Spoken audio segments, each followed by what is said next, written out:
So it's something we will always need to be aware of.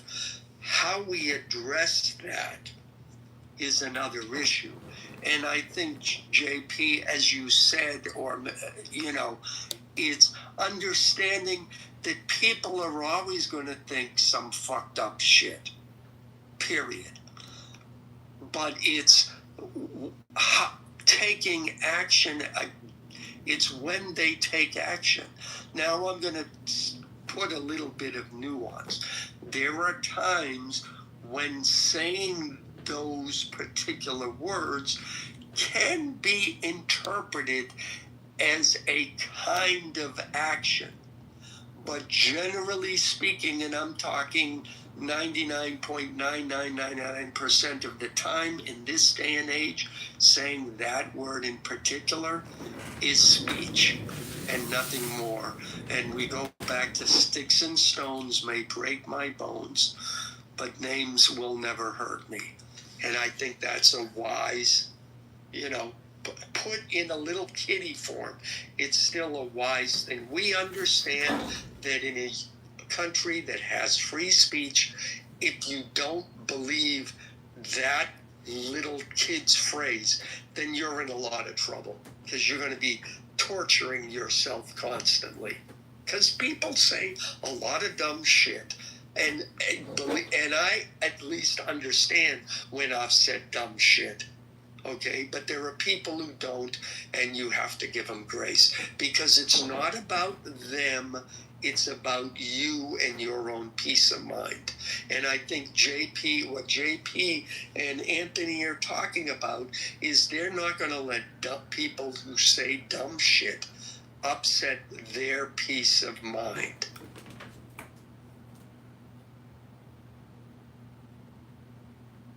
Because most times you can't do nothing about it. It's in their brain. I mean, we could talk about it. We could argue about it. We could debate about it. And I love to debate. I love to argue. So yeah, I'll sit there and I will try to explain to you how what you're saying is illogical. And maybe I'll make a little change in the world, starting with you. But I have to speak to you first. Good morning, Dope. How are you? I'm good. I just became a member of the MUF. I don't know why I still got this pink ticket. Hold up. Let me see if it goes away. Wait. Man, fuck it. If you just became a member, it'll be gone you next time in. I would say he's a virgin in the MUF. We like our... What if I was a virgin? What if I was a virgin? Are you anti-virgin? I don't... This is a word. Definitely not anti-version. Yeah, I don't know. Hey, Dips. How are we going? Hey, Mike. Hey, guys. Hey, Hey. I wish I was a virgin, honestly. Do you really? I'm a born-again virgin. Honestly, I don't know where you get a certificate for that, but if there are cobwebs down there, then maybe that's enough. That's what we call the manifestation of a new Hyman row. Oh, wow. They're not cobwebs, okay? They're not cobwebs? No, I'm manifesting, okay? Wait, is that even possible? I don't know. The Hyman? No. Okay. Under no I'm like, circumstances. there's no way. Hymens do not grow back. Even if a girl hasn't been touched down there for 40 years, I cannot imagine that. It does not grow back. Once the cherry is popped, it's popped. But this vaginal rejuvenation, that's what Cardi B was getting done. Well, but yes. That's just tightening the muscles. That's a muscular thing. Now, I suppose if they wanted to sew it shut, they could. But regardless of that, I encourage this discussion of vaginas wholeheartedly, and we should explore this more. Well, I mean, Alan, we are in the MUF, so we are in the MUF. That is purpose of it, you know. This is true. Just as long as we're not in Oprah's muff, as South Park so eloquently explored in their suit. Nobody wants to be an Oprah's mom. That's nasty. That is pretty nasty. Way to go, Alan. I just ate, guys. Come on, what's going on here? But can you imagine that South Park got away with that? I mean, she was already a billionaire, and they had a whole series of shows about her and her vagina. Jesus. Yeah, Jay, busy. Exact. Kristen's actually giving us some education on the hymens in the chat. If anybody would like to take a personal one-on-one session with Kristen to be able to learn some more about hymens, she is available for consultation. Thanks, Kristen. Too thick to penetrate? No, hymens are obstacles to Yeah, that's true. I can Let help. me just say, they haven't met me, you know? Yeah. Well, oh my God. Well, let me just tell you, the manifestation of the new hymens is very real. Okay? I will never call them cobwebs. Are we talking about hymens in the reference of like football or the other hymen? The other hymen. We're in the muff, Jay Pissy. Wow. We're in the muff. I'm just messing with you. I know what you're talking about. Morning, derisive. I don't know if I said that to you yet or not, but there was convo going on. I didn't want to step over people. Hi, good morning. First time caller, long time listener. Nice to have you back. Hey, Ro. Hey, everyone. So I was I'm listening to so some of the conversation. For me, it was last night surrounding guns and mass shootings and stuff like that. It was actually a really good conversation. So, Dibs, thanks for putting that together and holding that space. It was actually pretty cool. I like the idea of actually bringing in some alternate views Yes. from both sides and to be able to, have a conversation. Yeah. I think it would be great. Yosh is such a fabulous speaker on the topic, and he's very, very pro 2A, and he's extremely knowledgeable about the laws and the Constitution around it. But I think that having some people that are really can very intellectually have the conversation about why, like, AR, potentially looking at like AR bands and stuff again, like just getting them kind of geeking out together, and Yosh is the kind of person I think he could have that conversation with anybody and it not go upside down. Yeah. Like he and Roger sound like that actually be fit in the same bed. Getting people outside of that who have got differing views. And look, I mean, I getting to people who are on literally opposite sides of the fence on this, can make for great fireworks, but it's the meat in between that really makes it an interesting, conversation where, there's movement, where there's concession that can be made that you don't have to be completely 2A. That's what just happened, Ro. That's what just happened with racism. This happened. Yeah.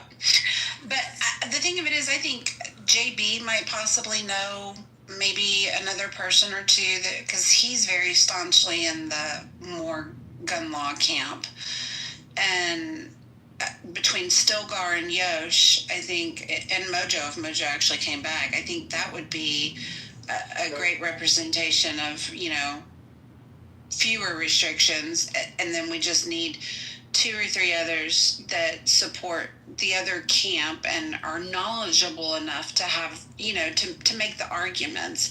I'd love to sit and listen to them just, ping pong back and forth. Yeah, Sig would be a good one to have in that room for sure on one side of it. Yeah.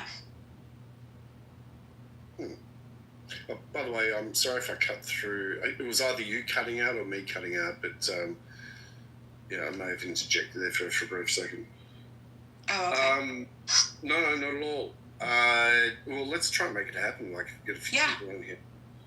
That'd be cool. Grab a few names. We can either do them here or go into healthy debates about it, maybe.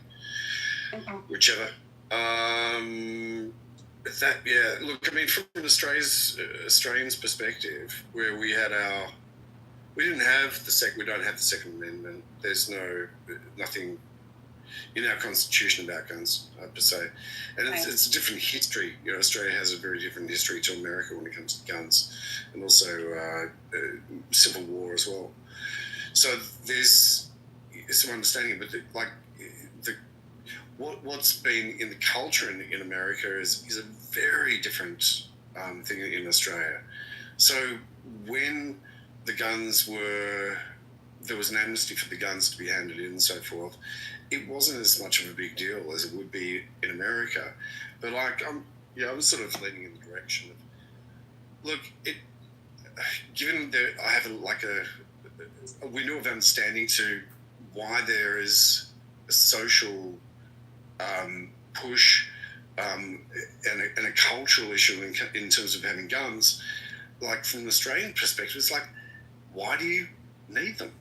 Like, we don't have them. The only time Australians have got guns is like if you're in the outback, you're on a farm, you need to be able to cull off some kangaroos or get off some boars, whatever it might be.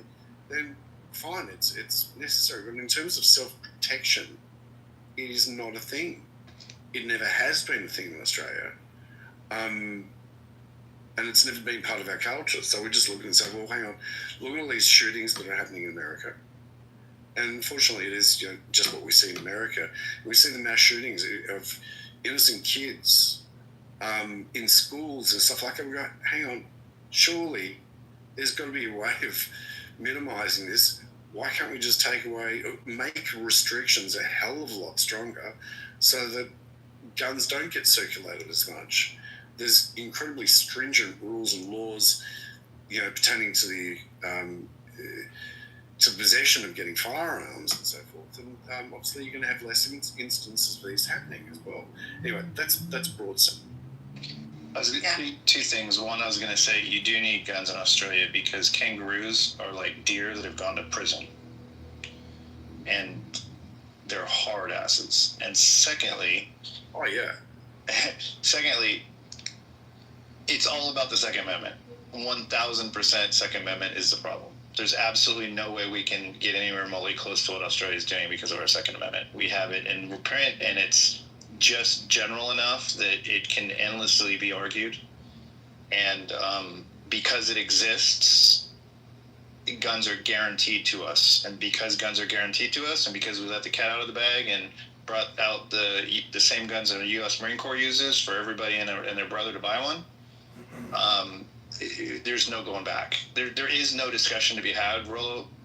Honestly, there's no going back. There's none. The only discussion that could take place is stop selling more of them, of that kind. It's literally the only thing. There's nothing else that can take place.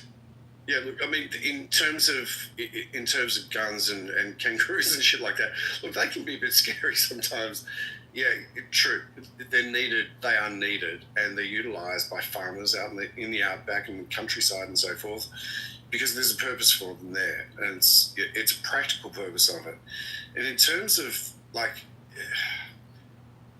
the restrictions, it's the same, I guess. Look, not everybody has the right to be able to drive a car, but you can get a license to be able to have one. And in order to be able to keep your license, you need to be able to follow certain rules. I don't see why those rules and that type of philosophy couldn't be applied, and be it slowly over a period of time, right, to stem the culture somewhat, not to change the culture completely, but to be able to stem the culture somewhat. Just the idea of had people feeling, right, the need, not the want, but the need to be able to have a gun for self-protection is just something that is completely foreign to people in Australia. if we want to continue with guns, great. And I have something else, if you guys want to talk about it, that I was listening to on a podcast, a media criticism podcast the other day, which is, I thought was pretty funny. It's this consulting group think tank called the Third Way, which is described as a Clinton-esque Democratic consulting group that is trying to rein in the negative perception of the Democratic Party. They released a list of words that Democrats should stop saying because they alienate the general American public, and they say that by using these phrases, they're fueling the Republicans and Donald Trump. So it's like 4 categories of lists of words, if you guys want to hear. I'm curious. Okay. I'll take that as consensus permission to go ahead. That's great. Derisive, feel free. Let's try this out and see how it feels. Okay, so there's 4. We'll tap on maybe the gun topic at another point in time. That's fine with me. Thank you. You're very generous. So there's, I think, 4 categories. So the first is called therapy speak. And it says, these words say, I'm more empathetic than you, and you're callous, and you're hurting other people's feelings. So the words are privilege, violence, as in environmental violence, dialoguing, othering, triggering, microaggression, progressive stack, centering, safe space, holding space, and body shaming. And there's seminar room language, subverting norms, system of oppression, critical theory, cultural appropriation, postmodernism, Overton window, heuristic, and existential threat to climate, the planet, democracy, or the economy. Then there's organizer jargon, radical transparency, small d democracy, barriers to participation, stakeholders, the unhoused, food insecurity, housing insecurity, people who immigrated.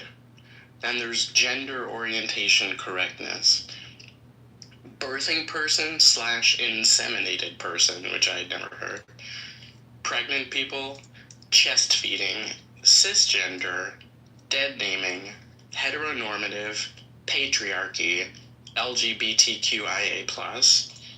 Then there's the shifting language of racial constructs, Latinx, BIPOC, allyship, intersectionality, and minoritized communities. Finally, explaining away crime, justice involved, carceration, incarcerated people, and involuntary confinement. So it says the conclusion is, think about conversations with persuadable voters in your life, friends, family, coworkers, and consider whether the use of this language above would help or hurt your case. Recognize that much of the language above is a red flag for a sizable segment of the American public, and it's not because they're bigots, but because they fear cancellation, doxing, or trouble with HR if they make a mistake. Anyway, it goes on. This is from the Democratic Party to the Democratic... It's from a Democratic consulting group. Yeah, it sounds 1,000% accurate in my take. It's just, it's full of things that we're tired of hearing. I think it sounds... Like they're trying it sounds really smart. It sounds like an outsider. Yeah, the reality is, are Democrats going to listen? Probably not. But as an outsider, that person's right on. First of all, that entire list I need to go to my safe space. Go take a shower, Alan. You gonna go take a shower? Just hearing those words, just sent me over the edge. What's interesting, though, is they're saying don't use these words or phrases, but they're not saying change the underlying philosophy that these phrases have come to represent. So it's, if I'm understanding it correctly, derisive, is that the thing? In other words, we still believe these things. We're just advising you not to use them if you are trying to, and that was, that's clear, when you're persuadable voters. So that also implies that, well, there's just some people that you're, which is actually, which is not an unreasonable thing to say, is, look, there's some people you're never going to convince, so don't bother with them. But yeah, I mean, I don't know that qualifies them as Clinton-esque Democrats either, because a Clinton-esque Democrat, and I guess as someone who voted for him, I can tell you, you cannot use those words. I'm still gonna pick up on whether or not you believe in the underlying philosophies.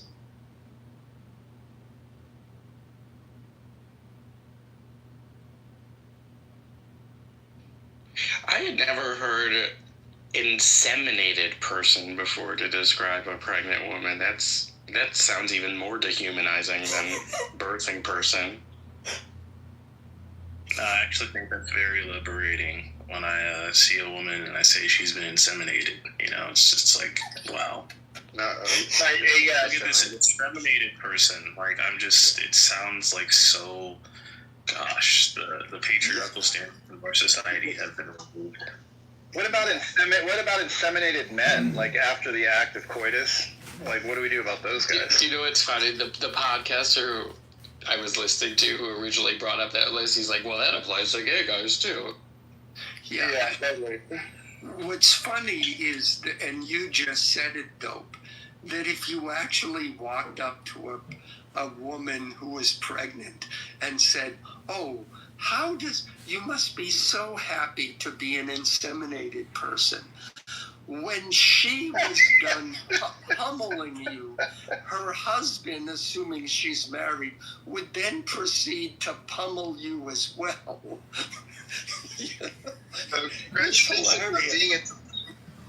Congratulations on being inseminated. It's like, it's the language that people use to describe cows, when they're breeding cows or horses,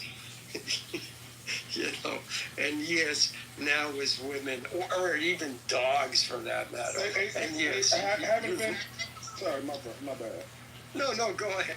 It had been used with women, like artificial insemination is a thing that when they use toward women. But it do sound odd the way that it's used, though, but it had been used toward humans for a long time. Yeah, but I would say even then, Hikima, yeah, that's the clinical term. But then once they become pregnant, it's the past tense part. It's the past tense part that's problematic. Yeah, once they become inseminated, we don't say, well, how's your insemination going? Do you have post-insemination morning sickness? But yeah, it's hilarious. Okay, the men in this stage are turning into children now. I regret. Well, it's so funny, derisive. That's, I'm teasing. If I could be more serious, though, I think it's good that more Democrats are realizing that this type of stuff is just cringeworthy. And I love being proved right. Like a year ago, before the election, there was a lot of Democrats on this app saying, oh, the right focusing on the woke stuff, they're not in touch with the voters. Voters don't care about the fact that we say dumb shit like that. Well, I mean, obviously the average person is not going to be thinking about that as much as they'll be thinking about gas prices or the economy. But when they see a purple-haired woman with her armpits unshaved talking about, pregnant men and how we need to watch our language because we're insulting people because we understand basic biology. Like, people are not going to get down with that, you know? It's like if the Republican Party was filled with a bunch of Westboro Baptist church members, and that was the general perception of the Republican Party, even if the economy is doing great, people would not necessarily be the biggest fans of the Republican Party. It's just logic. Like, I don't understand why it took so long for them to understand. And now I'm happy that they do understand. Well, but again, Dope, I would say what their focus of that list is simply on the words. They're still adhering to the underlying beliefs or political positions that those particular words represent. Yeah, So, without a doubt. Yeah, so they still believe that what they're saying is, well, we still believe that a pregnant woman is simply an inseminated person, or that a mother feeding her child, that we should refer to them as a chest feeder, and that anybody, including both men and women, can breastfeed under our definition of what a man and a woman is, but just don't use those words so that we can convince them that we're right. Oh yeah, I'm not saying that they're changing their entire philosophy. I'm just saying they understand the optics of it is trash, which they were denying only like 7 months ago. Yeah, I would tend to agree. It's just like essentially, it's the greatest blow. The Democrats, of course, will say that there are for women's rights on abortion, but when it comes to, like, you know, a biological male competing in women's sports, you know, that they were like, you know, this might be something we can pass, something.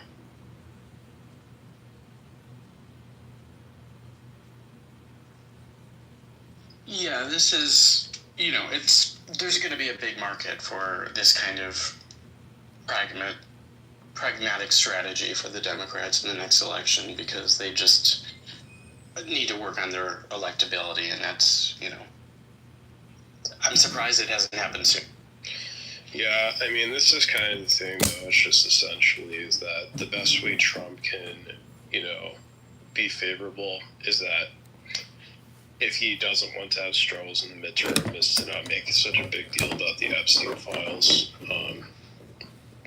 Because that's the thing. It's just, I hate how he's making the Democrats' jobs, you know, much easier for them. I think that the Democrats, you know, just need to stop playing the, like, you know, typical, like, well, at least we're not, you know, this guy, we're not Donald Trump, we're not this person who's racist, because, you know, it's like people don't care about the fact that Trump is a racist, you know. They like, the fact is they see the economy is going into the shitter.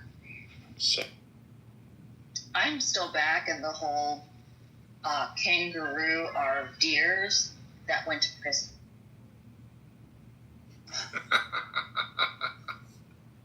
I forget, Rome. I'm still chuckling about that. I'm sorry. No. Also, Alan, I do have a question. I do have a sincere request. I would love to get a list of those terms. Oh no, it was derisive who has the list. Oh, sorry, or direct. With just however I can. If you do a search, isn't there something? Yeah. if you do, okay, so the consulting group is called The Third Way, and if you do a search for The Third Way memo, word policing leaks or something like that, you'll find it. Great, thank you. If you could put a link in the chat, that'd be great. No, but if you can, I'm not doing it. I'd be happy to. Thank you. Appreciate that. Yeah, I was going to ask Ro, have you heard about the emu wars in Australia? I never would have known about, except for what is it? Something. It's called like abbreviated history. They're animated things. It's hilarious.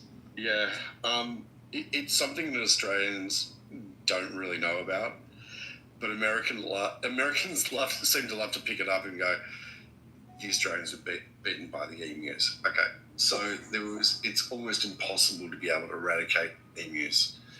And it's basically a story to be able to make sure that Americans have a level of fear such that they're perturbed from being able to come to Australia and propagate over here. It's like the thing that we put out in our PR towards America, saying, "Oh yeah, look, too many sharks, too many spiders, we've got snakes, we've got the deadliest of this, that, and the other, and don't forget the drop bears, that animals that jump out of trees and attack people." So look, it keeps the Americans away.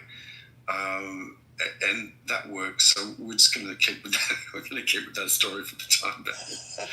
Well, the whole funny thing is that there was that short story. There was an emu infestation, and they were attacking crops. So the army said, "Oh, okay, we'll shoot them." And they had machine guns set up, and they were spraying them and killing very few of them. And it was a compete, and finally someone said, "Oh, let's just put up some fences and that'll solve the problem," and it did. But when Mike brought up the kangaroos thing, it reminded me, geez, I mean, I think you got to put the emus in that category. It's raw hand. The fear of animals is real over there, man. When I was in Darwin for a couple of years, and two times it would stick out in my mind. One was that I had one of those frilled lizards that lived right outside the door of the place I lived, and he was always up in the tree, and sometimes he would jump out of the tree and chase me on purpose, which was fucking ridiculous. They're super neat. No, I know, but when he chases you, I mean, I wasn't even afraid he was going to hurt me, but I would still run around and he would chase me, which was funny. And then the other thing, I was at a picnic one time, and you kind of could see down like a grassway thing where everybody had these picnic blankets out. There was a couple different people had blankets out, and this monitor lizard that was probably 5 feet long came walking through the picnic area, and people would the furthest people away from me, like they kind of looked over and saw him, and they just kind of like very casually like finished the bite in their mouth, and then they stood up and they kind of took their blanket and they moved it about 10 feet to the side, and the monitor lizard went walking by, and then they just came back and set the blanket back down and kept eating, and the next people were like, "Okay, it's time for us," and they picked up and moved their blanket down the side, and everybody just let the monitor lizard walk right through the picnic area, which is really funny. They didn't react at all. They're just like, "Oh, it's just typical." Exactly. But like to an outsider, you look at a monitor lizard, which is 5 or 6 feet long, and it's like, shit, run, okay? Jump on anything, climb a tree. It looks like a Komodo dragon, right? We all know how nasty those fuckers are. Yeah, but that's fun. I don't know which is worse, though, because a lot of people don't know. I had a roommate in college who spent summer in Japan or something. They have cockroaches that are like, I don't know, 7-8 inches long. And to me, that would just, that's truly, I mean, I'll take that lizard over a cockroach crawling around in the middle of the night. Jesus Christ. Alan, they have those as pets in Japan. So in Japan, there was a department store by me, and when you walked in, they had a display, and they had these little plastic containers, and they were full of giant roaches. Each one had like one roach. You could buy it. Or they had the beetles with the horns that like push each other off sticks or whatever. They had those too. And then they had small turtles, like miniature turtles. And you could just buy them as pets when you went in there. And people would buy those cockroaches and like hold them in their hands and have them as pets. It's just so fucking weird when you hear about these stories in Asia, and especially through Japan as well. But look, honestly, I actually feel a hell of a lot safer being surrounded by deadly animals, spiders, snakes, box jellyfish and sharks, rather than being in America with guns and Trump. That's true. When I was in Darwin, I went on a tour down the Adelaide River, the one that has jumping truck crocodiles. I did that thing. And they told me, one of the things they said is that it's the most reptilian populated river in the world. And they said, and the banks have the most snakes per square mile, kilometer, or whatever in the world. And so they said if you fell in the water, you'd get eaten by a crocodile. And if you didn't get eaten by a crocodile, you'd get killed by a snake. And that's how they prefaced us going out. And they're like, you can't trust crocodiles. You can't trust them at all. Like that's just the way they are, right? And I was like, okay. So we go, and as we go walking out on the dock to the boat we're going to take to go on this thing, there's this crocodile floating in the water right next to the dock, just watching. And everybody kind of pauses, and they're like, oh, don't worry about him. That's Charlie. And it's like, everybody's like, what? So I think they set it up that way because they know Charlie hangs out there. Yeah, I've got pets for these things as we go along. Guys, I just want to say it's really nice that, we're all enjoying being in the muff. It's nice to be able to share the muff with everybody. So, keep on coming back. Dip, Moons, heading off to sleep. Have yourself a great day, everyone. Good night, Ro. Bye-bye.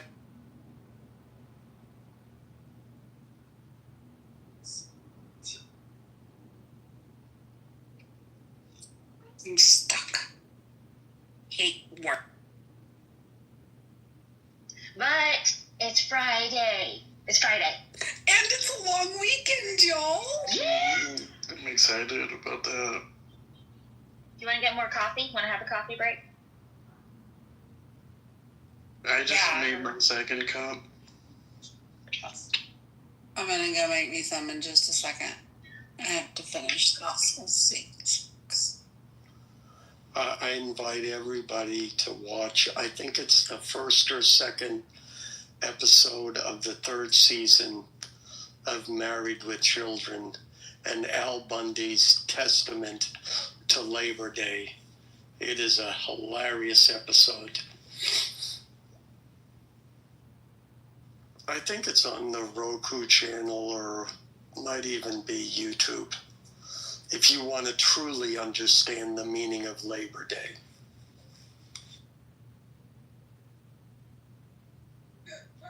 Really, nobody? Al Bundy is my spirit guide. That, honestly, Alan, I don't find that at all surprising. Not even a little bit. Well, what's funny is that, remember, first of all, the entire Fox channel empire started, their first two shows were The Simpsons and Married with Children. So you can thank, and that show went on for 13 seasons, I think it was. I forget how many seasons. So literally those two shows were the financial successes they needed to create the Fox channel, which then spawned everything else. So, but the second thing is, when it came out, all the other shows, there was Cosby and there's, Silver Spoons and what was the one with Michael J. Fox? I mean, it was all these Family Ties. There were all these squeaky clean family shows, and the producers, the Fox network as it was like, no, this is too hard around the edges. And they were like, yeah, everybody else is doing that. We need to do something different. But so many, especially when you talk about what marriage is like, so many men relate to that and related to him specifically, because it's the idea of and a lot of comedians like Bill Burr and Louis C.K. Especially, what comes to mind is a man who is tortured by not only his own choices, but his inability to do anything about the choices he's made. So, Peg was the was the high school, was like the high school prom queen, and him being the star of the football team. Of course, they ended up together. And then everything that happened because of that choice, he's tortured by it every day, So it really was. It's a really funny show from that viewpoint. But you get lines like, him walking through the door and, Peg says, "Did you miss me, Al?" And he says, "With every shotgun blast so far, dear."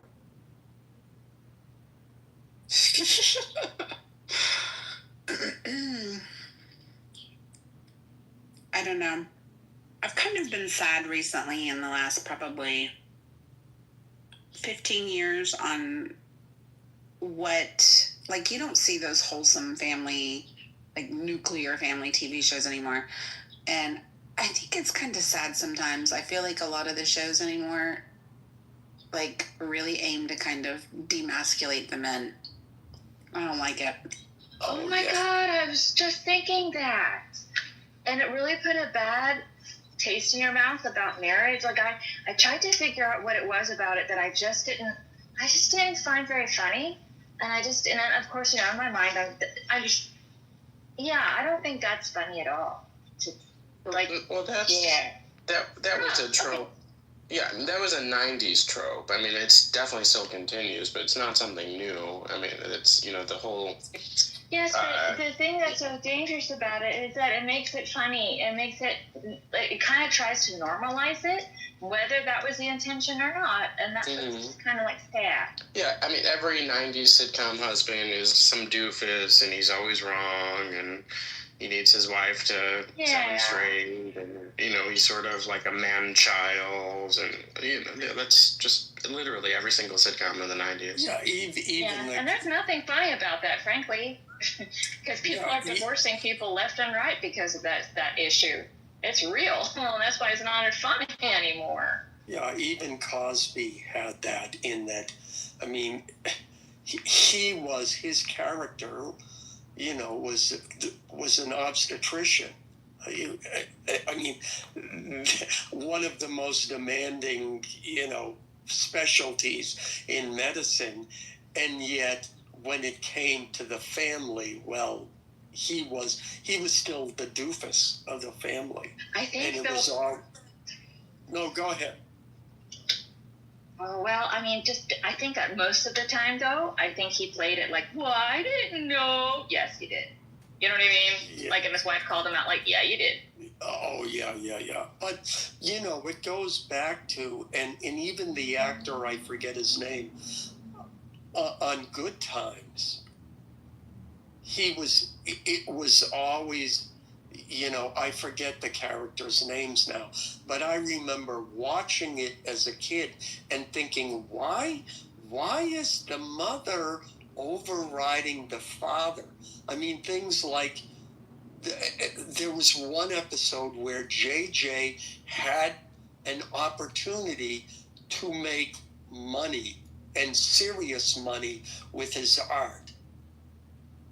And the mother said, no, you can't, for some obscure reason. And the actor who played the father,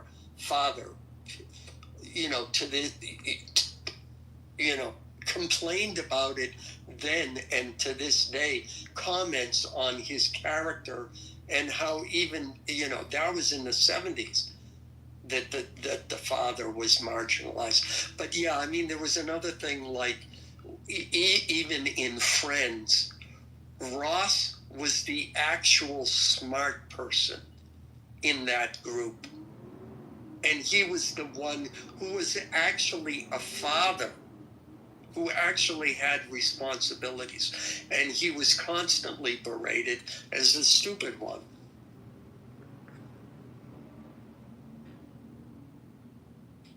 So I agree with your sadness. Yeah, I don't like it. And I mean, I don't know. I feel like there was a lot more balance in the 90s. I feel like as time has gone on, I feel like more and more and more. Anytime, if there's a dad represented in the family situation, they just do kind of make him adult, like. Yeah, like he's a moron, and I will say Blackish. I stopped watching after like the third season mainly because we got rid of cable. But that show, and I think the actor Anthony, I forget his name. I think it was him. He was not going to be made the buffoon. I think both the mother and father in that are both equally smart, and they both equally have their foibles as well. Yeah. So that and I noticed that because she's a doctor, and I think she's an ER doctor, if I remember. So they showed scenes of her, at least early on, like at work saving somebody's life. But then her character also goes through. Like there were episodes where she explored, because she's half black, half white.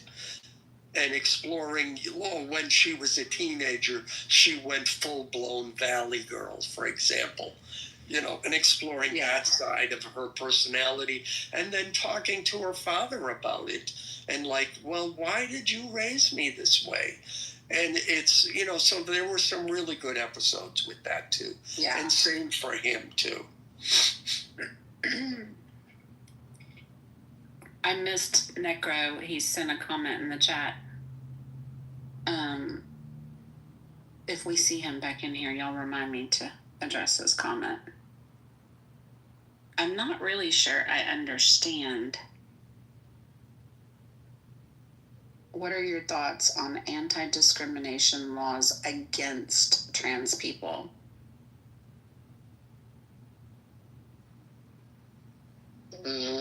What is he asking me?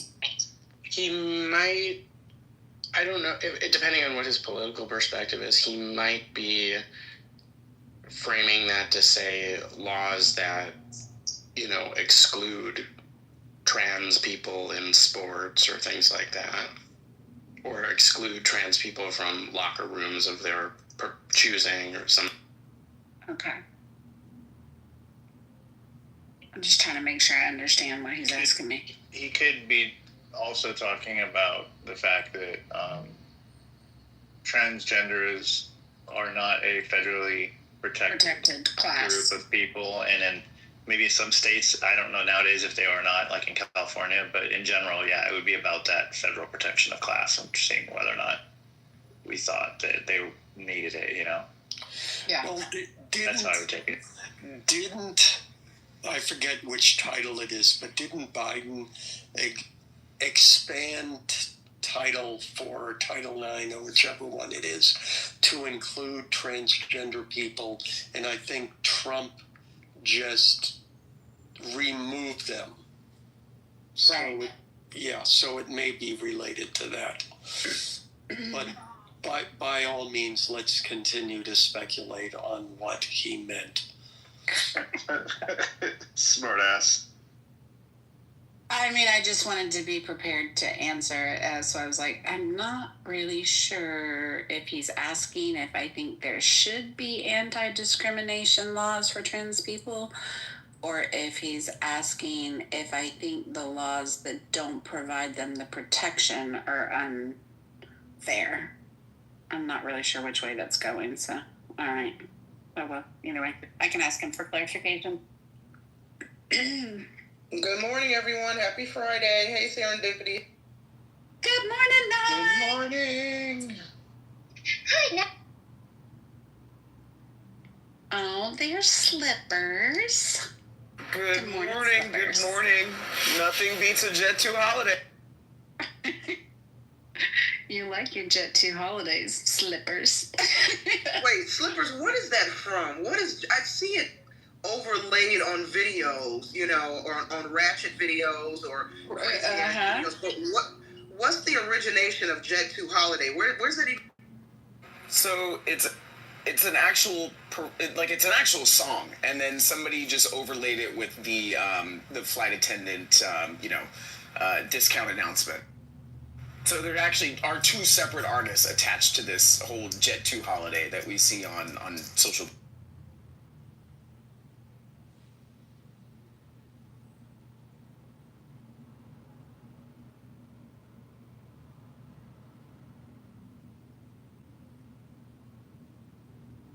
We like embracing our inner stewardess in this house.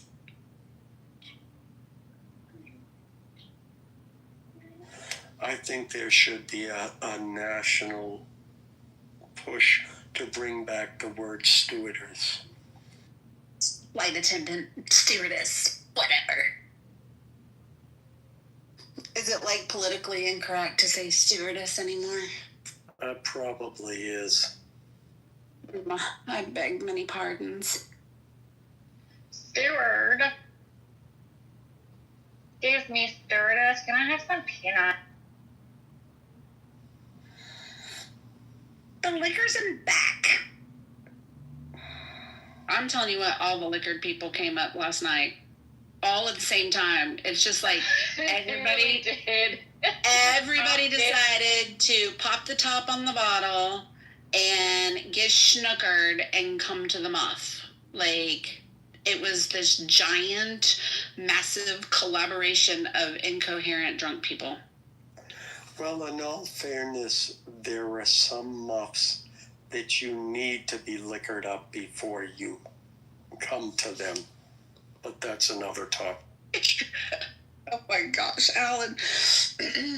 Yeah, I've like literally, I went from, we had a room with like really good topical conversation, and all of a sudden I felt like I had started speaking a different language, and nobody, like, I would make a comment and somebody would go off on this tangent about something that had, and I'm just like, wait, what just happened here?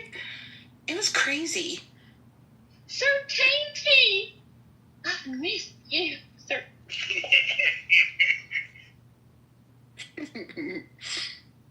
Yeah, it was very strange. Like Doc, I haven't seen Doc in here at all. He showed up. Oh, dude, he's the OG drunk on Clubhouse. Oh, man. Good He's fucking like- lord, that dude stays drunk. He's like the CH representation. Well, Bruce is, I don't know. Bruce is definitely a little more entertaining as a drunk than Doc is. Doc's more on the obnoxious scale. Yeah, Oh, but for Bruce, sure.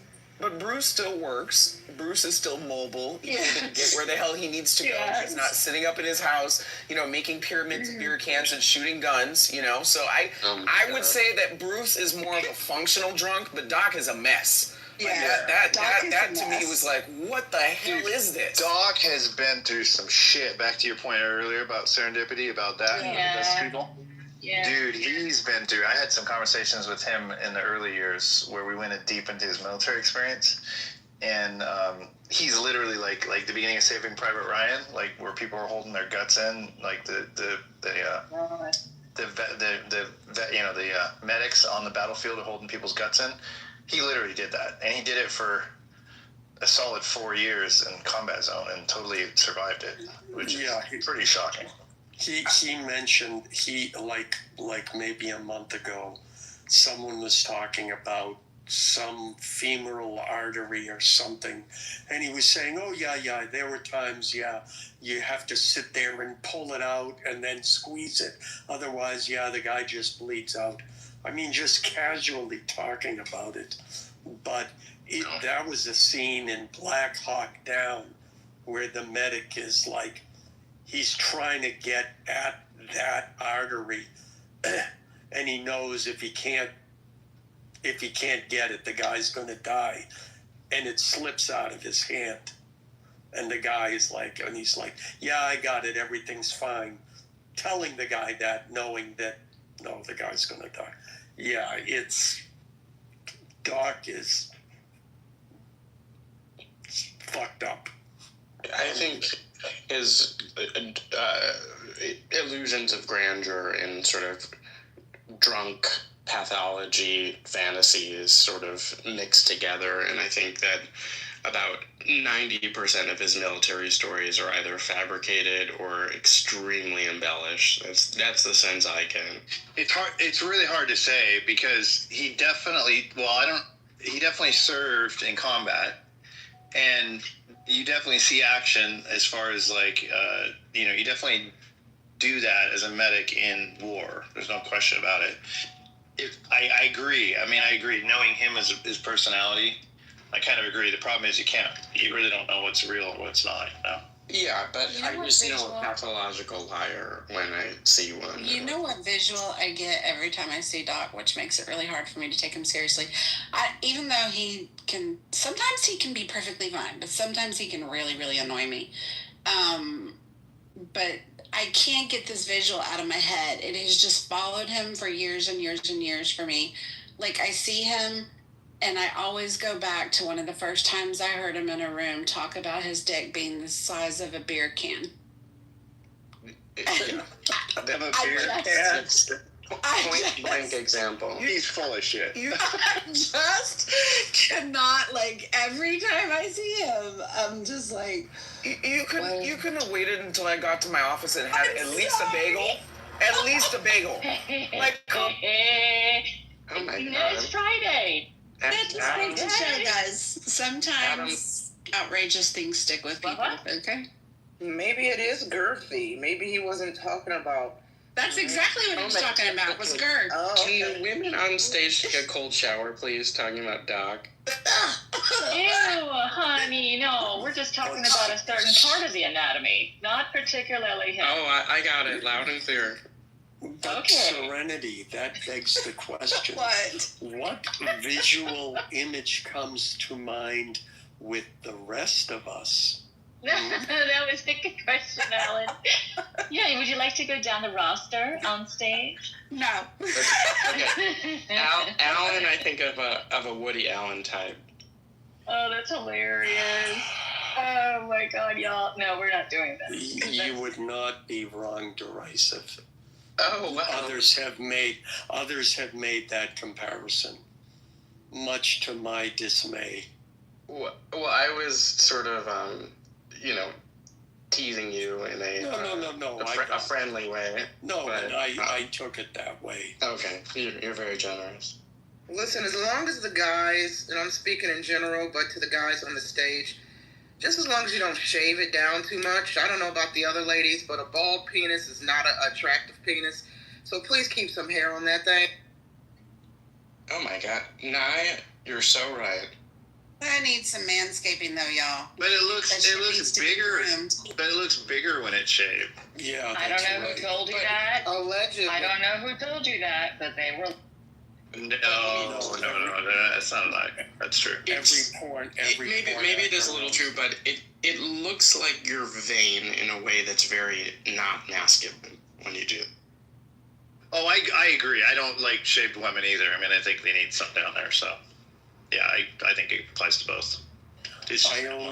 I only date women who've completely shaved their body hair completely, bald, no eyebrows, no. So you are like Woody. You're ridiculous. You're being. So you are like Woody Allen. Okay. Yes. Yes. Oh, gross. So I'm going to switch it a little bit. Yeah. So you know that movie with Adam Sandler who does Don't Mess with the Zohar. The Zohar. Yeah. Don't Mess with the Zohar. And I love that movie, and I love when he's talking to the other stylist. He's like, "No, it's me, it's a bush," and he's like, "I have the biggest one." So the other one is like, he's like peeks into the pants, and he's like, "It's not that big." He's like, "No, I'm talking about the bush." Okay, sorry. It was.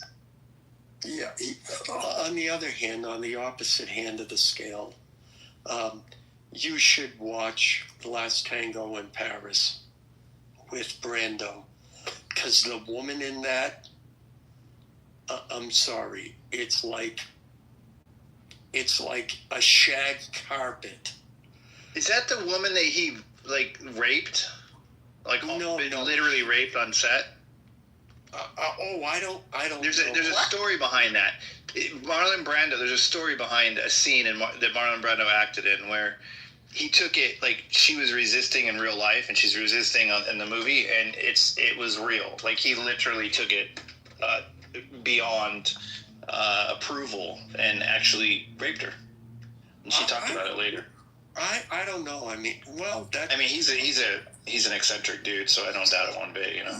Yeah, well, I mean, what I remember in that movie is I think it's that movie. I'll Google. Yeah, it might have been. This is John. Please put me in the queue. God. Yeah, I don't. What I remember in that movie is that, and what was controversial, is that she pegs him in the movie. And that's part of the movie. But in any event. Yes, that's it. That's the movie. It was really wrong how Last Tango in Paris's infamous explicit scene undid its female star. So she claimed that he took it way beyond the script and actually raped her. And that years later she came forward to talk about it. Yeah, but that's what I don't remember the movie well enough, because the only thing that stuck out there's two things that stuck out to me. Number one, that her pubic hair went from like between her legs up to her navel, and it was a patch that was like maybe 2 inches thick and like 5 inch, it's a triangle, but maybe 6 inches at its widest point. So that was the first thing. And the second thing is the fact that, not that I was offended by it, but understanding the context of when it came out at the time, the fact that she is anally raping, well, not raping, it was consensual, but she is doing him up his ass. Conversation. And he's going, yeah. And did he's not saying, go yeah, the way fuck me, do my ass, whatever.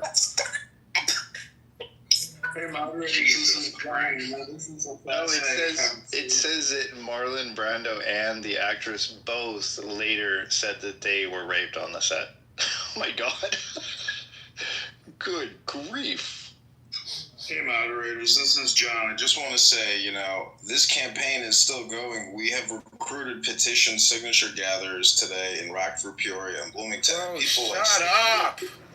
Yeah, you can shut up. You and stank-ass mouth Marshall Rankin can both shut up, because your negative criticism of this campaign is not a... Not too much on Marshall now. Oh, yeah, there's a lot to throw at Marshall and Stinky Slippers here. No. We're not going to do that. Oh, that's okay. It's too early to have war. Lift the mood a little bit, some positive mojo vibrations here, because everybody just loves to, shit on me and say that this is a fake campaign, that I'm not really running, I shouldn't be near the levers of John, sweetheart, nobody has come into this room and shit on your campaign this morning, okay? I wouldn't let that happen either, so let's not center ourselves right just yet. Can we get the coffee down and, just enjoy some nice time, some good mojo vibrations, John? Well, it's just your choice. You're the moderator. I'm done. I just wanted to make the announcement. I'm going to the audience. Have a great day. Congratulations. Wait a minute. You're leaving Jesus before Christ. poem? We don't get a Friday poem? Maybe he's saving it for the afternoon. Good job. Yeah, we'll save it. Let him be in his feels. We'll do a poem later. You're all just happy that he changed the topic from what I was talking. Exactly. I'm so happy. Yeah. So happy. Anybody else have a short poem? Roses are red, violets are blue. I'll get back. I like that one. That was great. That was top of your head, too.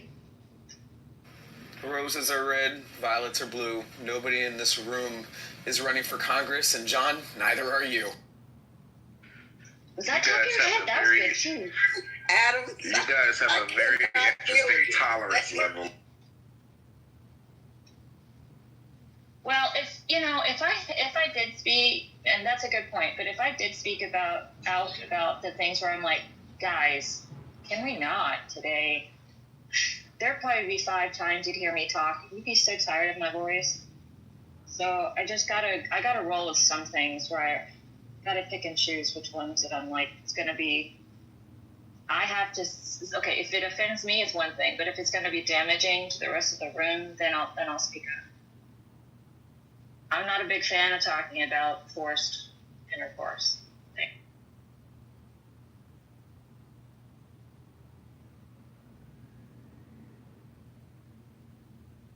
Jesus Christ.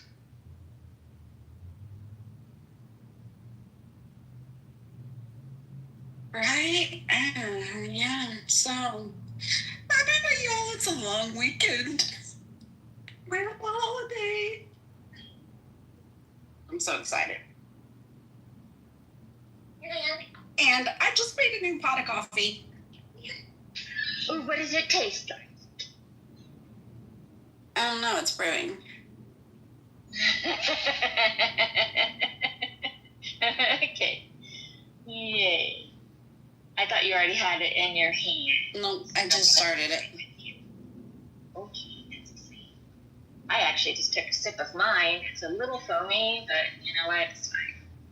It's fine. And it's also free. So.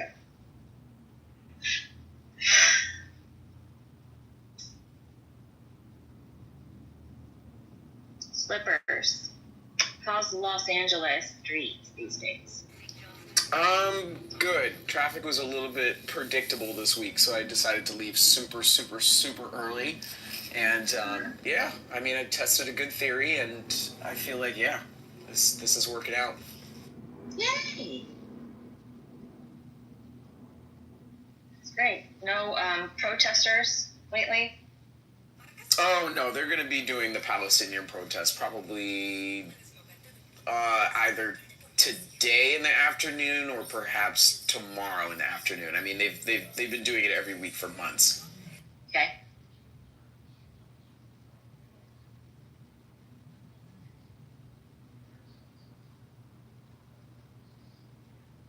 Anybody else having interesting things happen in their area? You know what people are cooking on the Barbie for Labor Day. Oh, that's a great. I would love a hot dog. That sounds so. Okay, I know what I'm gonna have. Oh, I'm so excited. It's so stupid. I love going to a baseball game and having just a regular hot dog and a beer. That's like the perfect date for me. Like first date. Oh my god, it's like the best. And it's Dragon Con weekend in Atlanta. Oh my god! I used to love going to that and just watching people. Like I didn't even have to attend or do any kind of costume or anything. Or there's some rooms I was interested in, but it has gotten so bad. There's just, oh my god! I don't know if anybody else has been there. Do you guys know what do you, the Dragon Con? Does anybody know what? My granddaughter's. Yeah. My granddaughter's just at a Repticon. The Dragon Con is enormous. It's like the biggest in the world, potentially. Yeah. It's huge. Yeah. They have a parade. What's Dragon Con? Is it dragons? No, it's all geek, man. It's all geek. You would love it, Nye. It's all geeks. It's like. Have you guys heard of Comic Con in Los Angeles? Oh, of course, yeah. It's very similar to that, and it extended to sci-fi, mostly sci-fi fans, and it has like one of the biggest groups of like vendors from all over, of artists, and like, I mean, for real artists, they're so good, and people who are costumers, just incredible stuff. And they even had one time they had a whole armory, a room full of arms and. Yeah, no, it's enormous, and they have a parade that has it's actually all the other cons combined, kind of. So it's got sci-fi, it's got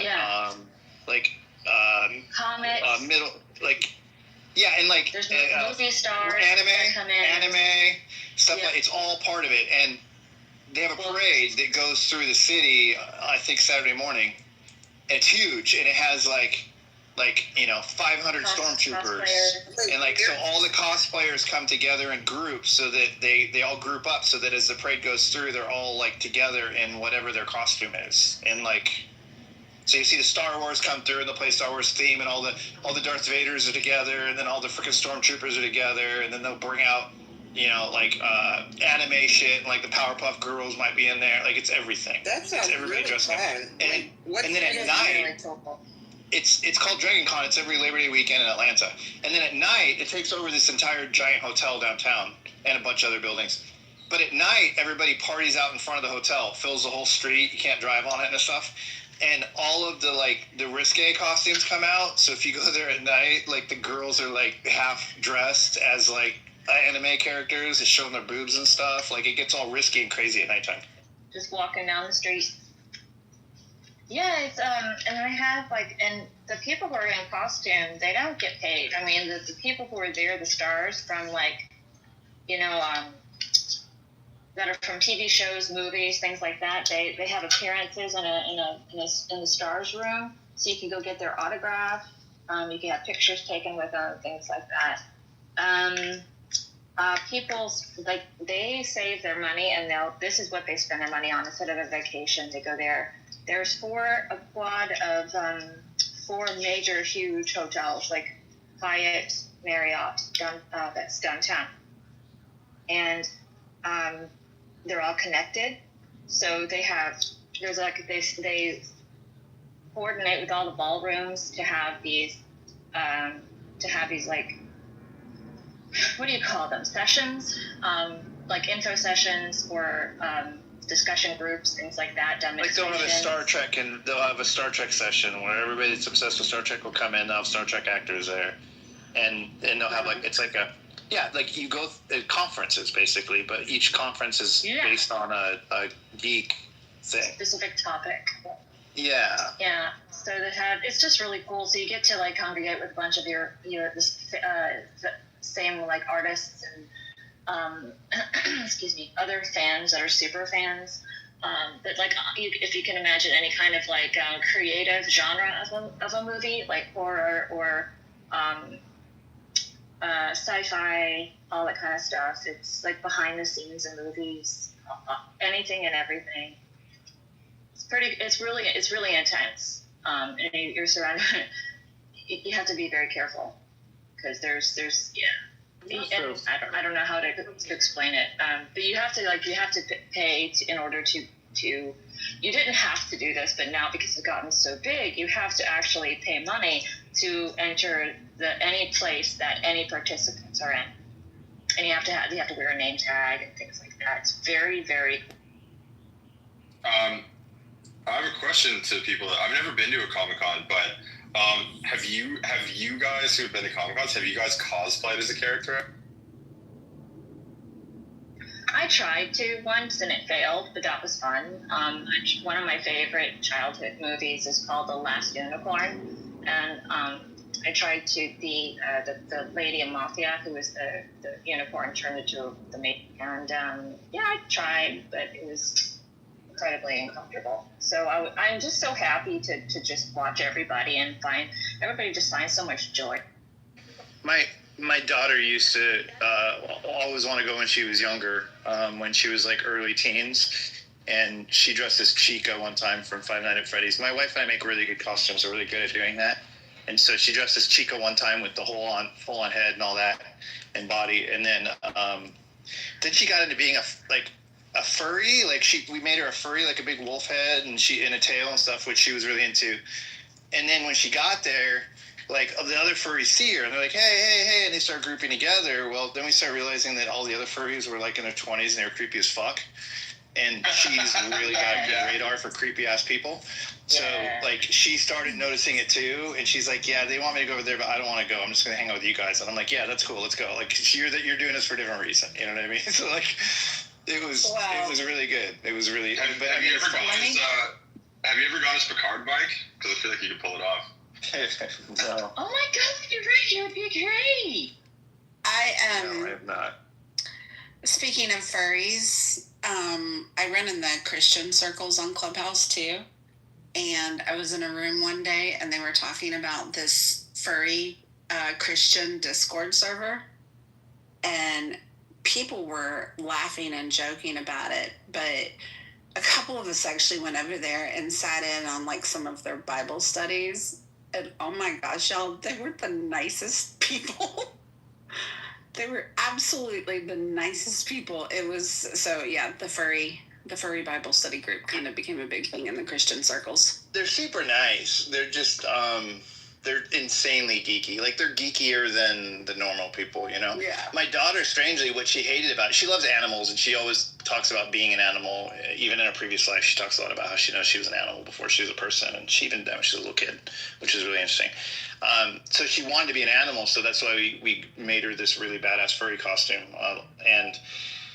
But what she hated was it was just hot and miserably uncomfortable all the fucking time. So ultimately, the physical discomfort like overweighed the desire to be in the costume, essentially. So she kind of grew out of it within a good 12 months of like giving it a shot. You know, I've not done any Comic-Cons, but I have gone to like Doctor Who themed events, which I look forward to because I'm a Doctor Who fanatic. So I'll do Doctor Who cosplay. And now, you know, they have the first black male doctor who was kind of sharply dressed. So that's the one thing I like about the Doctor Who creators, the costuming. They understand the role. They understand that the fanatics like myself are going to want to cosplay. So they make it very easy for us to find outfits similar to the Doctor over the past couple seasons that we can kind of pull together and dress like him. So I like to do the Doctor Who events and dress like one of the doctors. But really quickly, one of my favorite stories that has come out of San Diego Comic-Con was a couple years ago. I wonder how many of y'all remember this story. I don't know how true it is, but I remember it went viral. So maybe like 2 or 3 Comic-Cons ago, there was a story that went viral one weekend of a comic creator. He had a booth there. I can't tell you his name. But he had a booth, you know, he's trying to sell his original comic. And the story goes that the head of Disney, Kevin Feige, I can never pronounce that man's last name right, but y'all know who I'm talking about, the Marvel boss. He, according to the story, walked up to the guy's table and was really interested in his comic book. And the guy didn't know it was Kevin. He didn't know he was speaking to the head of Marvel. And the story goes that the comic creator was very dismissive, you know, wouldn't engage. He just thought that Kevin was just some random stranger just asking him a million questions to annoy him. And Kevin eventually walked away, and the story goes that Kevin spoke about it on a stage. So I don't know if y'all remember that story, if it's true, if anybody was there, can confirm, but I always thought that was interesting. You just never know who you're talking to. You never know who's around. And I wonder if this story is true, how that guy felt later, if he found out the gentleman he dismissed at his booth was the head of Marvel. I mean, I feel like that stuff happens often. I feel like it's interesting. It's like you can meet incredibly famous people all the time and have no idea who they are.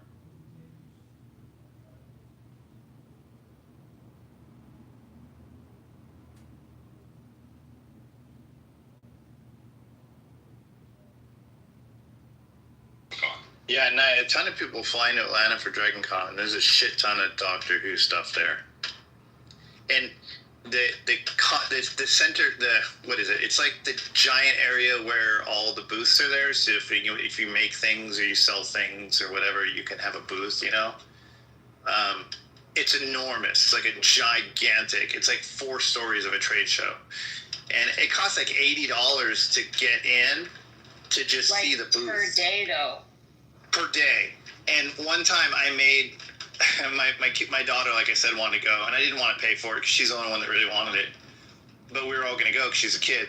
So I made these badges that I Googled what the badges look like, and so I photocopied it and I made badges for us and laminated them and shit. And so when you're going in, there's this escalator with like tens of thousands of people nonstop for like an hour or 2. And there's people at the top escalator that watch people come up looking for their badges hanging around their necks. But we all put our badges on and we went up the escalator and kind of partially covered them with our coats or whatnot, to make them half-ass something. And we got in and it was perfect. I was like, oh yeah, so awesome. So we went in and we spent the day and we were looking at all the booths and shit. My daughter was buying little things and stuff. And then we decided to get lunch. So we had to go right outside the entrance to the courtyard area where the food was. And then everyone was nervous to go get lunch. And I was like, well, we got to get it. So let's just go. Let's take our chances. So we did.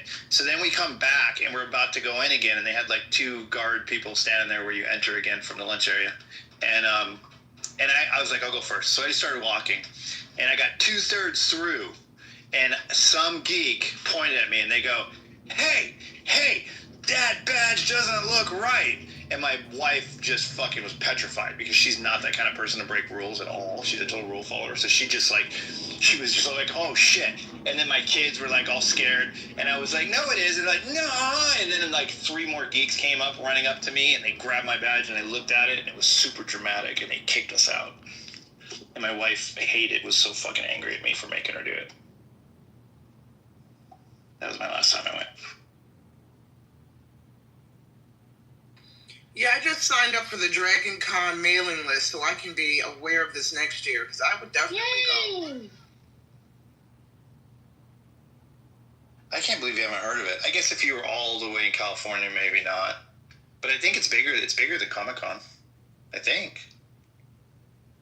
I don't know. I don't know what they say about it. Have you ever seen anybody in like a full Dalek costume now?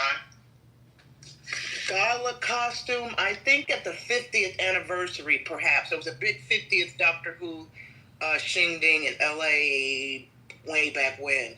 And there were a lot of costumes. I think there were some Daleks there. Yeah, the Doctor Who fandom goes all out. It's one of my, I don't know, I'm always excited to see what people do and how creative people get because there's so many characters and monsters that you can choose from. But for the most part, I find that people kind of play it safe. They just want to be one of the Doctors, right? Because the costuming is so easy to kind of put together. So I feel like there was some Daleks at the 50th anniversary party at the Universal Studios a couple years. But I'll tell you this, the one thing that I do want to dress up as at any event, I just have to find the right event to go to. One of my favorite horror movie characters is Pinhead from Hellraiser. So I love the opportunity to go to an event dressed up as Pinhead. Yeah, there's a ton of horror people dressed up there, so that would be a good one. I was just going to say quickly, did you know that Doctor Who, the original series, like the old black and white series, did you know that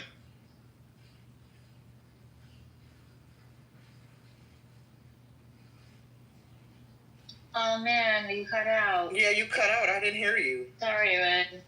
Oh, I cut out? Yeah. Am I back? Yeah, you're back now. Repeat what you said. So Doctor Who, the theme song to it was written by a woman named Delia Derbyshire back in, what was it, like the early 1960s? I think it was like 60 years ago. Yeah. She was one of the very first electronic artists to ever exist. Oh, you cut out again. Come on. I heard that part. He said the person who created the original Doctor Who theme was one of the first electronic artists. Yeah. Like she's like the grandma of like techno music and everything like that.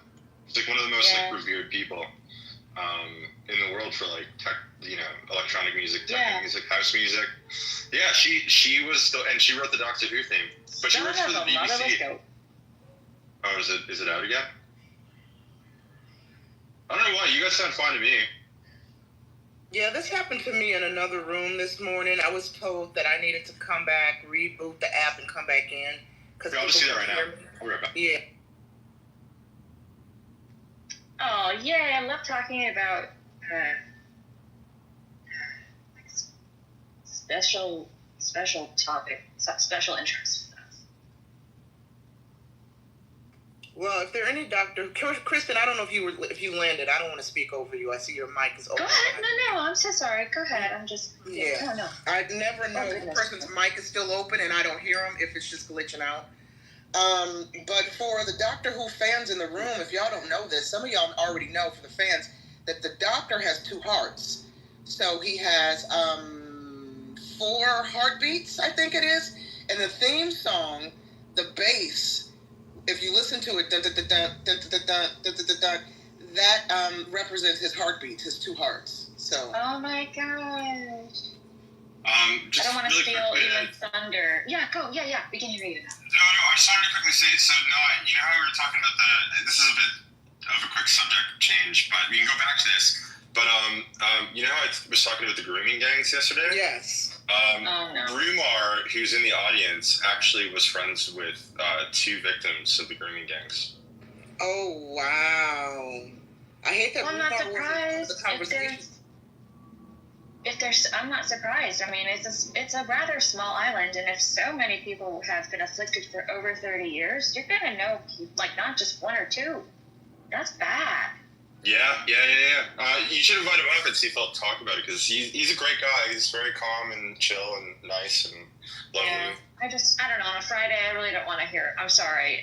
I mean, if you want to hear it, cool, I'll go, but it just turns my stomach so bad.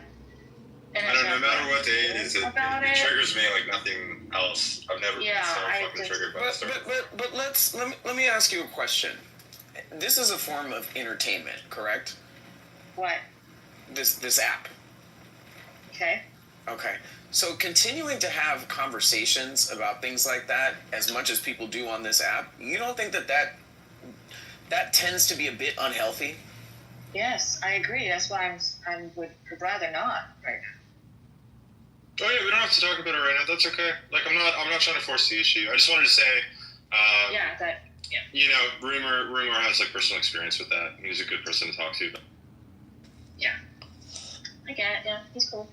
I was just going to say that the fact that the Doctor has 2 hearts and that therefore there's 4 heartbeats and that relates to the music theme, I guarantee that the composer, unless he says it, just thought it was a cool rhythm and wrote it, and then after the fact it was like, oh, by the way, he's got 2 hearts, so that matches the music.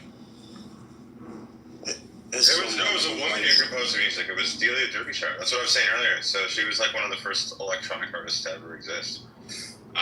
She used theremins, and there's like some other synthesizers that she used, but this is like very early in the synth days. And then that lead line is actually it's a guitar part, but what she did was she manipulated the tape that it was recorded to and like slowed it down. There's like a whole crazy process behind it. But the theme song's super sick in Doctor Who. And it's really famous for being essentially the very first like electronic theme song to like ever. When did Doctor Who start? I think it was 1962. I think it was 62. And when did Forbidden Planet come out? I'd be curious. I mean, because the theremin has been used for a long time. It was used in the Star Trek too. Like it's been used in a lot of. Yeah, but I'd have to look it up because, I mean the score to Forbidden Planet was entirely electronic, but I mean that's all cool. I never liked Doctor Who, so. And obviously you do you want so. Yeah, no, you're right. I mean, the theme song was composed long before the Doctor's Anatomy was mentioned in the series. But over time, as they, each new season, they give us a new theme song. And it feels like they really capitalize, they really highlight that section of the theme over the years. Yeah. I mean, just as someone who's been involved in that, most of the time it's like, let me just come up something, please God, let the producers like what I'm doing so I can move on to the next thing. Huh? What if you're writing music for a film or TV That's your overriding thought. Oh, sorry. I don't Yeah. think they were. I don't know. I think she was a serious musician who just created it for them. It's all seriousness. No, Delia Derbyshire is like she's one of the most famous composers, especially with like electronic music. Again, people call her like the grandmother of like techno because she essentially like her approach to making music is very similar to how like early techno artists were like making music back in like the 80s when it started. But I wasn't saying that it was the very first ever electronic theme song or whatever, but it was one of the first. Yeah, I think it was. No, it's absolutely, it was a popular show, and to have a purely electronic theme song in the days of when everything was done with live musicians, I mean it is absolutely significant in that fact. Do you know what I love? Because you just made me look up Forbidden Planet. I remember this film now. And what I love is that it's starring Leslie Nielsen. Do you guys know who Leslie Nielsen is? Yeah, of course, yeah.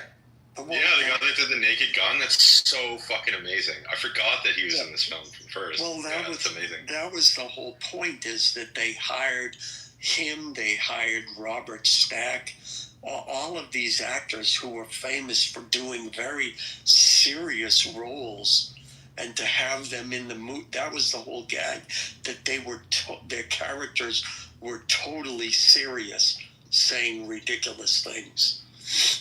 Yes, I'm sure, and don't call me Shirley. No, I've got the line right. No, I'm not joking. And don't call me Shirley. Shirley, you must be. Alan. I got the got Clarence, Roger, get the Victor. I posted in the chat for you the penal law in 1996 that went into effect to California to give the 10-year discretionary period. You guys are going back to this again? He started it in chat. It's his fault. I love how Slippers keeps it real. He's like, y'all, are we going to have to call you out on this again? Do we have to? I don't like it when people misrepresent. You know, I like data. I like information, and I do take a lot of trust. And what is it? I do feel like the people who speak I already give them a lot of credence for their accuracy because I trust them.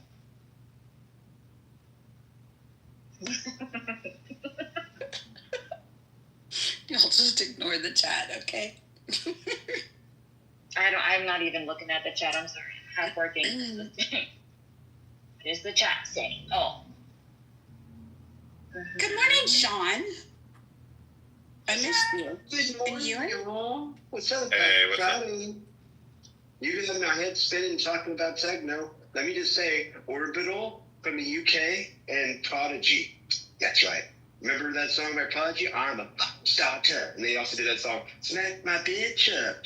Yeah, it's a good song. What about it? What about it, though? What about it? Oh, just techno. Some of the early synthesizer / techno music that came out. I liked Lords of Acid too. I'm taking it way back, so I don't know how many of you know about Lords of Acid. That was Praga. But wait, where did that come from, though? Like, where did this? Oh, I thought you guys. I heard something about synthesizers talk. Wasn't Alan and me talking about that? I mean, kinda. We were talking. Yeah, we were talking about Delia Derbyshire. He was like the grandmama of techno. Yeah. See, I'm a music head, so when I hear music, I just go a little bit nuts, and then my brain just like gets totally washed and starts thinking about it. That's where I can. But yeah, what's going on? What are we talking about today? I think we're just shooting the shit right now. I'm at work right now. I'm like half working and half talking with it. We were talking about Doctor Who. And fun facts about Doctor Who stuff.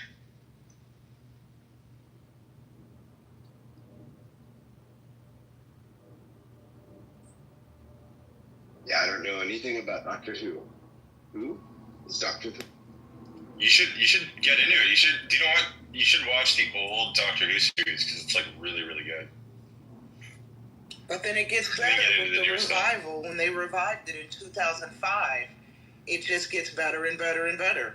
You know, David Tennant is my favorite Doctor. So yeah, you could go back and watch it from the very beginning or some of the older classic episodes. But I would tap into the revival episodes that started in 2005 with Christopher Eccleston reviving the role of the Ninth Doctor, and leading up to the first black male Doctor that just wrapped the most recent season. Yeah, some of y'all know I'm a Doctor who I'm obsessed with this show. So, yeah. I'll go on mute because I'll bore you talking about. Yeah, no, I'm only familiar with the 2005. I heard about it, but I never knew that there was it was off of something from even previous to that. But I've never seen any of it, so that'd be kind of cool to watch it from the beginning. Like that'd be so binge worthy. It sounds like. I trust your judgment. I like your taste in knowledge when it comes to film and movies. People get on this. They get on, like, we've got Jarl back there talking about the same thing he's been for the past however long he's been on Clubhouse. So I think it's fair, Nye, that you can, if you want to nerd out about whatever it is, I am so willing to hear you. Because I appreciate Doctor Who. I'm not a huge fan, but I'm definitely in the audience of that. Like, I love the story of the ponds and of River Pond and River Song and Amy. River Song. Yeah. Thank you. Yes, I knew that I got that wrong somehow. So, yeah, it's a really interesting. And then it was like, well, why can't, like, it always poses questions like, well, what about that? Well, how does that work? Okay, what is the deal with this stupid screwdriver? So all of it's very interesting. I was a fan of ER, by the way. I liked ER a lot. I even cried when Anthony Edwards' character died. I'm saying. But we're talking about Doctor Who now because I'm letting other people they've had plenty of time to nerd out about theirs. Well, all I'll say is this: one of the best moments of Doctor Who, spoiler, is when Captain Jack Harkness was revealed to be the face of Bo. Yeah. And that was one of the most amazing episodes, one of the most amazing reveals. You have to watch many, many, many episodes to get to that reveal. Sorry to spoil it for anyone who might be thinking about going back to watch it. But yeah. I love him. Captain Jack, I loved him. River Song, David Tennant's years with Martha. Yeah. David Tennant's Doctor was the best 3 years of Doctor Who in the history of Doctor Who, in my opinion. And I got the opportunity to interview him and the Black Doctor. So I'm kind of embedded in the Who universe a little bit. How was that? Oh, that's pretty cool. He's probably like the nicest guy. He comes across as like super, super nice. David Tennant, I got to interview him about a totally different project some years ago. I think it was an HBO series. And HBO had a press event I got invited to, so I got to speak to him. It was via Zoom. He wasn't actually there. The rest of the cast was there in person. So I got to speak to him via Zoom, and I tied in a Doctor Who question to ask him about the character on the HBO series. I don't even remember what the series was called. That was like 5 or 6 years ago. But the Black Doctor, I interviewed him a couple months ago, and it was absolutely fabulous, that interview. And what's interesting is, sorry guys, for those of you who've heard me tell this story already, I'm going to make it really quickly because I'm just so proud of this moment. What's interesting is I had always heard that the BBC is very, very particular about granting interviews with the Doctor Who cast. So I've been trying to get an interview with any one of them for years, never had any luck. And then just recently, when this most recent season that just wrapped before it aired, Disney reached out and said, hey, do you want to interview the new Doctor and his companion? Absolutely. But what's interesting is I'm all about projection and manifestations. I believe in that wholeheartedly. I know some people think it's, folklore and magic and all this shit. And about 2 or 3 weeks before I got the interview request, I've been following the BBC and Disney drama because Disney inked a deal with BBC a couple years ago to start streaming the new seasons, and now they're fighting over contracts and IPs and creative control. And there was reports that the Black Doctor, Shakute Gadwa, if I'm saying his name right, wasn't coming back. So I was reading all these reports about him not coming back. And while reading these reports, I was stumbling upon interviews that he's done and some stage plays that he's done, and remarking to myself just how beautiful this man is. His skin just always glows, even on the series and in interviews. He's just beautiful. And I said to myself, if I ever get a chance to interview him, I'm going to ask him about his skincare. What is his skincare regimen? What's his process? And then lo and behold, about a week after having this thought, Disney's like, hey, do you want to interview him? I'm like, yeah. And so we did the interview, and at the end of the interview, I got to ask him about his skincare. He just loved it. And what did he say? He's just said he just eats good. You know what? There was no secret. He said he eats good and drinks lots of water. And, he's really into fitness, and his co-star, his female companion said, I can, testify to that. I've witnessed it. He's very much and I'm paraphrasing here, like the impression that I walked away with is he's a health freak. He works out, and you can tell he works out. He's fit, and he said he just drinks a lot of water. And I think he said he eats a lot of fruit. So, yeah, he was simply darling to interview. And did you nerd out afterward, though? I know you had to keep your head on, but did you nerd out afterward? I nerded out in the beginning. I told the team, I said, they gave us 7 minutes. I said, please make sure I get all 7 minutes. Do not cut my interview short. I'm a Doctor Who fanatic. And then when they connected us on the interview, because it was via Zoom, I said it again. I said, I'm very nervous. And when I get nervous, I tend to talk fast and slur my words, because I have too many words in my mind that aren't coming out fast enough. So I made it clear to him during the interview, I'm very nervous to speak to you. I'm a Whovian through and through. And he was simply darling. He's just was so impressed and just very humbled by my fandom. So it was a wonderful, I'm glad I got the opportunity to speak to him. Now, my bucket list now is Keanu Reeves. He's got a movie coming out in a couple months, and I'm hoping I get Keanu Reeves and Gary Oldman. Those are my bucket list interviews. So if I can get Keanu Reeves and Gary Oldman by the end of the year, I will be a happy. Those would be great. I hope you get those. I'll definitely want to listen to those. Yeah. I'm so happy for you. Oh my God, that's amazing. That is so cool. I will tell you this, because my thing is film and TV. That's what I went to college for, to be a film and TV writer. I have written a Doctor Who pilot. So that's another thing. If I can just get into that orbit, find a writer, find a showrunner, and pitch my pilot for a new season. I don't care what doctor they do, use the episode with. But I would love to be a writer on that show. I mean, a girl can dream.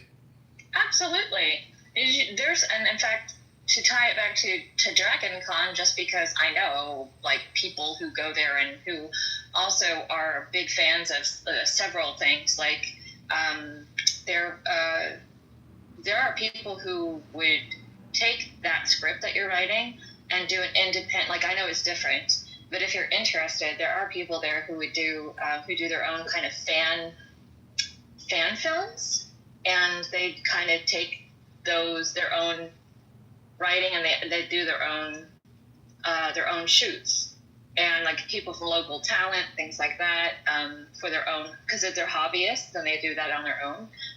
There's a guy who's done X-Men, and he had the opportunity to interview Patrick Stewart, and it's just really cool. There's a lot of people who are like, yay, cool, costumes, yay, but then there's other people who take the fandom to they make more of it. It's really cool.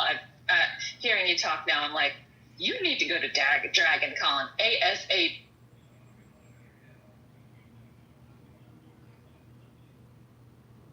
I'm all excited for you. No, you're right. Fan fiction is one avenue. I think my only concern is how strict the BBC is with IP and copyright. Even if I wanted to go out and do my shoot, if I wanted to go out and shoot my little Doctor Who pilot myself and just have fun with it as a fan fiction kind of form and hire an actor to be the Doctor and the companion, I'd be worried that, you know, the BBC would be like, take it down if I put it on YouTube or something. Right. If you took money for it, then it would have an issue.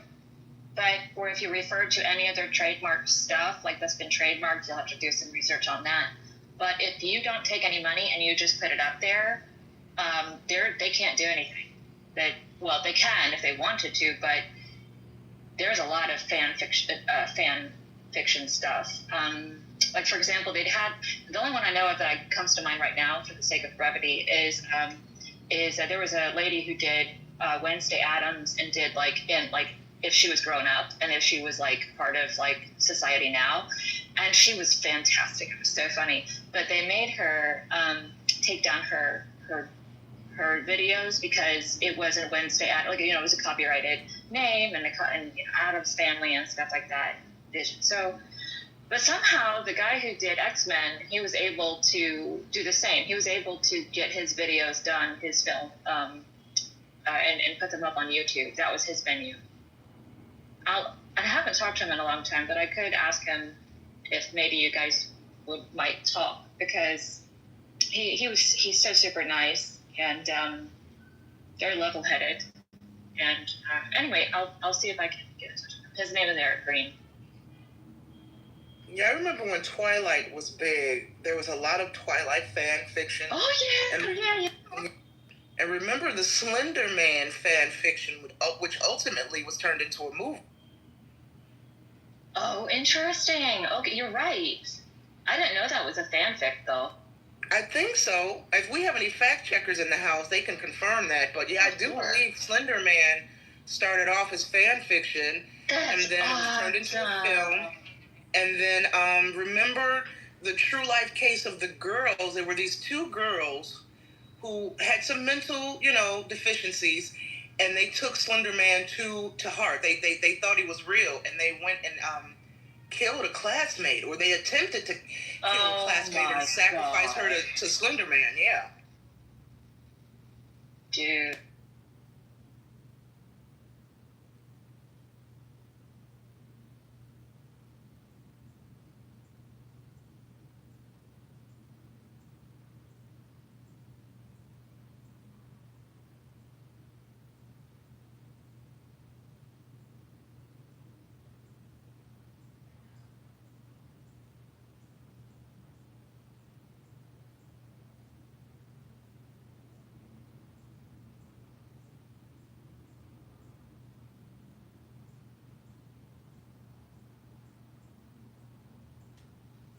Thank you for sharing, Nye. I'm so excited. It's great to hear you talking about your stuff.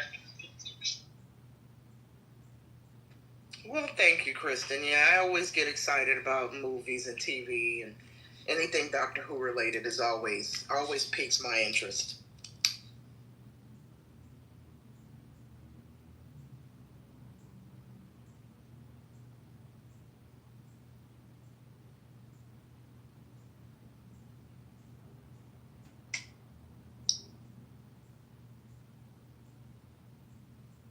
I'm trying really hard, y'all.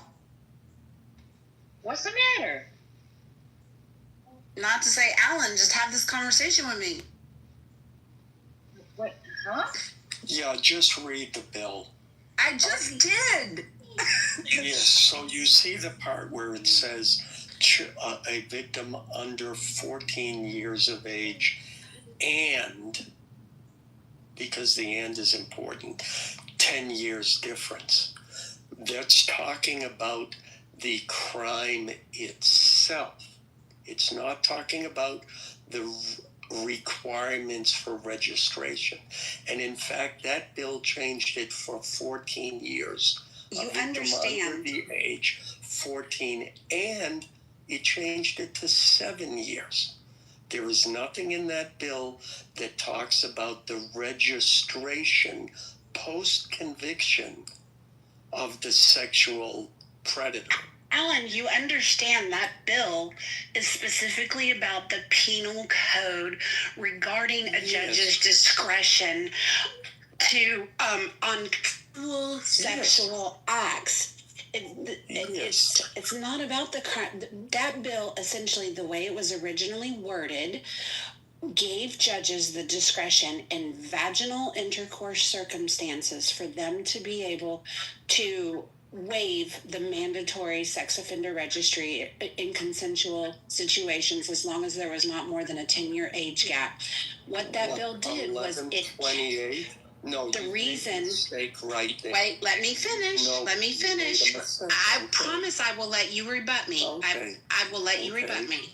Okay, but the bill originally, that penal code gave judges the discretion in vaginal intercourse circumstances that were consensual, that the judge could waive the right to the mandatory sex offender registry.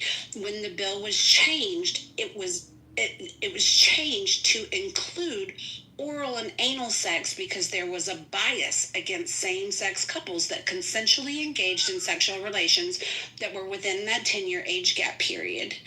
And so there was a bias against them because of that. So they changed the bill to include oral and anal sex along with vaginal penetration to relieve that bias for same-sex couples. That's why that bill was changed.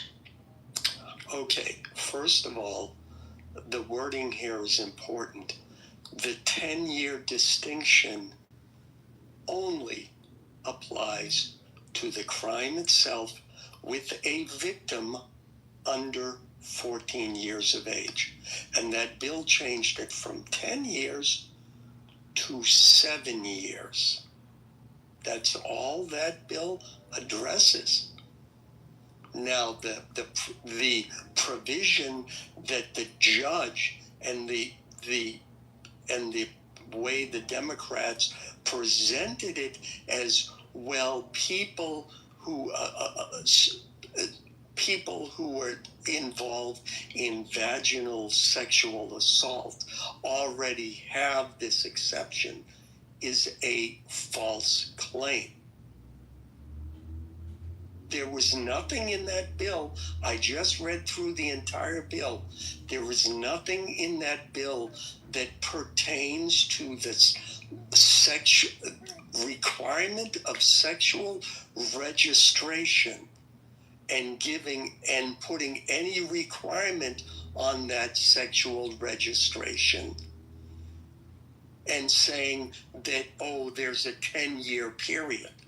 So again, yes, it's the conflation. There is. Yes, there Where? is. Did you just read the same bill? It's in the chat. I read the entire bill. When it talks about 10, it mentions 10 years in relation to a number of things. One of them is the victim 14 years of age and 10 years older. It's talking about the crime, not talking about registration. No. And the entire bill. Alan, hold on. I'm going to pull it up for you. Because and please give me the page number. That'll help. Yeah, because it's only 7 pages long, and a lot of it. Okay, here we go.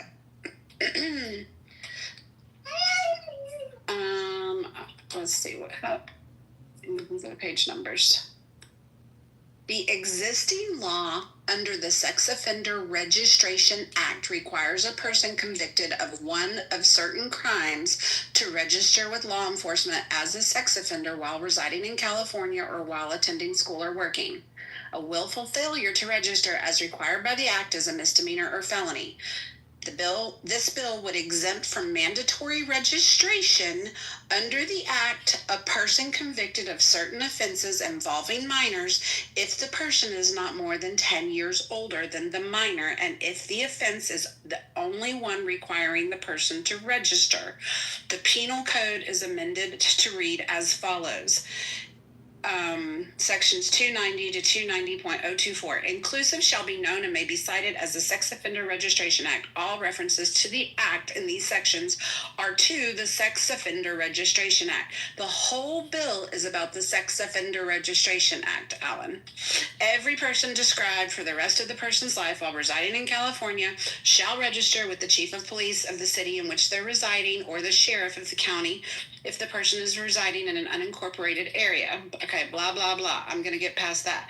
The following persons shall register, and it goes down to list people convicted in any court in that state or in any federal or military court who have committed in the perpetration or an attempt to perpetrate rape or any act punishable under blah, blah, blah. And it goes through those.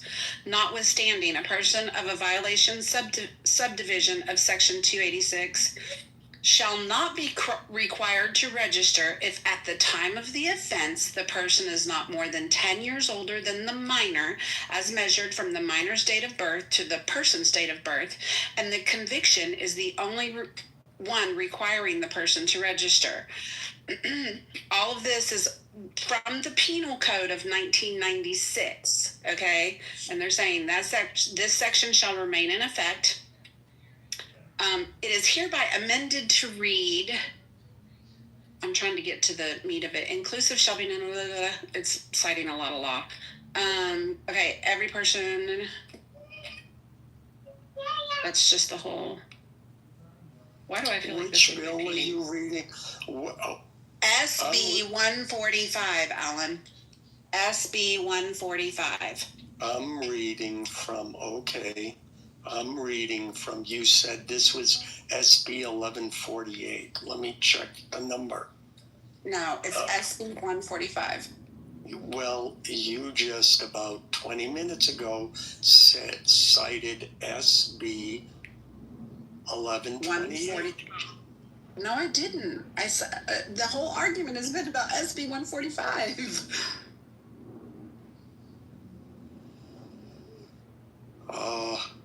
Which was enacted when? This was enacted in like 2019. And this is the one that the Republicans threw a hissy fit about, saying, oh, look, California's adding the 10-year law. The 10-year law already existed from 1996 forward. And it's with relation to the fact that mandatory registration was required except in instances of vaginal penetration, and they changed the law to include oral and anal sex. That was the purpose in the change of the law. Was because it was unfairly targeting same-sex couples that consensually had sex but may have fell under that statutory rape issue, and the judge didn't have the discretion to not force them to register, so that's why they changed the law.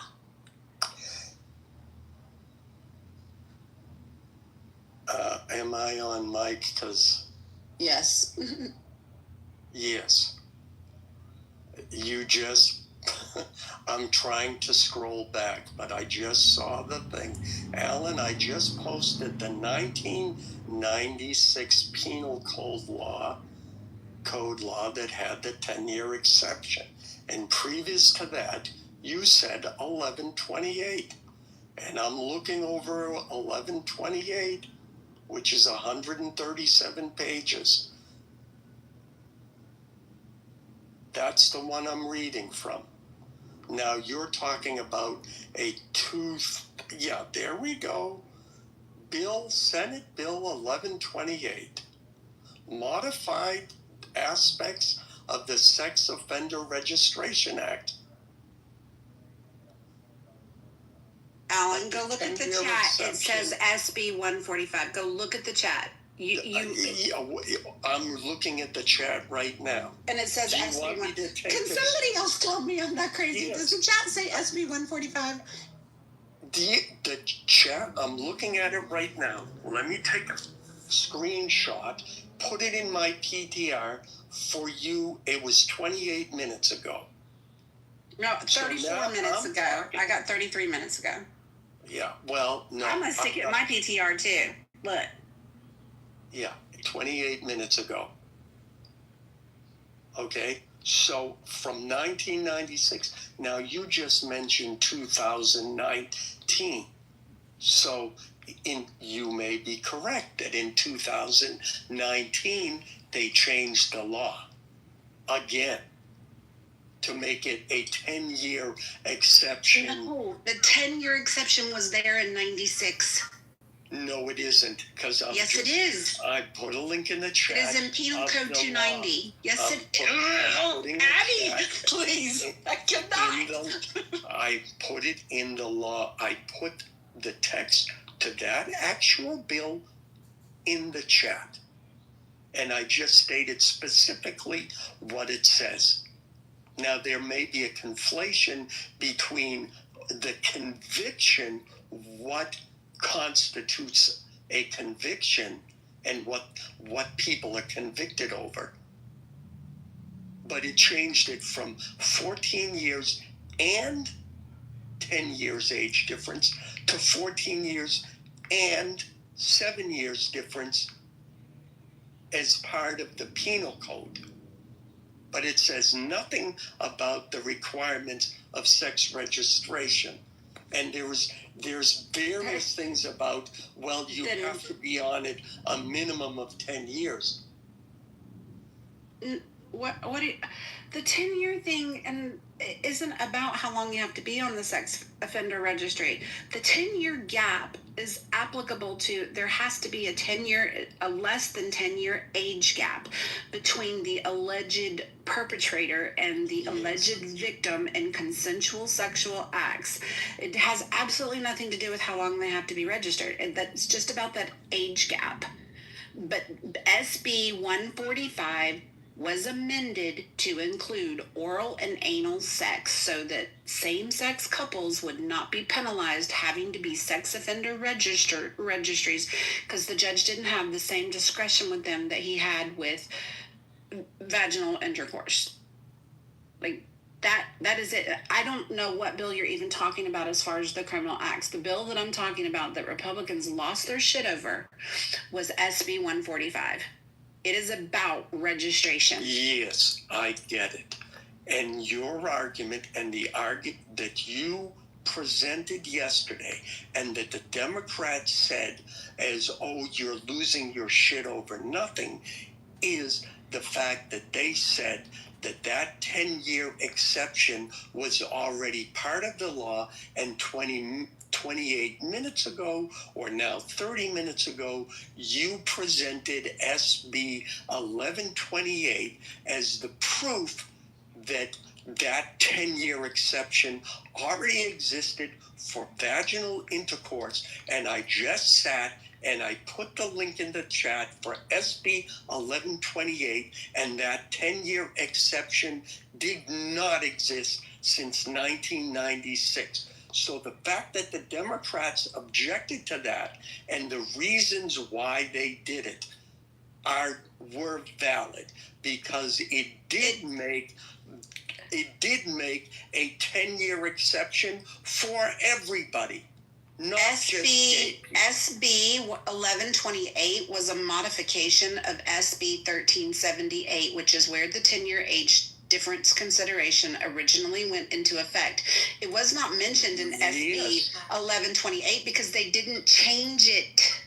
Yes, but it is in 1378, which was back in 1996, Alan.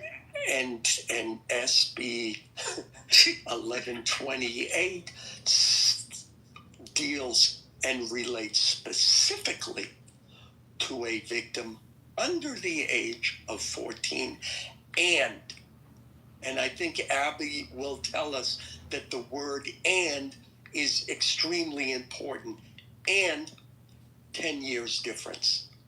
That's what it applies to.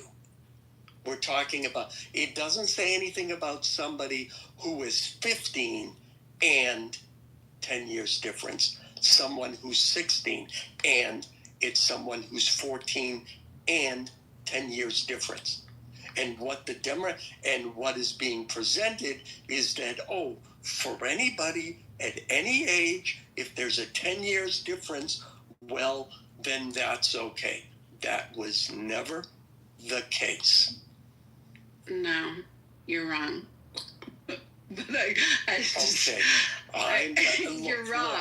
Look, Serenity, I appreciate Google, the good nature under which we are having this conversation. So let me say it definitively. I'm right, double infinity. I'm right, infinity times infinity. Oh, damn, I forgot that one. Okay. But again, let us also say that for those who don't know, this entire conversation was based on the fact that Serenity was saying there was some fucked up shit that Republicans have done, and on that premise we both agree. Okay, so thank you.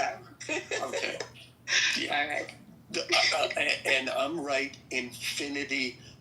No, I already used infinity times. Double infinity. Ha ha.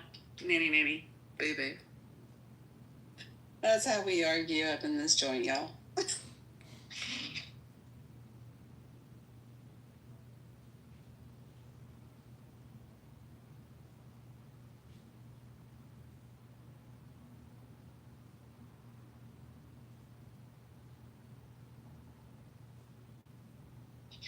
It's SB 145, Abby. That's the one talking about what that law changed.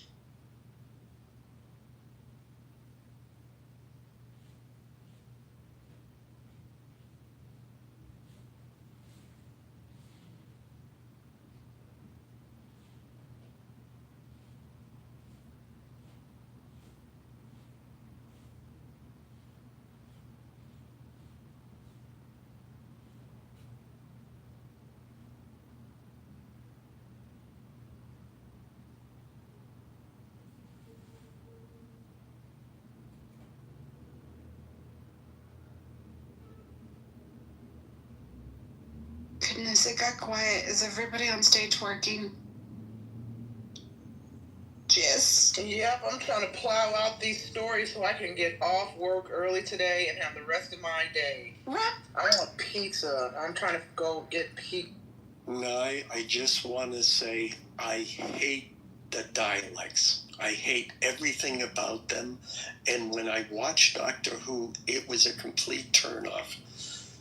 And I hate their voices, the voices they use that in order just disgusted me. So I just want you to know that I just had, as much as you love it, it drives me crazy. Thank you very much. Look at my PTR. I know. Exterminate. Exterminate, Jesus. But I liked the doctor, the guy with the long hair. I forget his name. It was those episodes that I watched. Alan, one of my favorite, and this will be funny to no one but me for all the wrong reasons. One of my favorite Doctor Who scenes is the Doctor, they travel back in, I think, Great Depression, New York. I'm not sure. And there's a bunch of New Yorkers living in the park. They have to move to the park because the Daleks have taken over, et cetera, et cetera. And so they're homeless in the park, and they have appointed this black guy, kind of a preacher man, as the leader of all the homeless in the park. And the Daleks show up to the park because they're about to kill everyone. And the black preacher steps forward and he delivers this long soliloquy about unity and we're all the same. The Daleks, they just stand there quietly and they let him deliver this long monologue. And then he's like, so what do you say, Daleks? Can we live in peace and unity and harmony? And they're like, exterminate. And they fry him on the spot. It's one of the best moments in the history of Who. You know, that's hilarious, and it reminds me of the Borg with Star Trek in a sense. You know, like, yeah, that's all nice, but we don't care. That's hilarious. It does get tiring, though, I agree. Because for years, the Christmas special, or at least the season finale, either the season finale or the Christmas special always centered on the Cybermen or the Daleks. And thank God the last couple of seasons they introduced some new antagonists, because I'm with you. The Daleks and the Cybermen are classic Who villains, but it gets kind of old. It's been old. We need some new villains.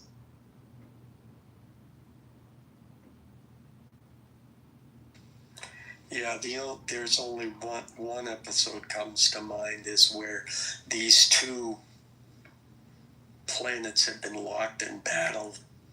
Like they hate each other, they want to start a war, but they're using computers, so the computers can never calculate the perfect move to actually start the war.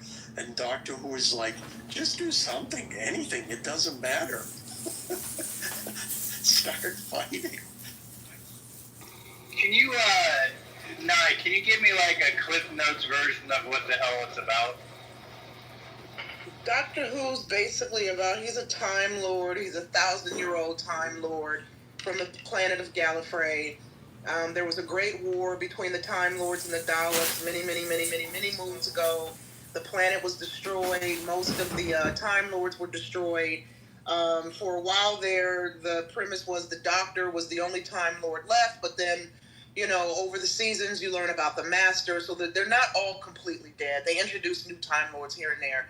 But it's about a Time Lord who can regenerate, so each new season, the Doctor dies, but he doesn't really die. He just regenerates into a new Doctor. So that's why we've had like 14, 15 Doctors now over the history of the show.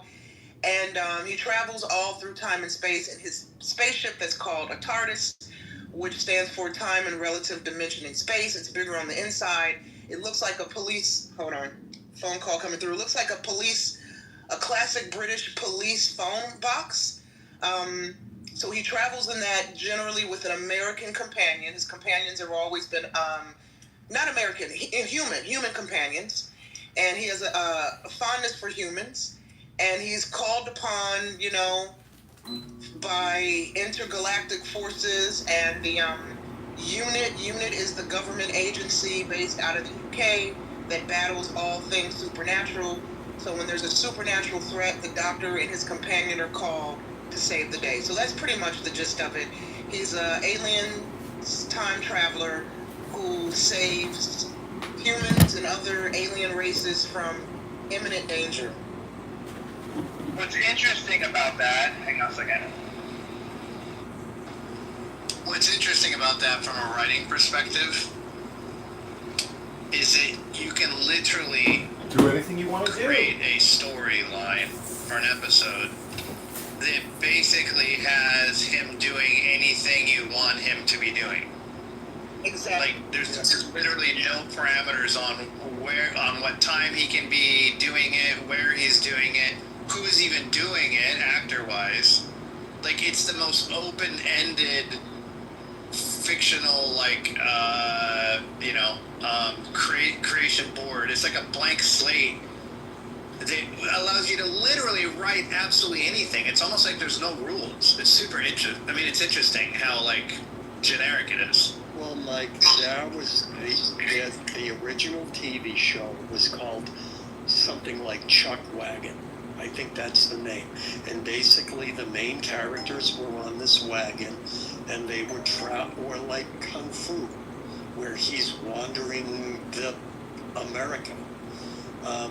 So what it allows you to do episodically is every week Chuck Wagon was in a different city and he met different characters.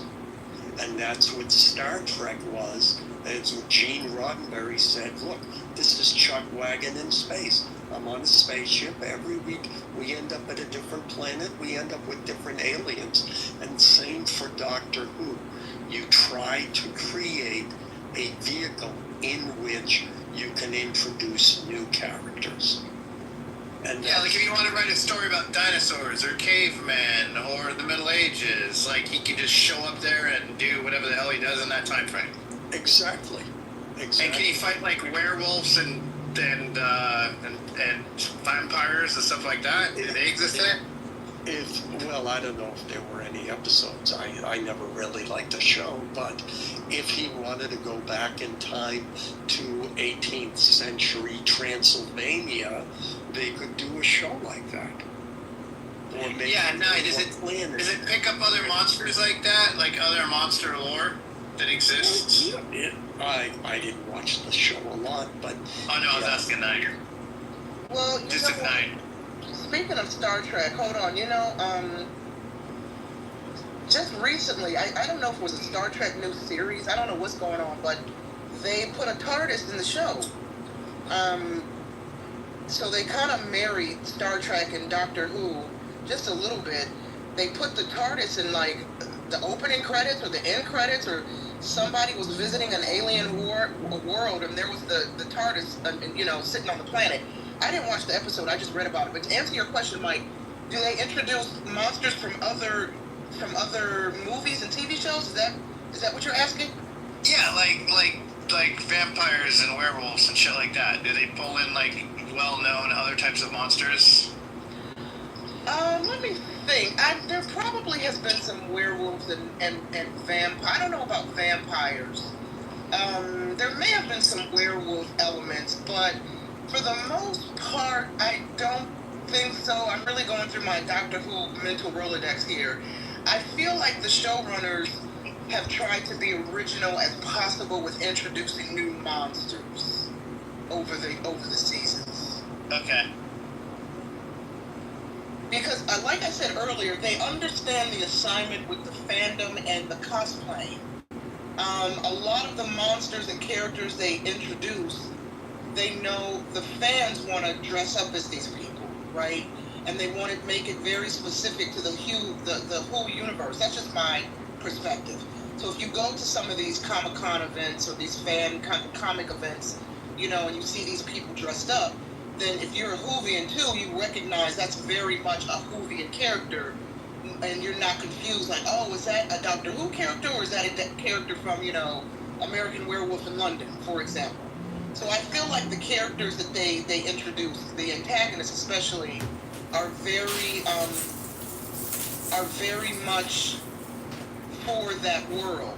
And even the characters, just recently I did a press junket for Outlander Blood of My Blood, right? And one of the actors, I gotta pull up his name escapes me, but he very famously, he's been in a lot of shows, but he very famously played Vincent Van Gogh in an epic Doctor Who episode.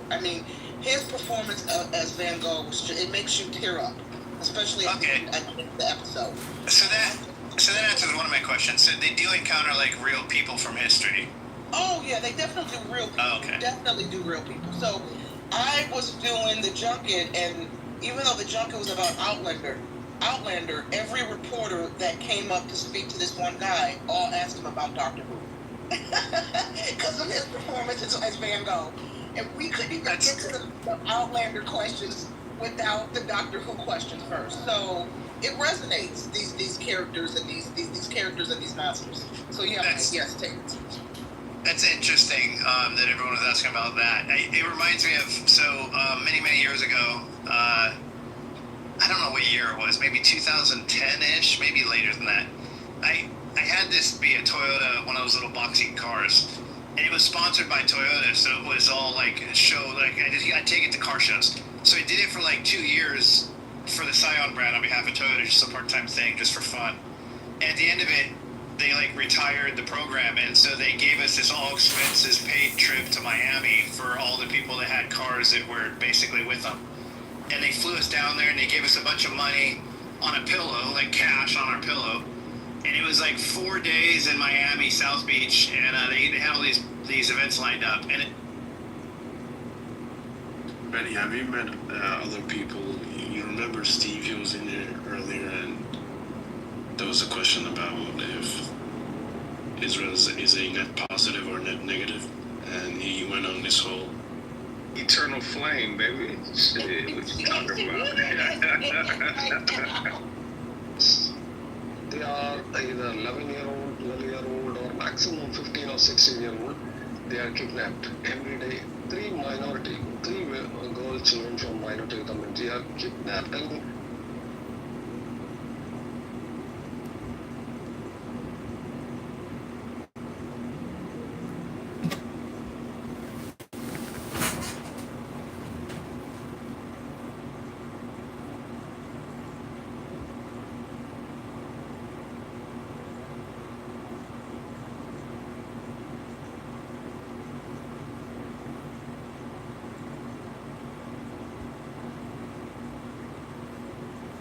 just sat on a chair there, just kind of chilling by himself. So everybody moved to the other room, moved to the car. And I didn't really care about the car that much, but I looked back and Ray Wilson's all by himself at this table. And I'm like, huh. So I walk over and I say, hey, Ray. And he's like, yeah, I'm Mike. And hey, we shake hands. We sit down. We talked for like 20 minutes. Just me and him, just chilling at a table. And it was so cool because, to your point, the reason I'm telling the story is the one thing I didn't say one fucking word about was The Office. I talked about 6 Feet Under, which was my favorite show. We talked about him on there. We talked about a couple movies he was in. But I literally never said one fucking word about The Office. And it was on purpose because I thought like that's probably all people ever want to talk about. Speaking of The Office, you're going to watch, I was a huge fan of that show. I love The Office. They have that spinoff starting soon called The Paper. I saw that. Yeah. I saw the spinoff. Yeah, I'll definitely watch it. Have you seen The British Office? You know what, Mike? I've seen episodes over the years. Only recently did I start from the beginning. I said, let me go back and watch The British Office because I miss The Office, and I've seen every episode of the American Office a dozen times at least, right? So I said, let me go back and start watching from the beginning, the British version. I literally just started it maybe 2 or 3 weeks ago. Okay, so what I watched The British Office maybe a year or two into the American Office, but not recently. And so I feel like if you went back and watched The British Office now, because it was only, I think, 2 seasons and they canceled it on purpose because Rich Gervais wanted to end on a high note. The American Office was on so long that I feel like it became much more polished and much more, probably a better show, I guess, toward the end of its run, for sure, than The British Office was at the end of its run. And so I feel like if I watched it now, I wouldn't appreciate The British Office as much as I did when I watched it back to the American Office like a year or two in. And I think it's because they share the exact same episode. Some of the episodes are identical, right? American at first just copied the British show exactly and repeated the characters and everything. But I liked how dirty the British one was. Like it was a little more perverted, its humor. And I thought I liked that because the American Office was kind of a washed down version, I thought, from like an outrageous perverted standpoint. But I think now if I watch the British Office, I probably wouldn't enjoy it as much as I enjoy the American Office in general. That's just a guess though. You know, speaking of the American Office, I read just recently John Krasinski. This is really interesting. He said his greatest regret was when he got cast in the show. He and his buddies decided to go down to Scranton just to film Scranton, kind of like research as an actor. And he had his, camera and or his phone, whatever. He just filmed some footage. And the showrunner, or maybe it was the executive producer, somewhere over the network, saw his footage and asked him, hey, can we use your footage as part of the opening for the show? So the footage that we see as the opening credits on The Office, that is actual homemade footage that John made. And at the time, they said, we'll give you $1,000 to use it. And he's like, okay. And he said that's his biggest regret because had he known any better, he would have accepted, he would have negotiated for some residuals. And he would be a millionaire now because his footage is used as the opening credits for the show across reruns, across all seasons of the show. You stream it now, you see the opening credits, which is his footage. And so he's like, damn, he really threw himself out of, a lifelong payday by not really fully realizing the power he had in negotiating, maybe some residuals or more than just a single $1,000 payout for his footage. That's interesting. He definitely made it big because of the show and the movies and stuff like that now. And he very definitely won. Hey, I hate to interrupt your all-day, week-long conversation about Doctor Who, but I just wanted to tell you, Mike, as a campaign donor, we're putting your money to good use this weekend. We are gathering signatures on our petitions, and especially at the parades on Monday. How many do you need total? 700 confirmed signatures, but we want to get way past that. Seems like that would be pretty easy to get, I would think. It's a lot harder than you would expect. Some people, you ask them to sign and they just scribble. They don't even, it's not even a valid signature. Oh, because you got to get them to really sit down and put all their real information on. Yeah.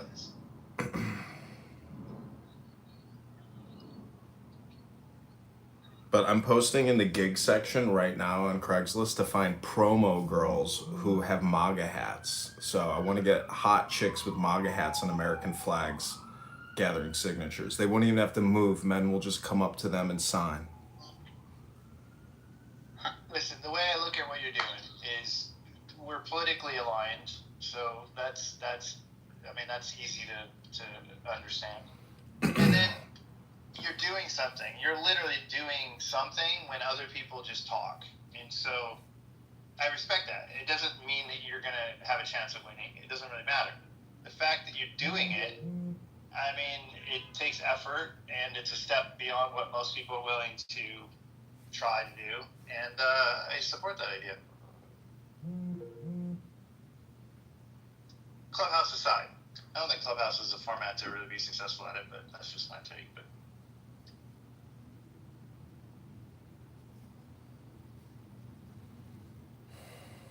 yeah, it's easy to get attacked by people who click a mute and an unmute button on this app as if it actually means anything. You know, getting angry over loser tards on this app who want to criticize me for doing what I'm doing. I mean, it's a me problem if it actually bothers me.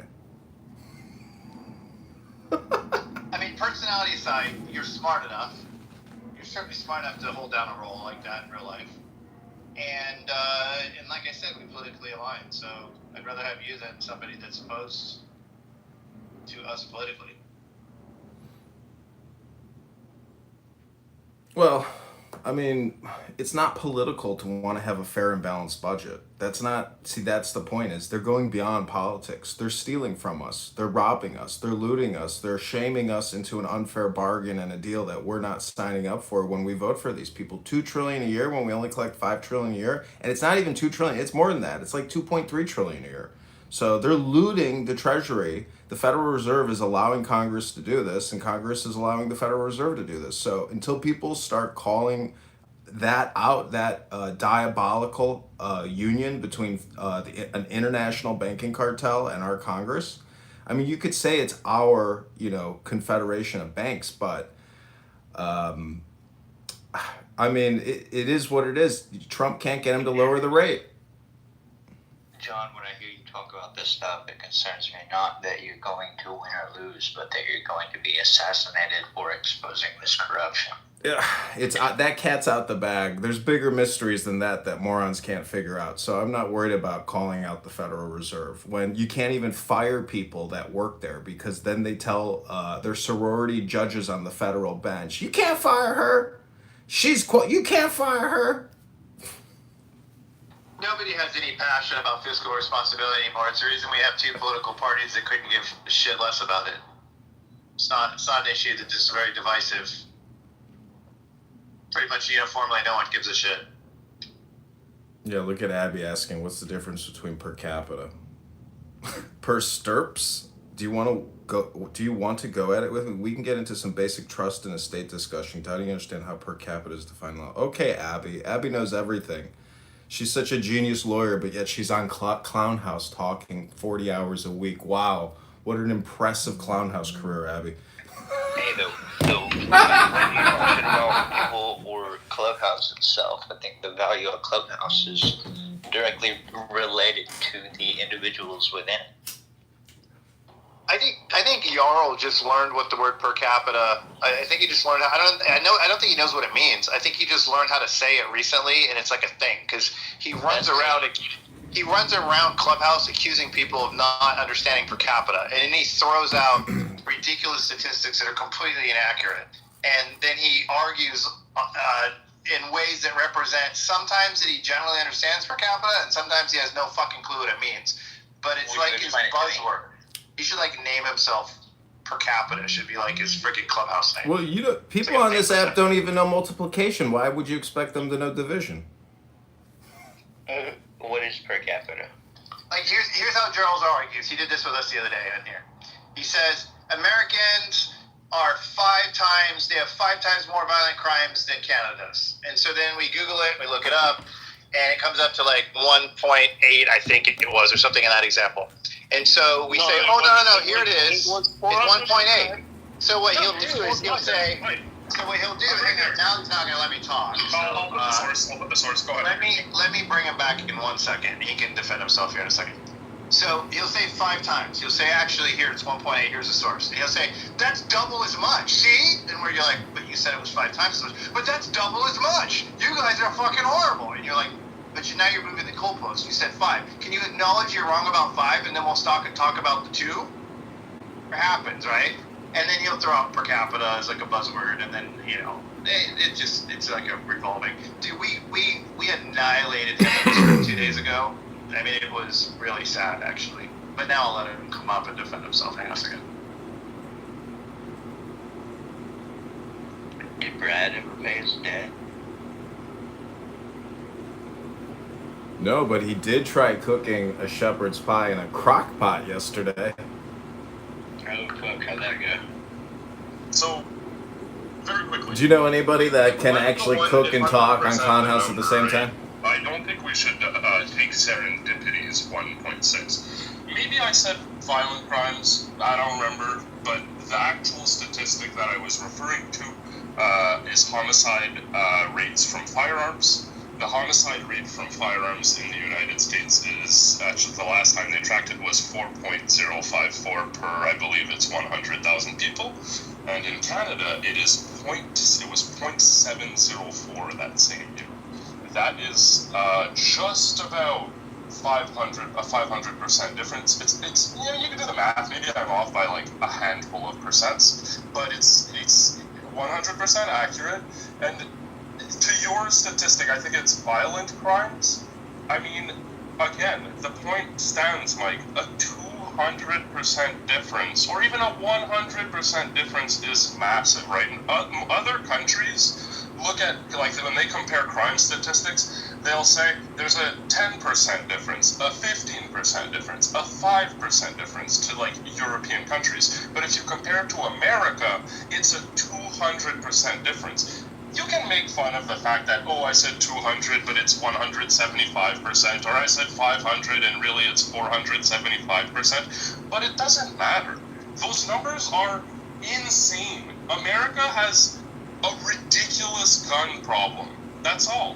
You can't compare Canada to America in the gun issue, because Canadians don't carry guns like Americans do. Like, you carry apples to oranges. Exactly. That's why we don't kill each other at the rates you do. No, you do it a lot higher, because your violent crime rate is much, much higher than ours. And you kill each other 23% in the last 5 years, as opposed to our 5. Yeah. Hello? Yeah, we kill each other differently. You kill each other differently. That's all there is to it. We kill each other with guns more than you. You kill each other differently than us. You still kill each other at a very high rate. It's relative to ours. It's very close. You have to get it's not higher, I think. I think per capita wise, it's actually higher than us. Violent crimes, including death. Violent crimes? Yes, it is higher. That's our one method. Your choice. Violent things in Canada, sure, yeah, we'll drop gloves, we'll fight, we'll have fist fights. That's fine. That's totally fine. That's great. Fist fight people. Don't shoot them. How about we look at the murder rate? We're not talking about fist fights, Charles. We're talking about violent. Crimes are. Get in a fight at the bar, it's a violent crime. Canadians love fighting at the bar. That's like our second national sport after hockey. We're talking major assault. Yeah, I'm not really talking about fist fighting, but I mean, it's kind of a gaslight of the room when we say something and then you categorize it in a manner we're not saying, and then act like you're responding to that. What's the homicide rate in both countries? Let me take a look. I'm pulling it up. Hey, Carl, is your healthcare free? Let me just ask you that. Yes or no? Simple question. Is your health care free? Well, you say, why is it a binary? Why do I have to? Is health care free? The actual. Do you want Canadians get health care? Sean, every Canadian has heard this. Yes or no? No. Suck my dick. Okay, that's cool. No, actually, I respect that answer. I'm glad you didn't say yes, because what percentage out of your pocket comes out of your pocket to pay for it? And doesn't your country discriminate people's health care based on age? Well, let's stick to the homicide rate. I'll pull it up. Oh, no. I'm talking about real shit in your country and its problems. Doesn't your country discriminate you guys based on your age? And who deserves health care and who doesn't? It's kind of refreshing to have a Canadian get free health care. What the fuck? That's not discrimination. Yeah, you're walking around it. That's okay. You know what? I'm going to go back down because I have a client here soon, but I just had to ask you a few questions, but you answered it. Thank you so much. So wait, I didn't hear the answer. Is it true? Does the healthcare system there discriminate against people if they're over 65 or something? You're saying that because children get. That's better than going 20%. Jared is down. Okay. My Jewish So, friends yeah, are there for me 80% of the time. Okay. It's better than going 20% I'm not sure participation. what the point was, NY, but I'm like, I don't know. I thought something completely different when he asked about discrimination based on age. Like, you know, a person past a certain age might not qualify for a kidney or a heart transplant. That's what I was thinking too. Yeah. So, and I, you know, if that was the case, is that a bad thing? Is that a wrong thing? And, you know, I don't know. I don't know what the point was. And I'm just explaining the way I was thinking about it. And then I was trying to go to the logical conclusion of, is that good, bad, or indifferent for society? Is that, you know, what does that say about the country? You know, overall, they provide low-cost health care, but, you know, they put... You guys are fucking patient zero. Seems like fucking Indians are what? White supremacy? Bitch, please. You guys are a fucking scumbag. Go take an event. First, but that was before your daddy passed it on to her. How is this an improvement? And what about it? I don't give a fuck. It thinks Randy, he's a dumbass selling it, but I don't give a fuck. Is this an improvement on the other end? No, it's not. Rabbi, can you put me in the queue? I'd like to debate someone, please. Who are you gonna debate, honey? I don't know, baby doll. Sonny's a fucking faggot. Oh, that's right. Oh, you make him a ball. He's like, he's a play. What's that, Sonny? What's that, Bungie River? What's that, Sonny? What's that, Sonny? What's that, Sonny? Hey, John, can you hear me? What's that, Sonny? Oh, Sonny. Oh, bye, Sonny. All right. Bye, Sonny. I'm not sure if you hear me. Can I say something real quick? Hey, can you hear me now? Yes. Yes. All right. Yes. Yes. I am the fucking alpha right now. Similar to like Dorian or yeah. Everyone's significantly between 2014 and 22. I have some notes that Great increase in her but I don't have like data. Lower than the U.S. through 2022. But a different source indicates Canada's violent crime was 14% higher than the U.S. in 22. Canada's homicide rate has historically been lower, but it has also seen a significant increase. Between 2014 and 2022, Canada's violent crime rate rose by 43.8%, while the U.S. saw a 5% increase over the same time frame. While still lower than the U.S., Canada's homicide rate also increased substantially by 53.5% between 2014 and 22. So here's what I'm seeing. Hello, my name is George. Although it's true that Canada has a lower rate, maybe in terms of gun and violent crime and murder than the U.S.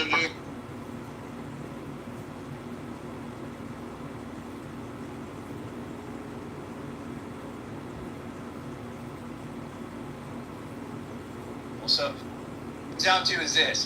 You're really on. Ah, fuck you. Yeah. I have not been any time before. All other people that get Well, I was hoping I modded John, and I was hoping like I wanted to move down so that he's the only mod, and then he modded everybody. But then he modded Pussy for me. Yeah, he should have modded the Pussy and Bobo and S500 at the end.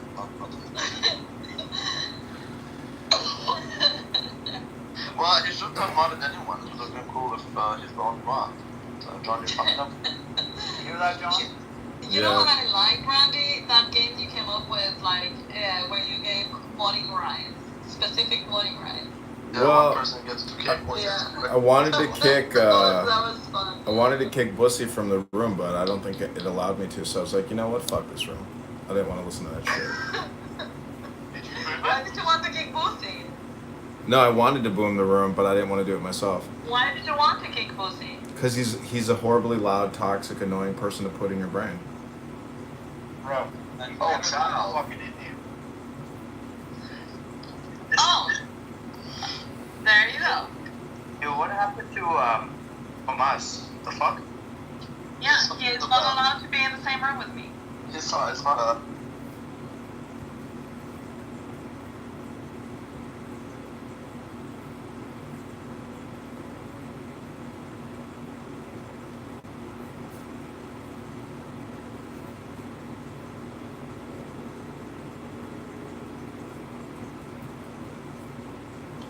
The population of the United States isn't 1 billion, right? Are you fucking stupid?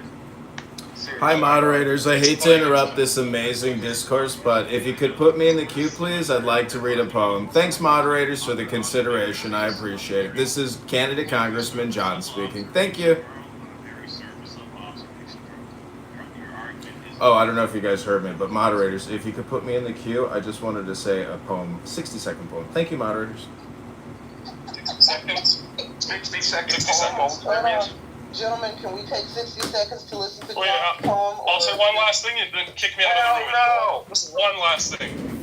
The fact that you think the difference between 500,000 and 200,000 is bigger than the difference between 5 and 3 means you genuinely do not understand. No, Carl, this is what I think. Carl, I think if you take I think if you take America's 350 million people population and you break that down by 100,000, you're talking about annualized 7,000 people versus what?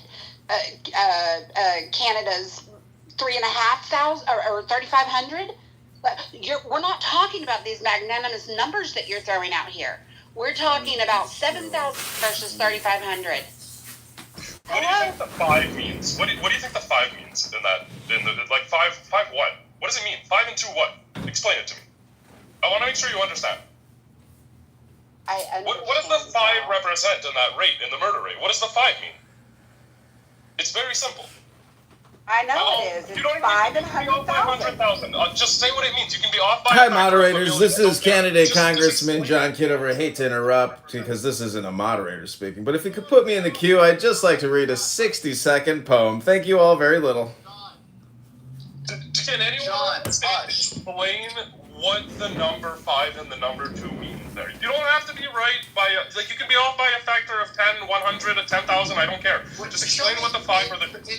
Hey, yo, can you please show me?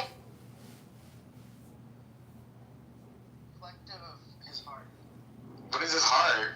Shut the fuck up, John Kitover. Hey, moderators. Excuse me, moderators. I'd like to be put in the queue. I'd like to read a 60-second poem to the room, if I may. This is directed towards Rabbi and Mr., a.k.a. T-Robs. I'd like to read a 60-second poem uninterrupted. If any F-word, N-word interrupts me while I read my poem, I'd like you to kick that F-word, N-word to the goo. Thank you very much. Put me in the queue, moderators. I got a great 60-second poem I'd like to read to the room.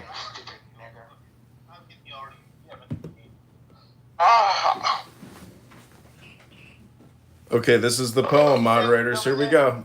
This will be the best 60 seconds you ever spent on Clubhouse. Shut up, John Kitover. Shut the fuck up. What did you say? I was dead, then alive, Kitover. weeping, then laughing. The power of love came into me, and I became fierce like a lion, and tender like the evening star. He said, "You're not mad enough. You don't belong in this house." I went wild. and had to be tied up. He said, still not wild enough to stay with us. I broke through another layer into joyfulness. He said, it's not enough. I died. He said, you're a clever little man, full of fantasy and doubting. I plucked out my feathers and became a fool. He said, now you're the candle for this assembly. But I'm no candle. Look, I'm scattered smoke.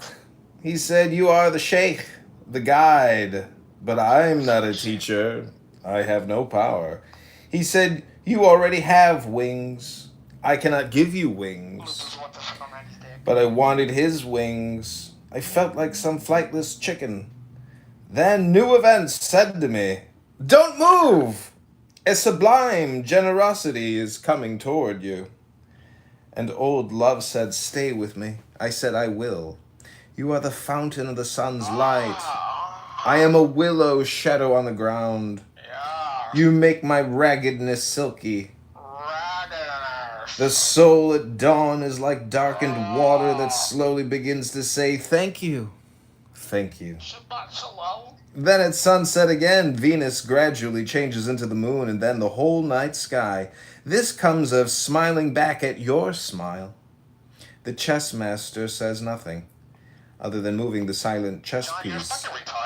That I am part of the ploys of this game makes me amazingly happy. Fucking faggot.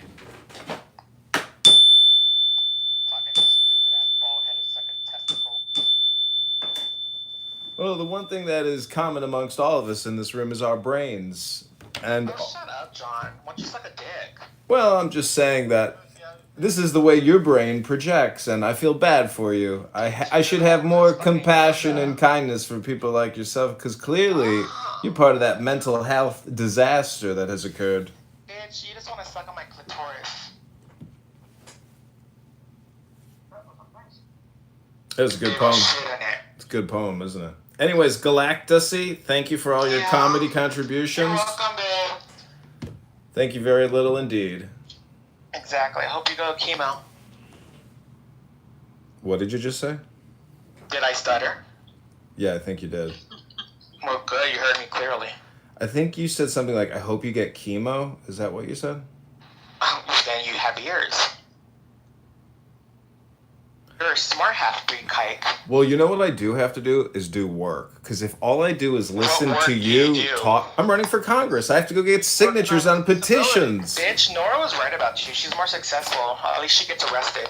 Yeah, she gets 5150 every day of the week. Congratulations. Well, maybe you should get something from that other than Labubu here sucking on Randy's dick. You know, by the time this is over, Nora's not only going to be a non-profit activist, she's going to be a lawyer. What's that, tranny? Oh, the tranny is speaking. What's that, tranny? What's that, transvestite? What's that, transvestite? Transvestite, what's wrong? Did I trigger you, transvestite? Oh, the transvestite. Oh my god, the tranny's upset. The tranny's messed up. Oh my god, the tranny's upset. Sonny's okay. Labubu, hey, Labubu. There will be order. Fucking minority, filthy, fucking dirty, chaotic niggers. Yeah, India. Order. Neo is in the Matrix. So, anyways, there's this thing called habeas corpus, and habeas corpus allows you to go before a judge and plead your case if a psychiatrist won't release you from the insane asylum. So I'm just saying that if Nora Bandora went before a judge and pled her case, there's like an 80 to 90% chance that that judge is going to say, young lady, I think we care about you and it's in your best interest to go back to the insane asylum. Keep taking your medications and keep eating your 3 meals a day. Don't forget to poop and take a shower. Do you have an update on your Brad lawsuit? Yeah, let me check the... Actually, I just downloaded the documents from the law firm today because they wanted to get prepaid. So, unfortunately, they weren't going to take it pro bono. So, anyways, yeah, I mean, we're suing him and we're going to... Is this what you're using your campaign funds for? No, we're using the campaign funds to go to So, we got invited to be on TV at Illinois. Really? Yeah. So this upcoming Friday, I'll be on television, on the radio. I'll be on the internet. Like I'll be in the newspaper. Like it's a big newspaper production. So Friday's the big media day. Are you gonna celebrate with a Miller High Life and orange? Well, that's what I was thinking. I do so much of this, you know. Do you want to take the edge off? That's what I was thinking. I was like, how am I going to take the edge off before this interview? I was thinking about that. I don't think I actually need to. I think I just feel like I've done this so many times now because, you know, we just repeat ourselves all the time. So I don't think it'll be any different. Clubhouse in the morning and scream nigger half a dozen times and just like shake it out and, you know, you'll be okay. Scream out the N word. You think that that's how to mentally prepare for an interview, huh? Just like loosen up a bit, limber up. That's how you do your Tourette's. That's how you do your Tourette's. I don't know what to tell you. Working a little bit, just be like, nigger! See, you're one of the reasons why I created a room called "Wasting All Your Time Talking to Trash," and I know you own JohnKitover.com, T-Robs, but I know you own JohnKitover.com, but I still don't have to lick your filthy Irish shepherd pie cooking, potato snitch eating. You know, down there they don't do potatoes; they do corn. So these are the 4 instruments I'm going to bring with me to the interview. I'm going to bring. Are you gonna mention JohnKitover.com when you're live on television? No, I'm going to say John for Congress. No, bro, you gotta do John. Oh no, I'm not gonna, because this one's permanent, so I'm not gonna. No, that's too risky for me. Do nothing, bro. I won't do nothing. No, because this one, Right. this Right. media. Did I or did I not do the fucking thing which was unasked for? No, you helped me. Thank you. So what I'm saying. I did the fucking honorable thing, bro. Yeah, but what I'm saying is this interview. Listen to me. Some dirty Indian scammer would have got it if I didn't. Yeah, that's probably true. So like, be fucking thankful. It's in the hands of a white man. Anyways, all I can say is that, this is like SEO reputation management for me because I do have 20,000 YouTube videos and 20,000 Instagram videos of everybody here talking for 5 years. So what I'm trying to say is that when I do this interview on Friday, that publicity piece is like a full-on resume for politics. So I'm going to prepare for it by doing Grok queries and then building policy positions off of all the Grok queries and all the contrarian positions to the Grok queries. So, anyways, I'm just saying I'm doing research and preparing for this interview as opposed to your methodology of screaming the N-word 10 times. Thank you very little, T-Robs. That's right. Gotta limber up. Do a little bit of downward dog, stretch it out. Yeah. So Grok does a lot of calculations for you, incredible statistics. So that to me is like unbelievable. I've done some amazing, common sense financial per capita division equations. That's racist, bro. That's racist. Did he just say per capita? Some people. God, he's a racist. I don't really work with statistics anymore because you guys know what I do. I just live stream Clubhouse all day. So I'm not advancing in my mathematical capabilities, but I would say I kind of probably, peaked in math in college. And even at that point, it's not even functional. Like, it's not useful in the workplace. If you come out of college today, you have to be so proficient and mathematically capable on Excel. Otherwise, you're worthless. Like Randy here. You gotta be a prompt engineer. Yeah, basically you gotta be an engineer, really, because a prompt engineer. Yeah, well, you're right about that, but what I'm saying is if you have an actual electrical engineering or computer science background plus, you're doing you're trying to actually functionally use your prompts to integrate it into your product, and we're talking about mega products, but for sure. Anyways, that's what I actually. If you're a coder, like Jack, who started Twitter. Yeah.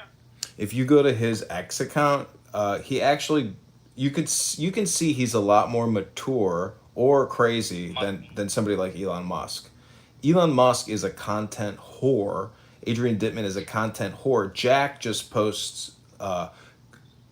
And there's a quote that says, "We believe in functional coding and no kings, no presidents, etc." So technically, America is set up in a way that every American should be an accountant and a software developer because we have no king.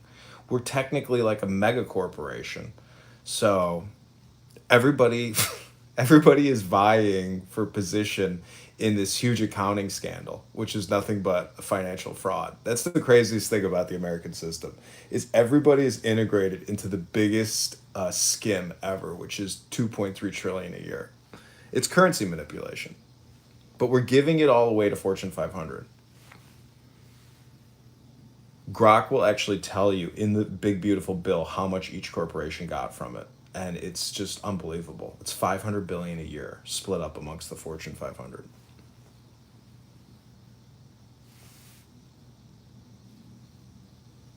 So when are you getting a piece of that action? Well, I don't know. He said, when are you going to get a piece of that action? The whole thing is I have to get signatures. So I have to be totally focused on gathering signatures. So today is like the kickoff day for signature gathering. And right now I'm posting in Craigslist to all these towns to try, in the gig section, to try to find petition gatherers, circulators. But I'm going to have to personally go out there and get, probably 400 signatures myself at a minimum. So it's literally, meeting people in the real world. But I'm going to live stream it and put it on Clubhouse as I'm gathering the signatures. I'm going to bring a chest cam with me. What for? There's no point to do all this work unless you film it all. So I have a chest cam. Oh, but you mean on Twitter or on YouTube? Yeah, I'll live stream it onto YouTube and X. And I'll live stream. Oh, the John Kitover show is going television, is going real world. Yeah, you need to get me distribution in the UK. Like Really? Yeah, I can do a fake English accent, pretend I'm like an English lord, and basically reverse engineer Sacha Baron Cohen. Do the same thing that he did, but pretend I'm English. Instead of Borat, it's Boris? No, we'll call it King John. I have this book on King John and how he ruled Ireland. Have you ever read the history of King John? King John V? I don't know the number, but the book I have is called King John. It's one of them. I'm not sure which one. But anyways, I'm just saying, like, when you read it and you read how the way they lived in their caravan, like their royal caravan or their supply line, it's wild. Like, it's because it's the medieval world. It wasn't like, Bro, I'm literally parked outside a castle. Well, anyways, I'm just saying the way you lived in luxury as royalty in the medieval ages was really interesting, because it was basically like very high standard, but also, very cringe and crazy. It's amazing that people would like worship a king, like everything was for the king. It's such a crazy concept. Yeah, well, the king was put there by God in theory, right?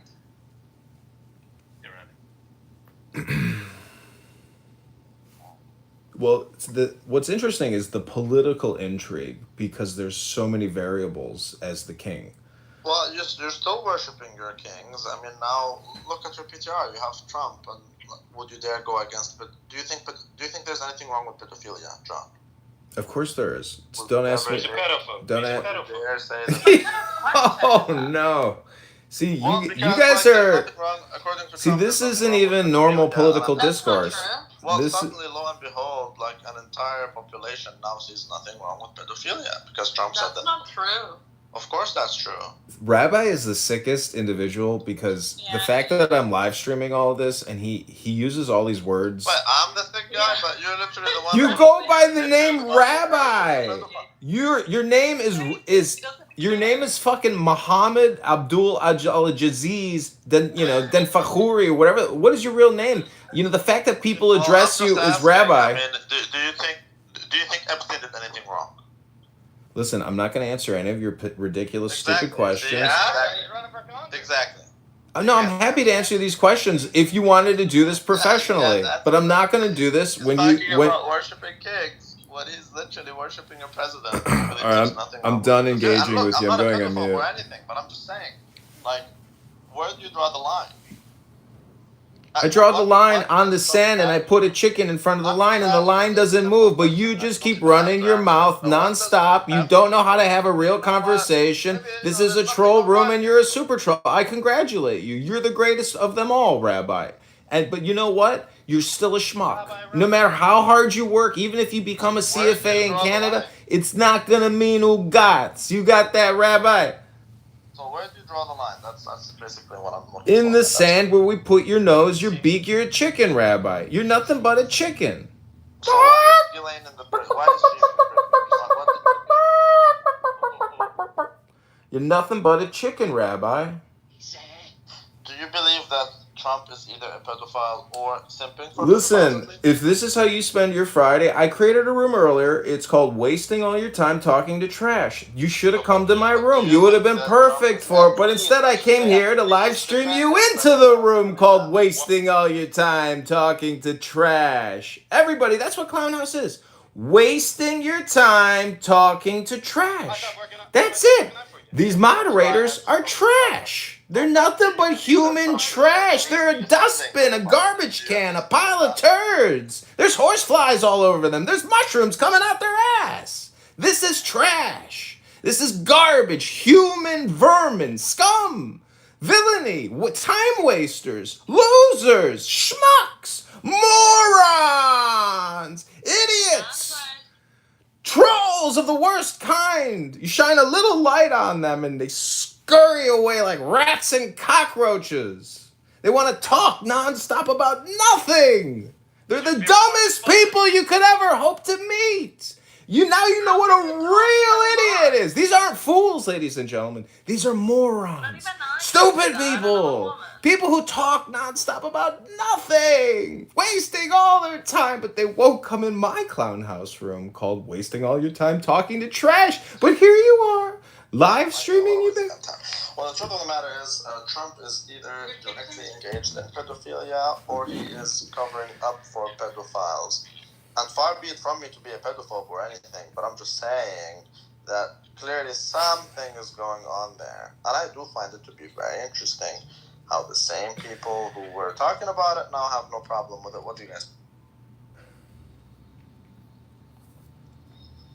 think? Exactly.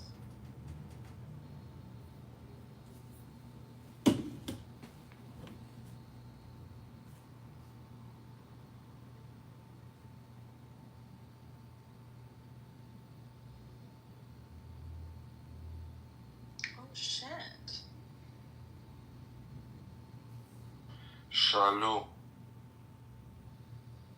Where's this fire? Isn't it?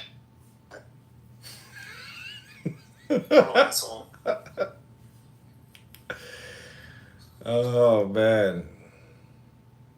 Here we are again, repeating the pattern, stirring the pot, the same game all over again, just like in old times. And I'd say about 30 seconds, Mon's going to appear on stage. And it's going to be just like the old times, Pepe. Just like season 1, season 2, season 3, season 4. No reason. The reason I've given is because, spam account. In other words, making more than one account.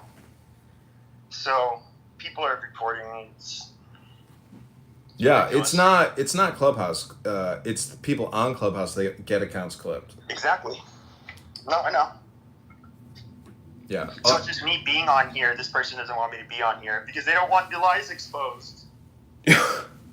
Well, the only accounts I've ever reported are some of the, heinous Palestinian terrorist promoters and possible terrorists. So maybe I've reported you once. I can't remember. Maybe once. Sometimes I get angry at people just because I feel like they're really wasting all their time. And like the choices that they're making on here, the content that they're consuming or creating is so childish and stupid that like it can make me angry because I'm recording it all, and so Cool. So what do you think about this AI that's would be like a threat assessment and given to law enforcement? I think it's bullshit. Oh yeah, this is coming, and it's a big program. It's going to cost hundreds of billions of dollars. Like this, they are going to literally mine our minds through the cell phones. Amazing. Everything. This is the craziest thing about Apple. and Samsung. Most people don't realize that Samsung is one of the biggest surveillance companies on the planet. Everything you upload, especially Google. So Google and Apple, every photo you have ever taken, every video, everything auto uploads to the cloud. And it constantly asks you over and over. I know, but every single time you access your photos, it asks you again, do you want to mass back it up? And you're like, no, motherfucker, no. So what I'm saying is they are mass surveilling. And that's the only reason they can afford to spend all this money on these data centers. There's no other reason to put all this money in all these data centers. Sorry, friend. I'm going to go in listening mode for a bit, so I can't really talk. I'm busy today. But since this is your house and everything, I'm just going to give you a suggestion. I came up on stage because I know some people have notifications on of whenever I come up on stage to speak, they'll come into the room. So what I suggest for you is pull people up on stage, right? And that they have bells on when people come up on stages to speak, and then have them move down into the audience after a while. So Sam gave a thumbs up for yes, and then I'll share your house here in into Blue Eyes. There was a lot of people that got affected by the Holocaust. So for people to still spit that type of rhetoric in this day and age, what do you want to eradicate the earth? You know what I mean? This is crazy how people want you kill it. Like it just doesn't make sense to me. My brain has a hard time computing it, but Jews are starting to feel that. The ones that are aware and their eyes are open and their ears are open and their nose, because you can smell this shit coming from a mile away. And if you see it and you hear it, that's sad. Like anybody that's even expressing their religion, says you should be able to say, this is who I am and I'm proud. Yeah. I don't disagree.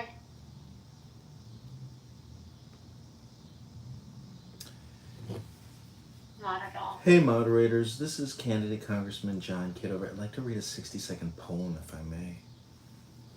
Please, go ahead, John. Can you do it fast, John? Like those drug commercials where they rhyme it off so fast? You could do 3 commercials in 60 seconds. Go for it.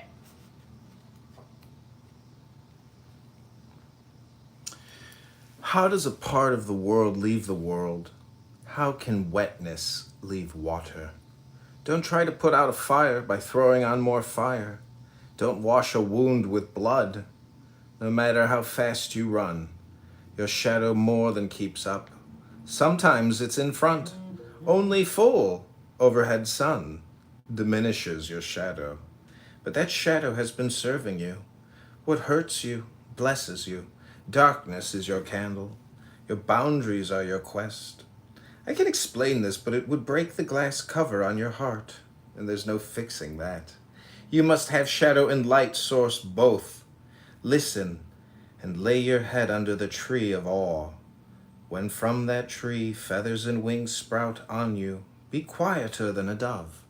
Don't open your mouth for even a coo!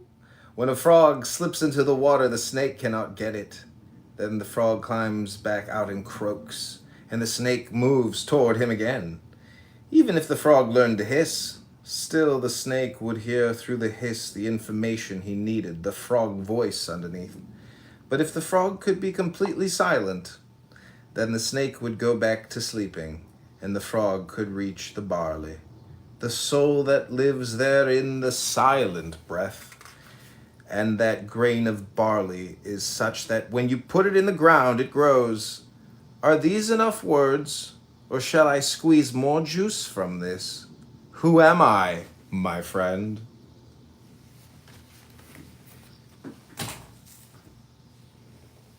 Thank you, Mr. Kitover.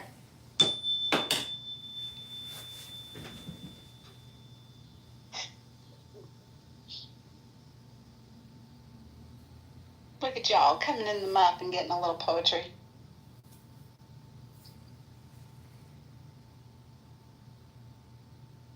Got everything in this room. We definitely do. I heard a guy came in here yesterday and left with an STI. Just for walking in the room. I don't know about all that.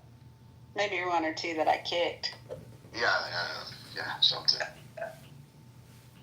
Hey, Jarl, can you give me a quick definition of per capita, please?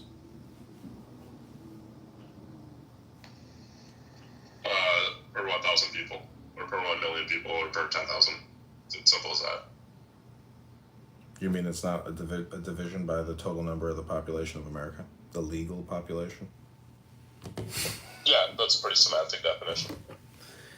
Got it. So what do you think the real legal number of Americans is? Is it 300 million? The legal number of Americans? Like legal citizens? Yes, Social Security bearing individuals who actually file a tax return.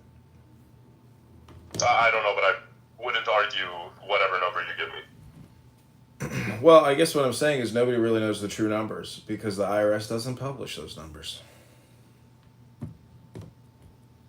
Okay.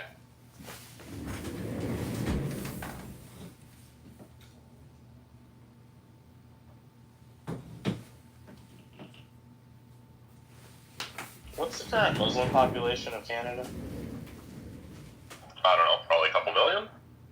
I don't know, but 5,791 incidents happened during 2022 and 2023 of anti-Semitic attacks towards Jews. And it's increased 211%. Well, I think Jews have to become like ninjas, Absolutely. I see Chabadniks, dancing in the streets with the menorah, and I'm like, I cannot believe, what they're doing. Like, but they're they have no fear, and that's what I respect most about them is that they It's not that. It's because they have faith. Well, their faith overcomes any fear that they might speculate on.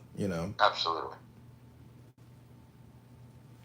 I don't know. To me, it's just, it's the wisdom that gives them that faith because it's more than faith. It becomes certainty for them. So they've taken a step past faith into certainty. And that's real power because that's real action. And, the thing is, it's that joy and love, that they exhibit and give when you meet them if they're, doing something at some public event. But in today's world, there's these radical protesters who might throw a rock, throw paint, attack you somehow. Like if Bill Gates can get a pie in the face, your local I'm not putting that out there. What I'm just saying is security is now, and that's awareness and taking that extra step. So if you in 2025. You can expect X number more of, potential situations. So I'm just saying, if you can speak about it mathematically, you can take a lot of the, I guess, delicate words out of the conversation. It's still gone. Good morning. Good morning. Hello. Or grand rising, I should. Right. I guess it is afternoon. What are we talking about? We're talking about school shootings and how to respond to them? Can you add a new poll, Savannah? Yeah. Like, what type of sashimi do you like? And then you can have like 5 different. Can you put Vegas roll in there for Abby? Silky. With cream cheese. Moist. Do you like your sashimi dry? Spicy mayo. Yeah. All right, hold on 1 second. Stilgar, real quick, while you're in here. I am thinking about putting together, I want to get like 2 or 3 2A, minimal gun control people and 2 or 3 who are very more restrictive gun to do a room and have a discussion about it and kind of let you guys volley back and forth. What's that have? That's right. Listen to me. That's right. That's right. She gets it. I said it. She gets it. What I always did when I played with the corkscrew with the little handlebars, it always looked to me like a screaming person saying, "Listen to me." Listen to me.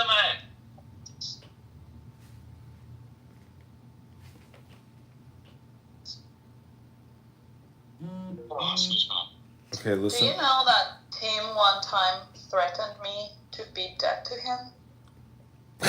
So is that were you threatening to lick his arse? That was not a threat.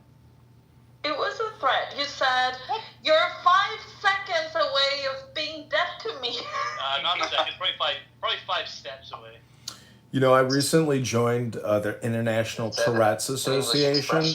The ITA is known as the International Tourette's Association, and they have an online verbal tracker now for people that use the N-word. Mick Dickerson and Randy are up there in the top leading polls of all humans alive right now on the planet that use the N-word. So congratulations, gentlemen. You've set a new International Tourette Association record. Oh, child. Congratulations, gentlemen. John, who did you mean? You said Mick Dickerson and Randy. They're the same person, though. No, T-Robs and Rabbi here. They're two different, personas. Congratulations, John, gentlemen. Did you hear that Nora was arrested yesterday again for that? Yeah, I heard, yeah. What's wrong with Lou? Lou, have you ever had a job yet in all these years of being on Clown House? No. Congratulations. You're going to make a great AI researcher. You're going to be so good at AI prompting, you're going to start doing prompting saying, why am I doing promptings on AI? Why am I doing so many promptings on ChatGPT? Why am I going to do so many AI promptings on Gronk? What? Who John, don't you think that that's tragic? I know we had a conversation about Nora earlier today. We talked about habeas corpus. I'm sure McZed can tell you what habeas corpus is and how it can help her get out of the psych ward. McZed, why don't you tell everybody about the power of habeas corpus? Okay, my question is, who The neighbors. Who did Nora attack this time? The neighbors. Oh my god. Oh, She attacked the neighbors. She attacked her personal neighbors? Yes. No, my neighbors. No. The neighbors, like, in a different universe. What other type of fucking neighbors? Like, apartment neighbors? Listen, McZed is on vacation in Italy. He can't hear you that well. He's got pizza in his ears. The videos that she has uploaded in her Twitter show that she has, like, a garden and stuff and a backyard. So it must be, like, houses. So at a neighborhood, she got into a scuffle with her neighbors. Something like that, yeah. No one said scuffle. And the police got called? How else does someone else get arrested, nigga? You're the lawyer. I'm asking, who called the cops? You're real fucking dumb. Are you trying to find out to see if you can help her out? I'm just trying to find out who called the cops. Her brother. Her brother? By numbers, 1, 2, 3. Apparently, yeah. So her brother called the cops. No, nobody. That is not known. That's hearsay. Is it? I thought it was. Yes, nigga, it's hearsay. So we don't know who called the cops. We don't know who called the cops. Is her family helping her or trying to keep her Wait, locked Lou, up? why does T-Rebs think you're an N-word? Are you an N-word, Lou? Yes. He's a Mulanyan. You're a Mulanyan? That's right. He's a mully. Listen, McZed. Listen, we fired you 3 weeks ago when you didn't show up for the job. McZed, the point is she's sitting in a psych ward and she's been decommissioned. She can't come on Clown House anymore. And everybody was looking forward to her latest YouTube video and Instagram. We're all sitting here amazed at her artistic capabilities. It looks a lot like some of the other tragic, videos you see. You haven't seen her thirst trap videos on Twitter yet?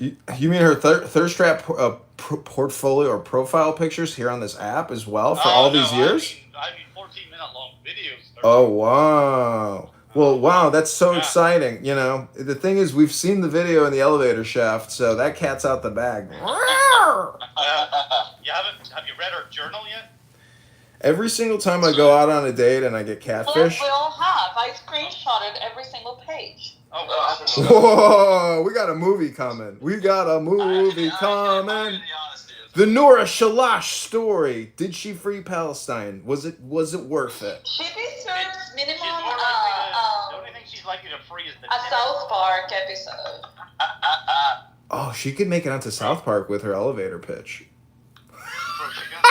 Yeah, like going crazy about the Jews. That would be hilarious. She's got a great elevator pitch.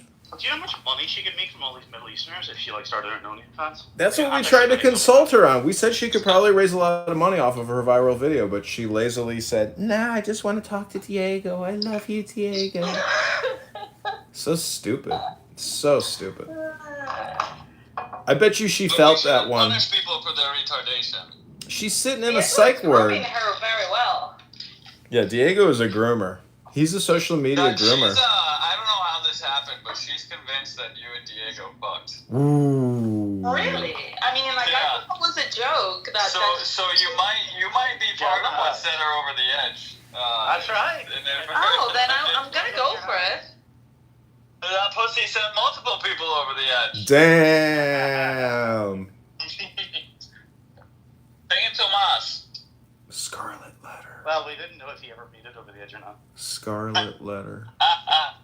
Issa and McZad recently met up in Italy for a little love on the northern border with Switzerland. Nothing wrong with that.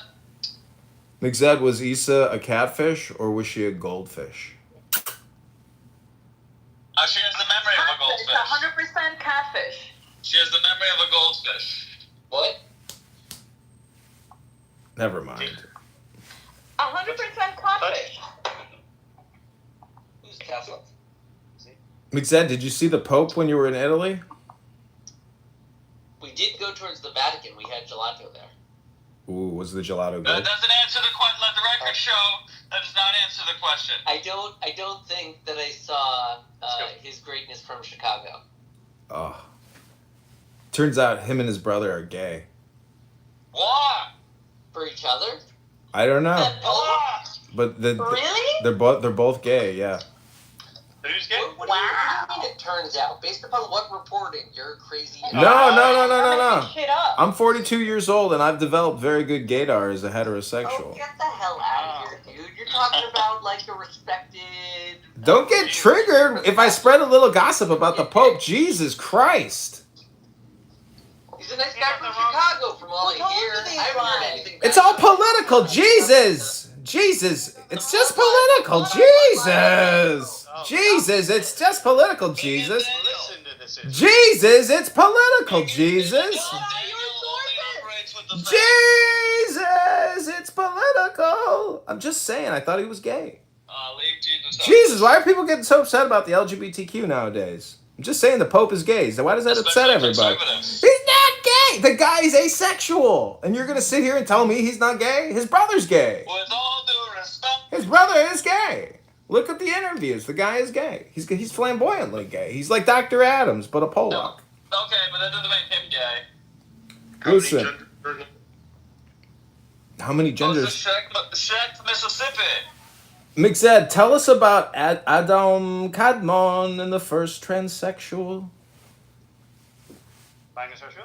Who is Adam Kadmon, McZed? Who is my bisexual? That's Adams.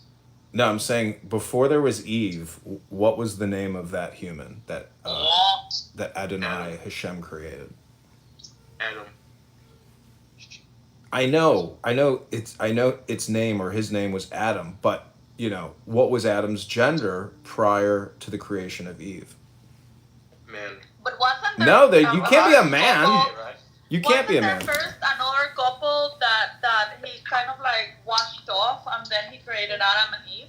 No, Adam and Eve are the first. You know, Adam is the creation. Eve is the creation from Adam.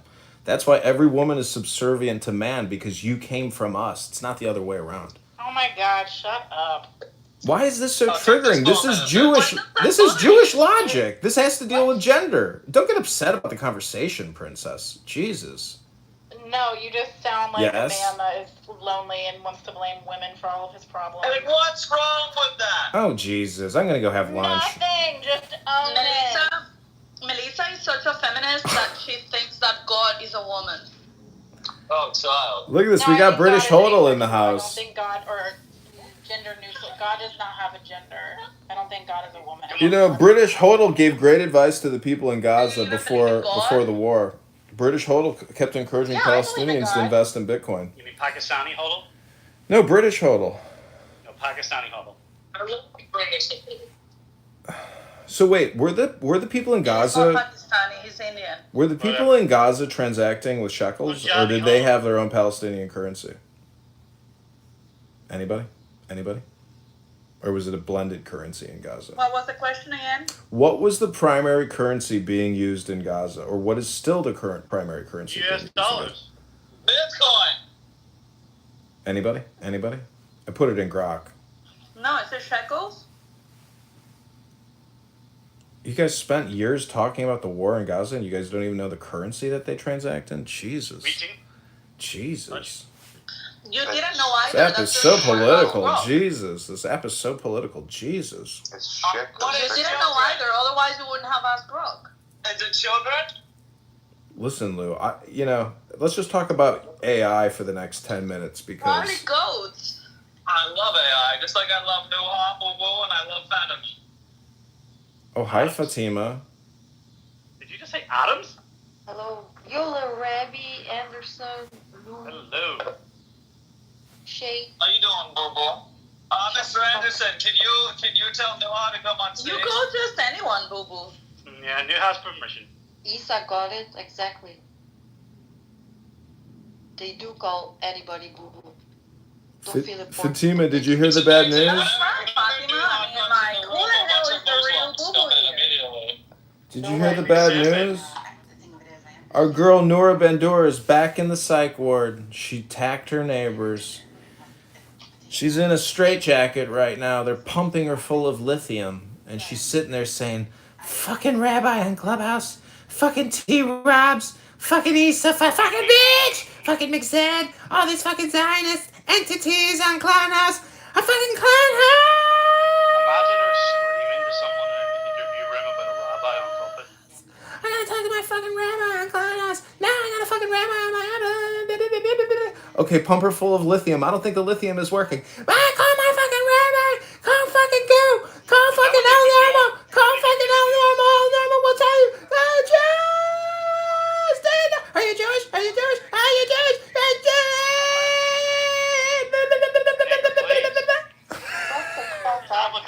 Did they give you lithium, bro?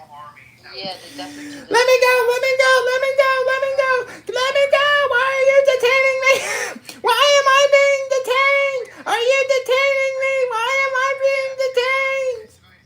Okay, stop. Enough. Good. So what is he being detained for? So, I don't know if you guys know Mike Moon. On October 7th. And what's that number going to be? I mean, when it gets to 200,000?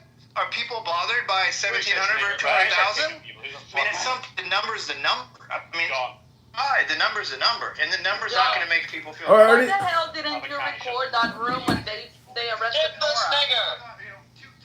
No, I wasn't in that room. Where were you? I was probably on Clubhouse. You could have been a use. This whole fucking time you've been waiting your whole fucking Clubhouse life. Always recording the boring niggers. shit. The niggers. Well, the point is, this is the makeup video, so I can label this. But the point is, nobody cares about this. You guys are all living in your own little deranged, conditioned bubble. Do you know how many followings you could have gotten on X if you made reference to that? Congress people are fucking... People from Congress are like Nancy Mace was fucking tweeting about this shit before, right? This got tens of millions of views on multiple different uploads. Well, you know, don't compliment yourself. On her case Listen, that I hate to tell you this. Do you know how much you would have become viral? I hate to tell you this, but I've studied a little Torah, and it says that in Lashon Hara, it's worse to listen to it than it is to say it. So I got to tell you, if you're making fun of a loser who got put in a psych ward, that makes you a loser too. So to talk about this poor girl's, medical crisis as if it's some type of victory for you is pathetic. So shut the fuck up, losers. Says on you, really? Because you are not enjoying stuff in the person's control. If it's something out of their control, I don't think they should be subjected to the... No, we can make fun of black people, come on. I mean, you guys can because you guys are cool with Rabbi Randall McDickerson, so you guys are cool. But anyone else? Randy, looks he's like attacking you. Are you not going to defend yourself? What's wrong with Randy? Rabbi's muted. He doesn't know he's muted. He's been talking all the time. Well, I know I'm muted. What's up? Shut the fuck up, Rabbi, little Rabbi. Shut up. What's not wrong with little Rabbi? Well, I have no clue what you guys were saying. Shut up. Sheikh was slandering you. You didn't hear? Sheikh slandering Rabbi? Yeah. Guess what? My book says that the people of the book are revered for having the revelations before me. So me disrespecting them would be like disrespecting the word of Allah. Exactly. Okay. No, I know Sheikh Musa Zibin. Thank you, Rabbi. How you doing, little Rabbi? Long time no see. I'm working. How are you guys wasting your time? I'm wasting my time with you. No, I'll go back to working. Then go ahead, waste your time, guys. I'll go back to work. Yeah. Usually. That was cute, Fatima. That was very cute. Yes, Rabbi. How are you doing, you? Oh, Rico came in and he left. I told you. He knows. What does he know? Gay. That's so gay that you do that to him. Well, that happened like 3 years ago. What happened? What's No, it's 2 years ago. That's true. And he earned it very, very... Oh, child. Very decidedly. You need to overcome your daddy and come back to Oh, the Fatima, father. you are not part of this, but Rico is my ex, and he did a few things that were very bad, and now he knows what trouble will he get if he enters a room where I am. Oh, child. They have a border dispute. Yeah, fuck him. She essentially ran a Zionist protocol on him, and he rejected it, and now they have a border war. Whatever. Now, what if he did that out of the interest to preserve the relationship, like the Quran says? Sometimes it's better to lie to the woman. Inshallah? Inshallah? Sometimes it's better to lie to the woman. What kind of logic is that? Yeah, I know. That's wrong with that? What's wrong with the Quran? Well, what kind of lie exactly are we talking? Are we talking about a white lie? What kind of lie, Sheikh? No, don't be racist. Guys, please respect Sheikh Musa Zibin and the Quran. Inshallah. Bismillah. Ar-Rahman Ar-Rahim. What does the Quran have Alhamdulillah. Who the fuck is making fun of the Baruch Quran? Who was that? Allahu Akbar. Allahu Akbar. Takbir. Takbir. Bitches. Allahu Akbar. Bismillah. Alhamdulillah. I've had it up to here with you. Very beautiful. Very beautiful. Inshallah. You gotta learn to pipe down. Bismillah. Yeah, do it for you now. Ar-Rahim. Alhamdulillah. So what do you guys think? You're gonna convert. I'm proud of you, John. شكرا حبيبي. وين محطة الحجاب؟ وين محطة الحجاب؟ Shut the fuck up. كيف حالك حبيبتي؟ I'm proud of you, John. شكرا حبيبي. I would have a Negroni with John. Who are these niggers? See, if I have to take my phone off, Is my that pockets are in France? trouble.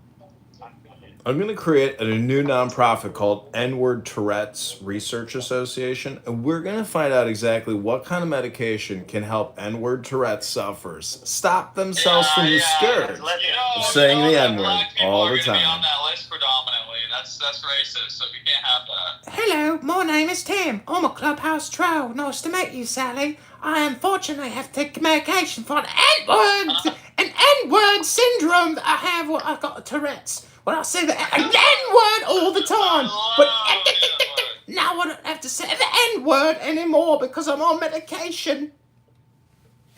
I love niggas. Oh, it's such a pleasure to meet you, Timothy. Oh, when was the last time you've been out on a date? Well, once I got diagnosed with the N-word Tourette syndrome, and I'm taking this medication now for the N-word Tourette's. This is the first day I've been on without an N-word. I didn't mean to say the N-word, Sally. I'm so sorry. Can you forgive me? Fuck you! Nah!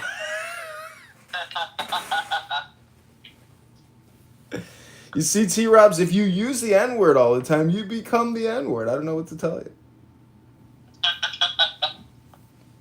I've been warning you.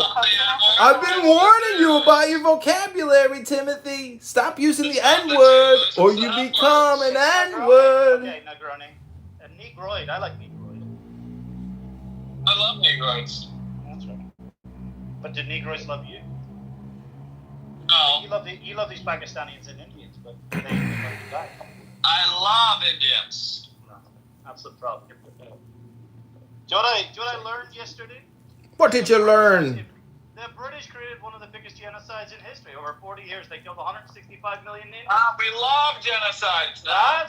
We love genocides. Fuck your Holodomor and Holocaust. Oh, this nigga. Wow. Right, 165 million. Can you believe it? We've reached the point of genocidal one-upmanship. These people are all crazy. That's why I like to say it's called wasting your time talking to trash. You're just wasting your time talking to trash. What a waste of time talking to trash. Yeah, you are a nigger for being proud of that. Like, that's a weird thing to be proud of. That's right. We gotta. He uses the N-word 100 times a day. Of course he's an N-word.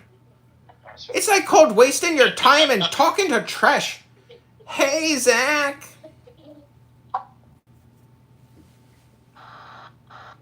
Wait, dude. Mod me! Mr. Anderson. Hello, Zach. Long time. Indeed. How you been, Zach? Mod me! That's right. Who muted Zach? Shut the fuck up. That's right. You tell him, Zach. Oh, yo. CRT. Hey, yo. BLM. LGBTQ.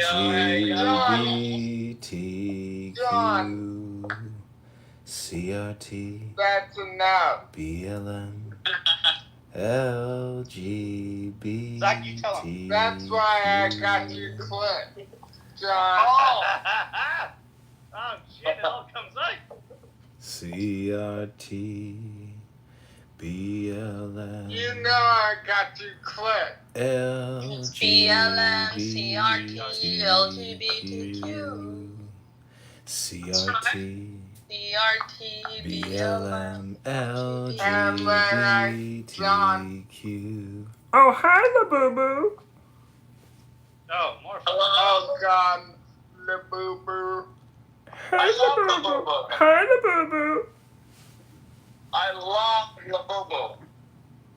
LaBoo-Boo, what are you going to do this weekend, LaBoo-Boo? What are you doing this weekend, LaBoo-Boo?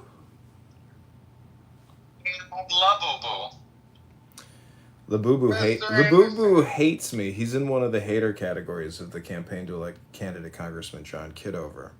Isn't that true, LaBoo-Boo? Why have you always hated John, LaBoo-Boo? Mr. Anderson, two LaBoo-Boos? I know. We have to vote one off the island. Who's it going to be?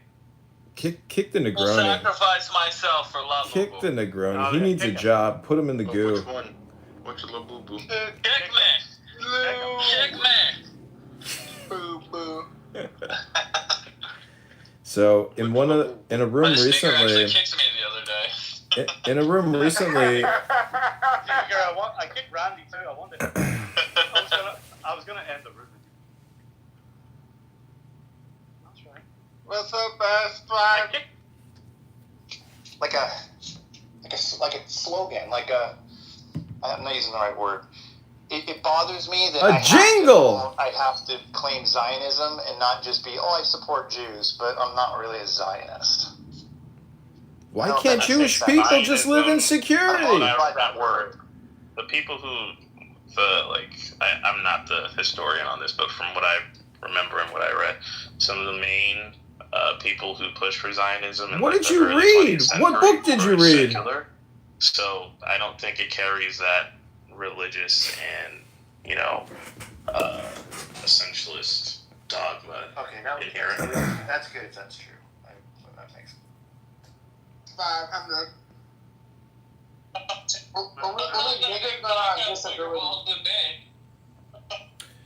All right, moderators, I'd like to be put in the queue. I don't want to listen to this retarded ass shit anymore.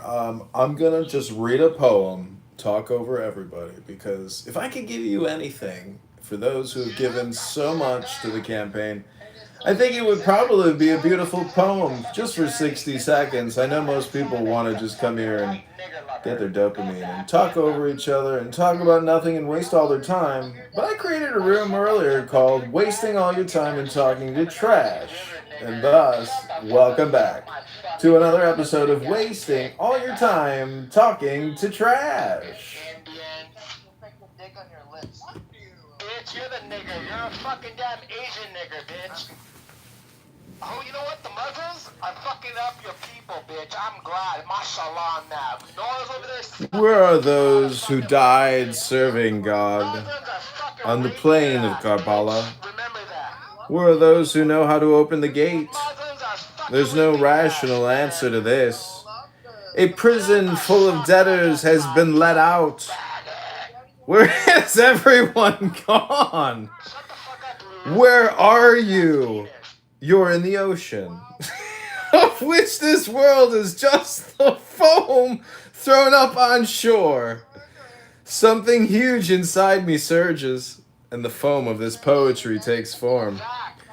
Let foam be.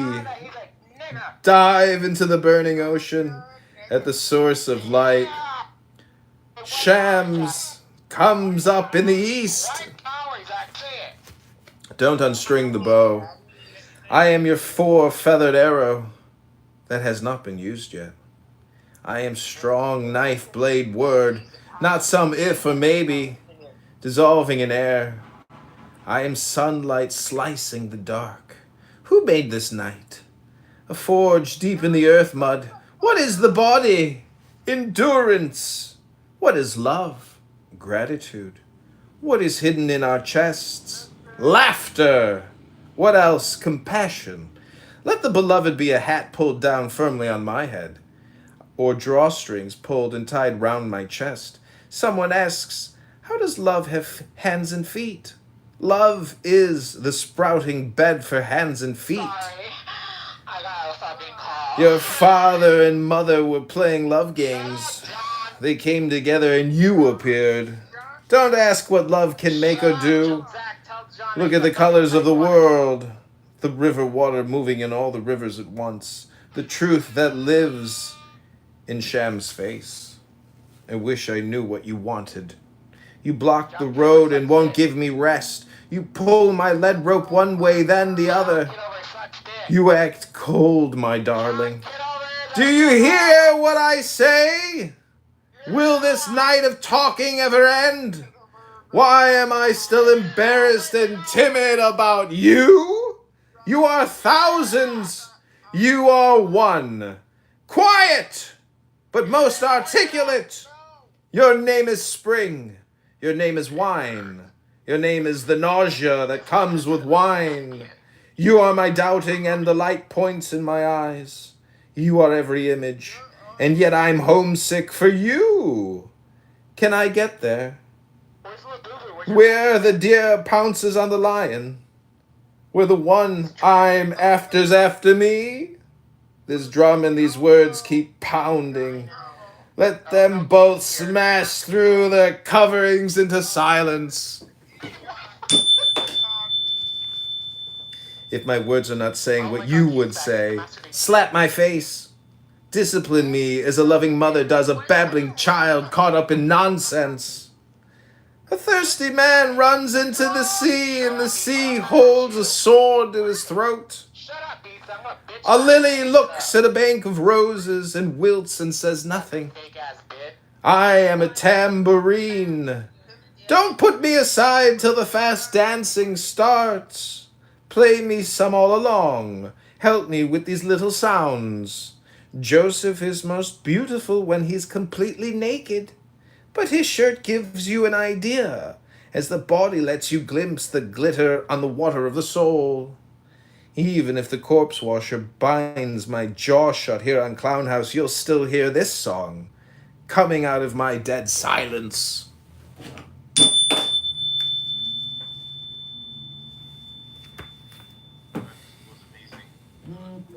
Poetry from start to stop was amazing. I'm hair snapping my fingers. Vote John Kitover. Go to johnforcongress.com. Link is in the chat.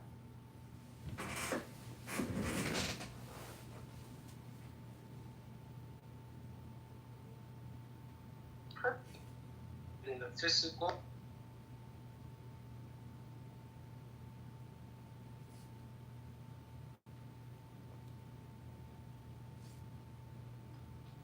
Are you in all the districts, or do we have to?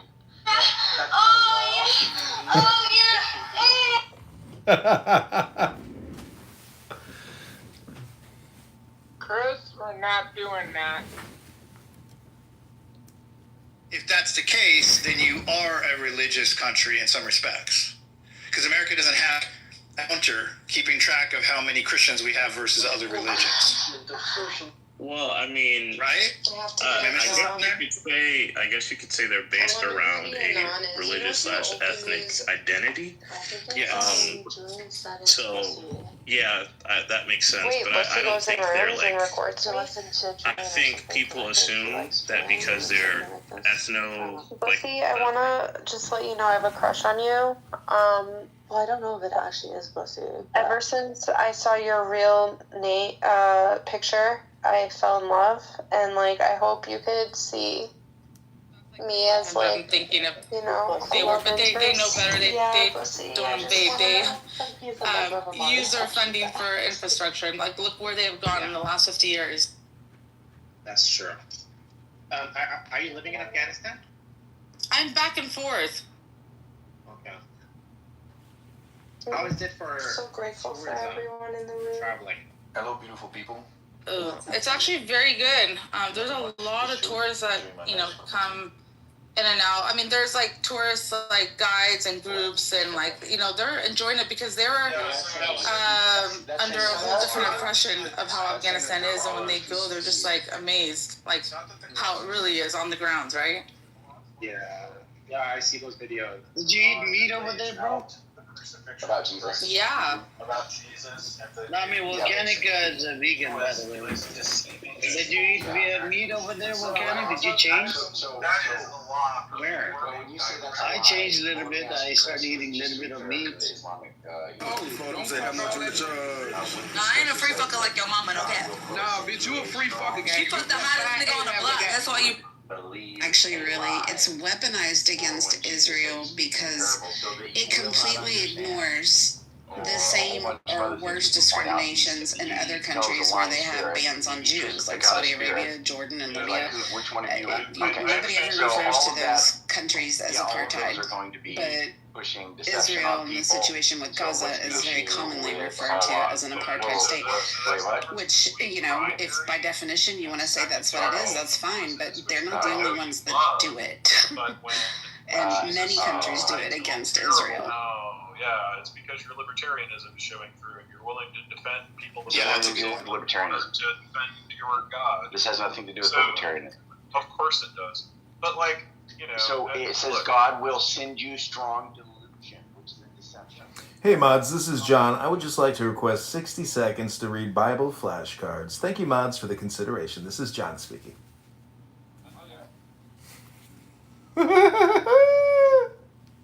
Mostly listening.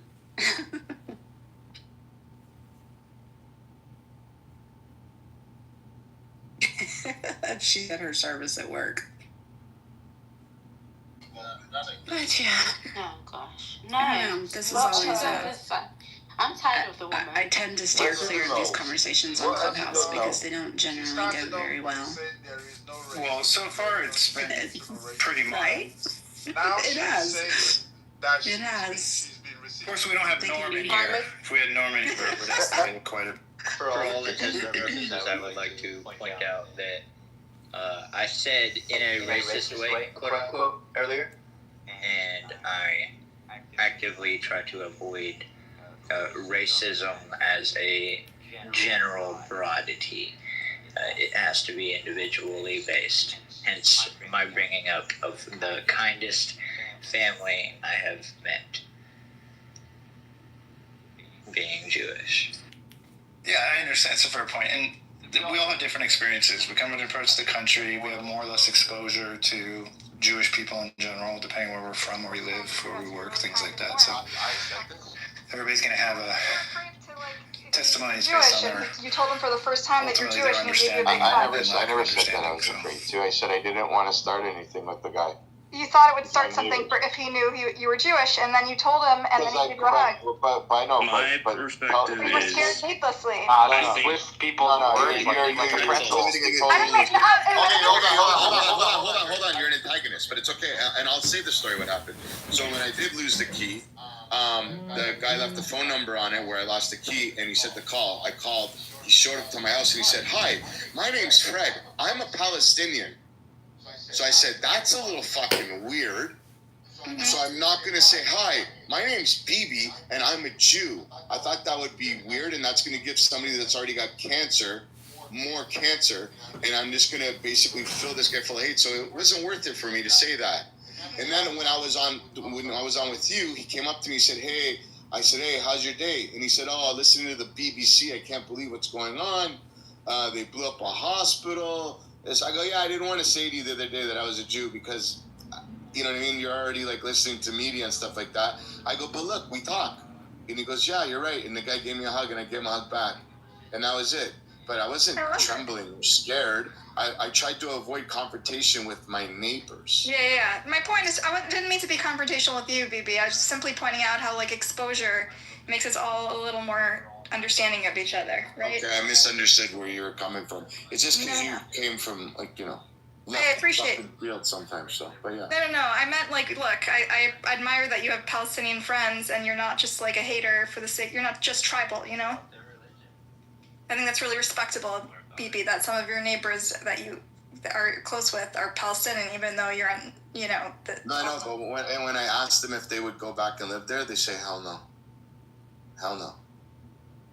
Of course not. Why would they want to? They have much better lives in the West. I mean, so they might feel a little different. I ended up having coffee with the guy the next day. Oh, you did? Listen, nice. I go into Arab.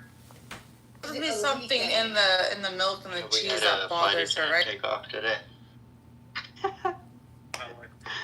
We haven't really needed it, though. We tend to whip that out when we need it. Just to make everybody take a breath. Okay, this is your 60-second poem of love. When I press my hand to my chest, it is your chest, and now you're scratching my head. Sometimes you put me in the herd with your other camels. Sometimes you place me at the front of the troops as the commander. Sometimes you wet me with your mouth like you do your seal ring just before you plant your power. Sometimes you round me into a simple door knocker. You take blood and make sperm. You take sperm and create an animal. You use the animal to evolve intelligence. Life keeps leading to more life.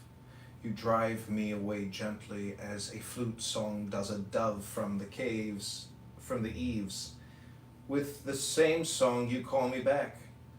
You push me out on many journeys. Then you anchor me with no motion at all. I am water. I am the thorn that catches someone's clothing. I don't care about marvelous sights. I only want to be in your presence. There's nothing to believe. Only when I quit believing in myself did I come into this beauty. I saw your blade and burned my shield. I flew on 600 pairs of wings like Gabriel. But now that I'm here, what do I need wings for? Day and night I guarded the pearl of my soul. Did you go into the poem number 2? No, I think this is the back end of the poem. Yeah, 60 seconds is way over. Well, these are the. You want to hear the last 12 lines? I was listening. You've made it this far. I saw your blade and burned my shield. I flew on 600 pairs of wings like Gabriel. But now that I'm here, what do I need wings for? Day and night I guarded the pearl of my soul. Now in this ocean of purling currents, I've lost track of which was mine. There is no way to describe you. Say the end of this so strongly that I will ride up over my own commotion.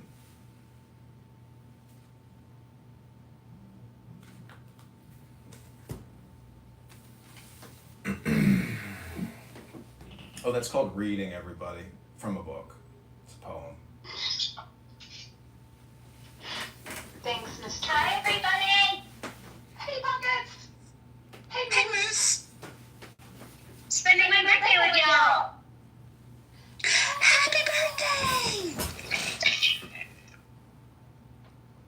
Aww, I hope you have a great day, Pockets, and you got a long weekend too.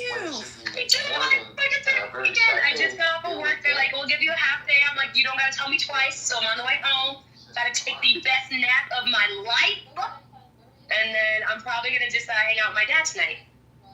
Aww, fun. Heck yeah.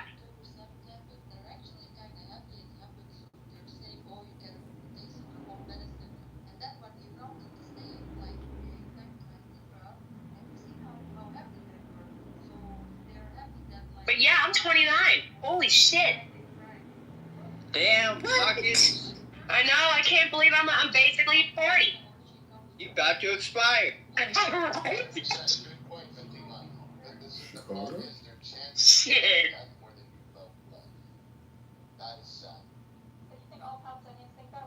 Better put you in the freezer. Right, cry on me. So did I miss anything new, Surrender? Anything new happening? Surrender.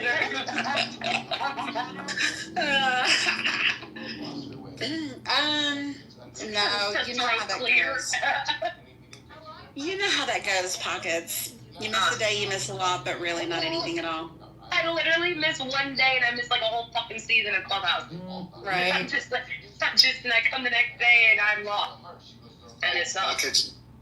Pockets, you were still pooping in your diapers when I got married. No way. I was married in 97. Wow, yeah, I was definitely shitting in You were my born in 96? Yes, I was. That's why I don't feel old. Like, I feel like I'm your age, but then I hear somebody say what you said, and I'm like, oh, fuck. Like, right. I guess Yeah, you guys don't even, I thought y'all were in like your 30s with me. I don't sound I don't sound or look like my age, but... You don't at all, Mike, and neither do you, Serendipity. You guys look like you're in your 30s. I have a child your age, so he's actually a little bit older than you.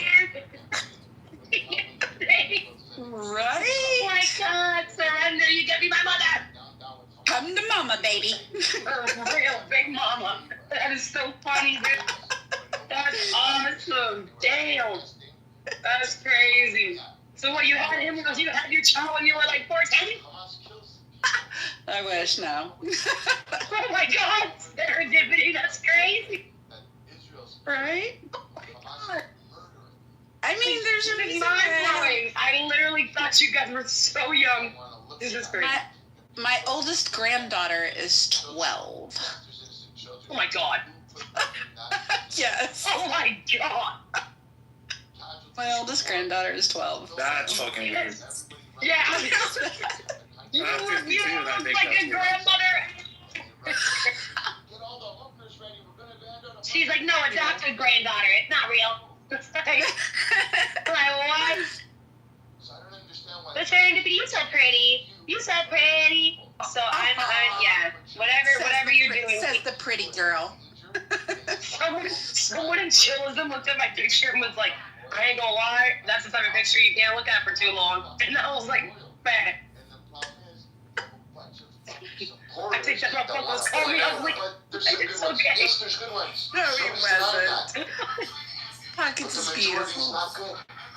The majority wants to fucking kill Jews and kill Israelis. Gotta change your whole mindset with these eyes. September 11th, they were fucking throwing candies like you couldn't believe.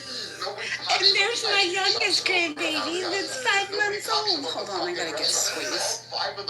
No way, but you're okay. I was supposed to ask. You're not a great grandmother, are you? No, definitely not great. Yeah, because you definitely said your oldest was 12. London, do you want to share some of your big opinions with everybody? You want to share some of those big opinions? She's got the biggest opinions, y'all. You should see that face. She talks with her eyes. Oh, you have the baby right now? I do. I have the baby right now. Hey, she's got that in common with Cardi B. She talks with her eyes, too. She totally does. That Cardi B stuff, man. Tell her I said goo goo gaga. She'll know exactly what I'm saying. You got some goo goo gaga, huh? Oh. Yep, I know. And we're like, yep. She slept 2 hours. She just woke up from a 2-hour nap, y'all. So she's like, y'all gotta give me a minute, okay? Oh, the horror. Right. Like, my life is really hard right now. Yeah, she's like, I just had a full reset, y'all. My life is so hard. I just need to sit here on my shoulder. I feel like naps. I really feel like naps are like iOS updates, man. Because you really just wake up not knowing where you're at, what day it is, what's going on, what you look like. Right? Best kind of naps. You wake up a little sweaty. It's yeah, on your neck, yes. Your hair is sticking to you, and you're like, I just fucking showered. I don't know if it's morning or night. Nah, that's why I can't do naps. My dad, anytime I visit him, he is napping. Like, anytime I go to his house, he's fucking napping. Like, he'll nap right after work, before work, during work. He can fall asleep anywhere.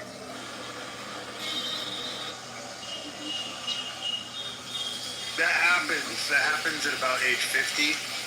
You start napping. It becomes a normal thing. Yeah, well, I have a girlfriend. She's like 21. She can fall asleep in like 2 seconds. Like, she'll be in my car, lay her head down, she's out. And I was like, I can't do that. Like, I can't fall asleep in like any place other than my bed. Why are you so pretty?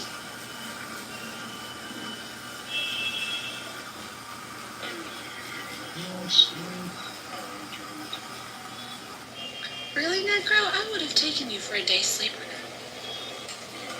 No, I believe that. I believe he doesn't love her today. You know, when I wake up, when I wake up after sleeping every day, it's like, it feels so dry. It's like my mouth. Yup. Then you're up for the next 12 hours. It's ridiculous. Yeah, I tried napping after work one time and I slept through the whole next morning, so I can't really nap.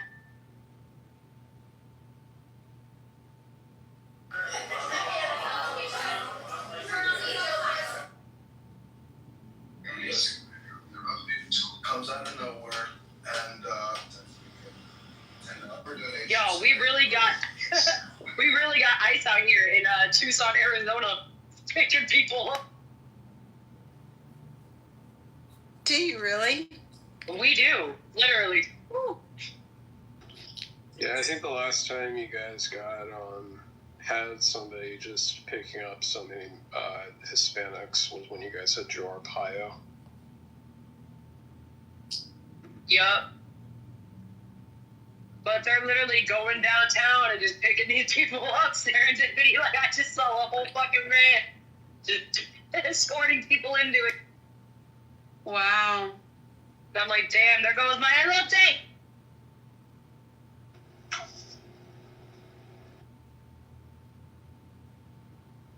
Yeah, the Home Depots that I have to go to sometimes, they don't have any day laborers out front anymore. None. Wow.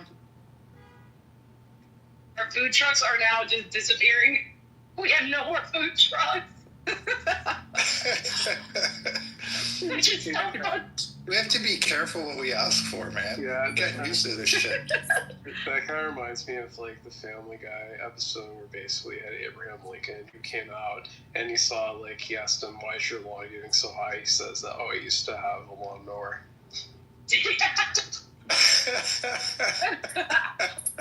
Nah, but for real, my elote guy, the one that comes on the bike with the corn, he's gone. Like it's just nothing. Everyone's missing. And he would come on the dot at 5 o'clock on his bike with his corn, his elote cart. And I haven't seen him for weeks.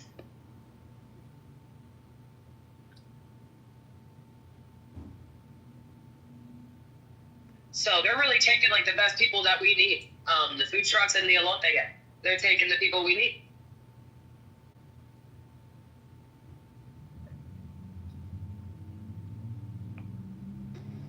I like this room. Pretty chill. It is a chill room. Is this like your new? Yeah. It's where I've been spending my days. Hey, Miss Princess. Hello, happy Friday. Happy Friday to ya. Y'all remember that song Friday that girl came up with a long time ago? That like went viral? Rebecca Black? Yeah. That girl went crazy on that song. Friday. No, please stop. No, fuck, no. So worse. Everybody's looking for the weekend. Dude, I loved her. You know, she got like really popular on YouTube after that, and like had a pretty decent career, like just as like a early content creator, influencer. Yeah, it's like basically like it's like I saw a person said a warning, your ear is about to be raped in a minute, and they started playing Friday. It was like, oh damn it, you mean like? Leanne, you still got a lot of guys in Phoenix? I know that's right. They're all gone in Tucson. I literally drove all over town to find my Lotte guys, and I can't find. Motherfucker's gonna force me to go back to Taco Bell.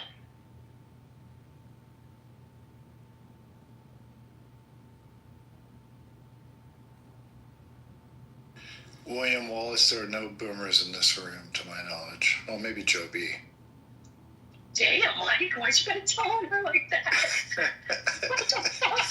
It's not a diss. I just saw her picture while I was saying it. You were so quick. Baby Joe B, she almost fuck. It was, but no one else. Well, I was saying it, and then I literally saw her picture, and then I just had like a verbal diarrhea. I didn't mean to. Yeah, I'm not telling you no secrets, Nick. I'm not telling you nothing. I was trying to do my JD Vance lines with Joe, where it's like, what are they? It's like JD Vance in a grocery store. He's like, I have a question about trans fats. Why are you lying to people? Trans fats or whatever fats they were when they were made.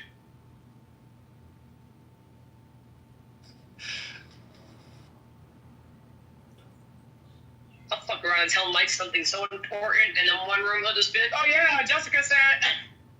We're like, word mom. No, I didn't even mean it as an insult. I'm just thinking like, what are our ages in here? Like, my brain wasn't, yeah. I'm totally playing with you, Mike. You're good. I just thought that was so funny. I know, the timing was weird. Yeah, the timing was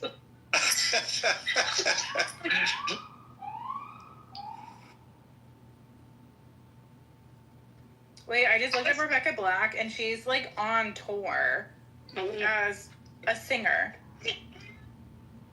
No fucking way! I swear! I didn't even know she had other music. That is so fucking funny, dude. She was like, bet. Yeah, we're taking this all the way. Oh my god. You know, it'd be so funny, Princess, if it was just the song Friday. She's just on tour singing that shit. She did a song called Saturday that was like kind of like a dig at Friday. And I just was like, oh, okay. I thought it was just like I actually like paid good money to get produced this time instead of going to some random person that's just gonna scam you out of your money. She's like, it's Saturday, fuck Friday. You leave my Friday alone. Leave my Friday alone. That is so funny. She made a song called Saturday is a Dig at Friday. Yeah, screw your Saturday, princess. Screw your Saturday. So she's gonna be like, it's Sunday, we gotta go to church. Not me. You know Oh, that's so why I like funny, dude. Friday so I'm gonna go much? look it up right now. This is why Friday is the superior day of the weekend. Because on Friday, you still get to look forward to the whole fucking weekend. That's a fact. I think the best time, you asked what the best day or best time of the weekend or best time of the week is. Yep. For me, it's Friday night, actually, because I know that I have a whole 2 days. Although I'm shooting a wedding tomorrow, so I only really have 1, 2. Well, I get 2 again because it's Right. weekend. Yeah, But I have because a of lot of Labor weekends Day. in October, I have 2 weekends where I have Saturday and Sunday weddings, so I'm gonna have like 21 days of straight work. That's gonna be fucking brutal. I'm already hating the idea of it, and it's only August. You're right. So the best time of the week is like 5 o'clock on Friday, because you know, It is. damn, dude, I get to be up all night in this motherfucker. Dude, Yeah. when I'm driving home at 5 p.m. on Friday, with the windows down, it's such a good feeling. Mm-hmm. Freedom. It's the same feeling. To be honest, it's one of the reasons I've been doing weddings for 20 years. Same feeling. When you're driving away from a wedding, there's this like ultimate feeling of accomplishment. It's like you can't beat it. It's like fucking, it's done. Like when I'm driving to a wedding, I'm dreaming of this feeling of driving away from the wedding. Shit, you're a wedding photographer? I've done over 1,000 weddings. I had a business that did $800,000 in weddings a year at one point. No way. I was second in line for Justin Bieber's wedding. Actually, I was driving at one point. I stayed at his house in Maui, and at one point I was driving around Atlanta with him and what's her name? Bailey. What's Haley. Him and Haley in the back seat. We were driving around we were going to do their engagement session in Atlanta, and couldn't find a place to pull that he was willing to get out. Like the plan was to go find some place. As we drove around, it was clear that he's like, I'm not going to get out right now. I'm not going to do this. So I was like, all right. So we never did it. So I never did the engagement, and then I never got the wedding either. The wedding, I wasn't guaranteed to get that at the time of the engagement, but At least you were in the same presence. Yeah, I was friends with Chip, who's a guy that was dating his mom. And so she was pushing for me to be his wedding photographer. She liked my work, and she kept telling Chip to get me to be his, convince him to pick me. He ended up picking Jose Villa, who's the most famous wedding photographer in the world, who will probably end up doing Taylor Swift, I would imagine. He just fucking gets these things by default. It's really frustrating, actually. Because he's good, but he's not like, I don't know. I don't think his work's good enough to be doing every single uber famous person on the planet, You guys remember the other day we were talking about Taylor Swift and how, I noted and a couple other people noted that her obvious next move would be to marry this guy. Yeah. As part of brand strategizing, to kind of, she's 35 now, 36. And so to kind of transition her out of the kind of kitty bopper songwriting that appeals to younger girls. And I suggested that the next marketing move would be to marry her. She'll pop out some kids, and she'll make more mature music for ladies who can resonate with the whole married housewife. And then what happened? A day or so later, boom, it's announced that she's getting engaged. So don't be, I'm expecting a very different kind of album from her, in about a year or so after she ties the knot from Travis. It'll be interesting to see what her brand and marketing and music is like after she becomes a... Yeah, I feel like it'll be less dramatic. Like her last Folklore, like that era of album that she was doing was really artistic, really intense, really deep, right? And I feel like it's going to be way more like fun and lighthearted. Her next one after him. You listen to Taylor Swift? I do listen to Taylor Swift. Me too. I am a Swiftie. Tread left. I know. I am a Swiftie. I've listened to all her albums. I thought you said you have a wife, not a husband. I got both. I'm bi. Oh Lord. we're gonna have to make intervention. I always like chick music. My wife had this. We had this Amazon Echo in the house, and my playlist was just kind of by default attached to it. And my wife was like, her radio at work broke, and she's like, "I'm taking the Echo into work." I'm like, "Okay." So she took it into work, and then like her friend who works with her, who we're friends with, she's hysterical, but she's like, "Hey, Mike, yeah," and she goes, "Your wife brought the Echo into our work," and I'm like, "Yeah," and she goes, "Yeah," she goes, I think that your playlist was stimulating my ovaries. I'm capable of having kids again." I was like, fuck. It was funny. It has like, I don't know. It has like, I mean, it's an old playlist. I don't even listen to it much anymore, but it had, I mentioned it had 10,000 Maniacs on it. I know that. I don't know. Girly stuff, I guess.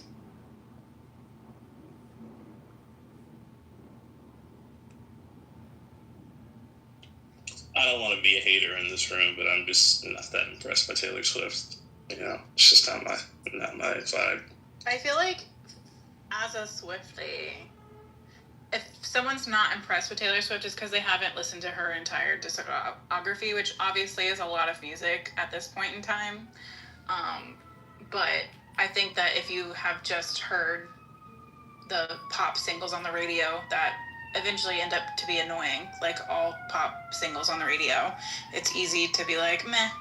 Right, I agree. Not my thing. I agree. Like a lot of her really good work is not singles, I think. I agree. Like Folklore was one of the most incredible ones that she did, I think. And I agree with you. The thing about Taylor Swift is she's a fucking genius. I mean, an actual genius. She was the youngest songwriter hired by Sony in history of their company at the age of like 13. Like, I mean, she writes all her own songs. She plays all her own songs. She's obviously a billionaire. Like, these are not things that happen just because you're popular. These are things that happen when you're unique to, you're unique among the history of the world. I mean, she's her staying power, but also the fact that she does it all. I mean, there's people that are big and famous that don't write their own songs, and they don't do any of that. She does all that shit.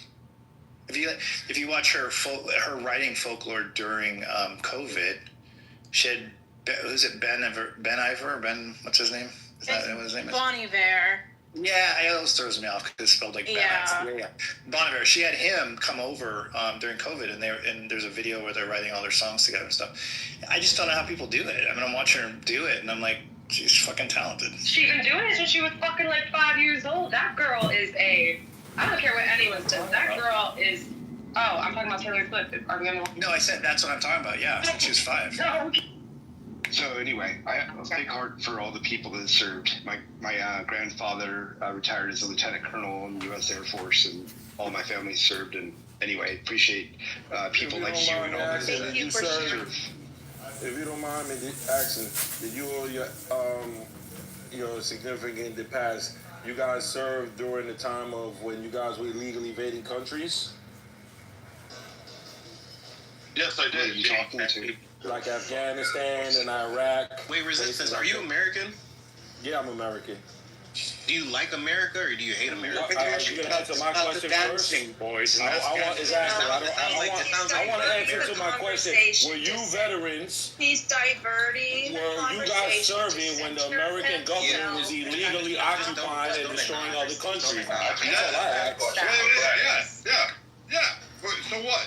What do you mean? So you were part. So you went in. What do you want? I wish there was more resistance. Which illegal one you went to?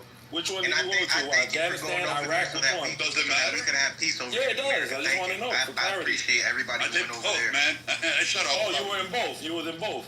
Oh, so you're a piece of shit scumbag terrorist. You deserve to die when you were over there. Just probably like her husband. Deserve to get murdered. Where the terrorist resistance? I mean, if you don't like your life in America. Oh, the Americans are the terrorists. They're the ones. Wait a minute. Where the fuck is you gonna sit here? Just change your name to Resist. Are you fucking Resistance? I hate un-American pieces of shits that live in America and they're against America. The life you live is because they went out there and did what they did so you could have freedom of peace. It hurt. has been paid, ultimate sacrifice for your punk ass to be here on this goddamn soil. You better watch your mouth right now. Facts. See, here's my thing. Yeah, we went and we did a whole lot of shit. You think Afghanistan and Iraq was bad? You have no fucking idea if that's just what you're playing with. Like, we've done worse. I mean, I have literally made moms cry at the disfigurement I have done to their men and boys. I have fucking erased entire villages, fucking states. I toppled governments. I have replaced people. And I'll do it again for every American in the room. You know why? Because I love my Americans. And if there's an enemy that exists against the United States of America, well, then your days are numbered, because there's a lot of devil dogs, there's a lot of sailors, and there's a lot of Air Force guys, particularly 18-year-olds with drone skills that got it from playing Call of Duty, that will fuck your day up faster than you can blink. And here's the best part. We just went down to Venezuela, and they're like, I'm going to call 4.5 million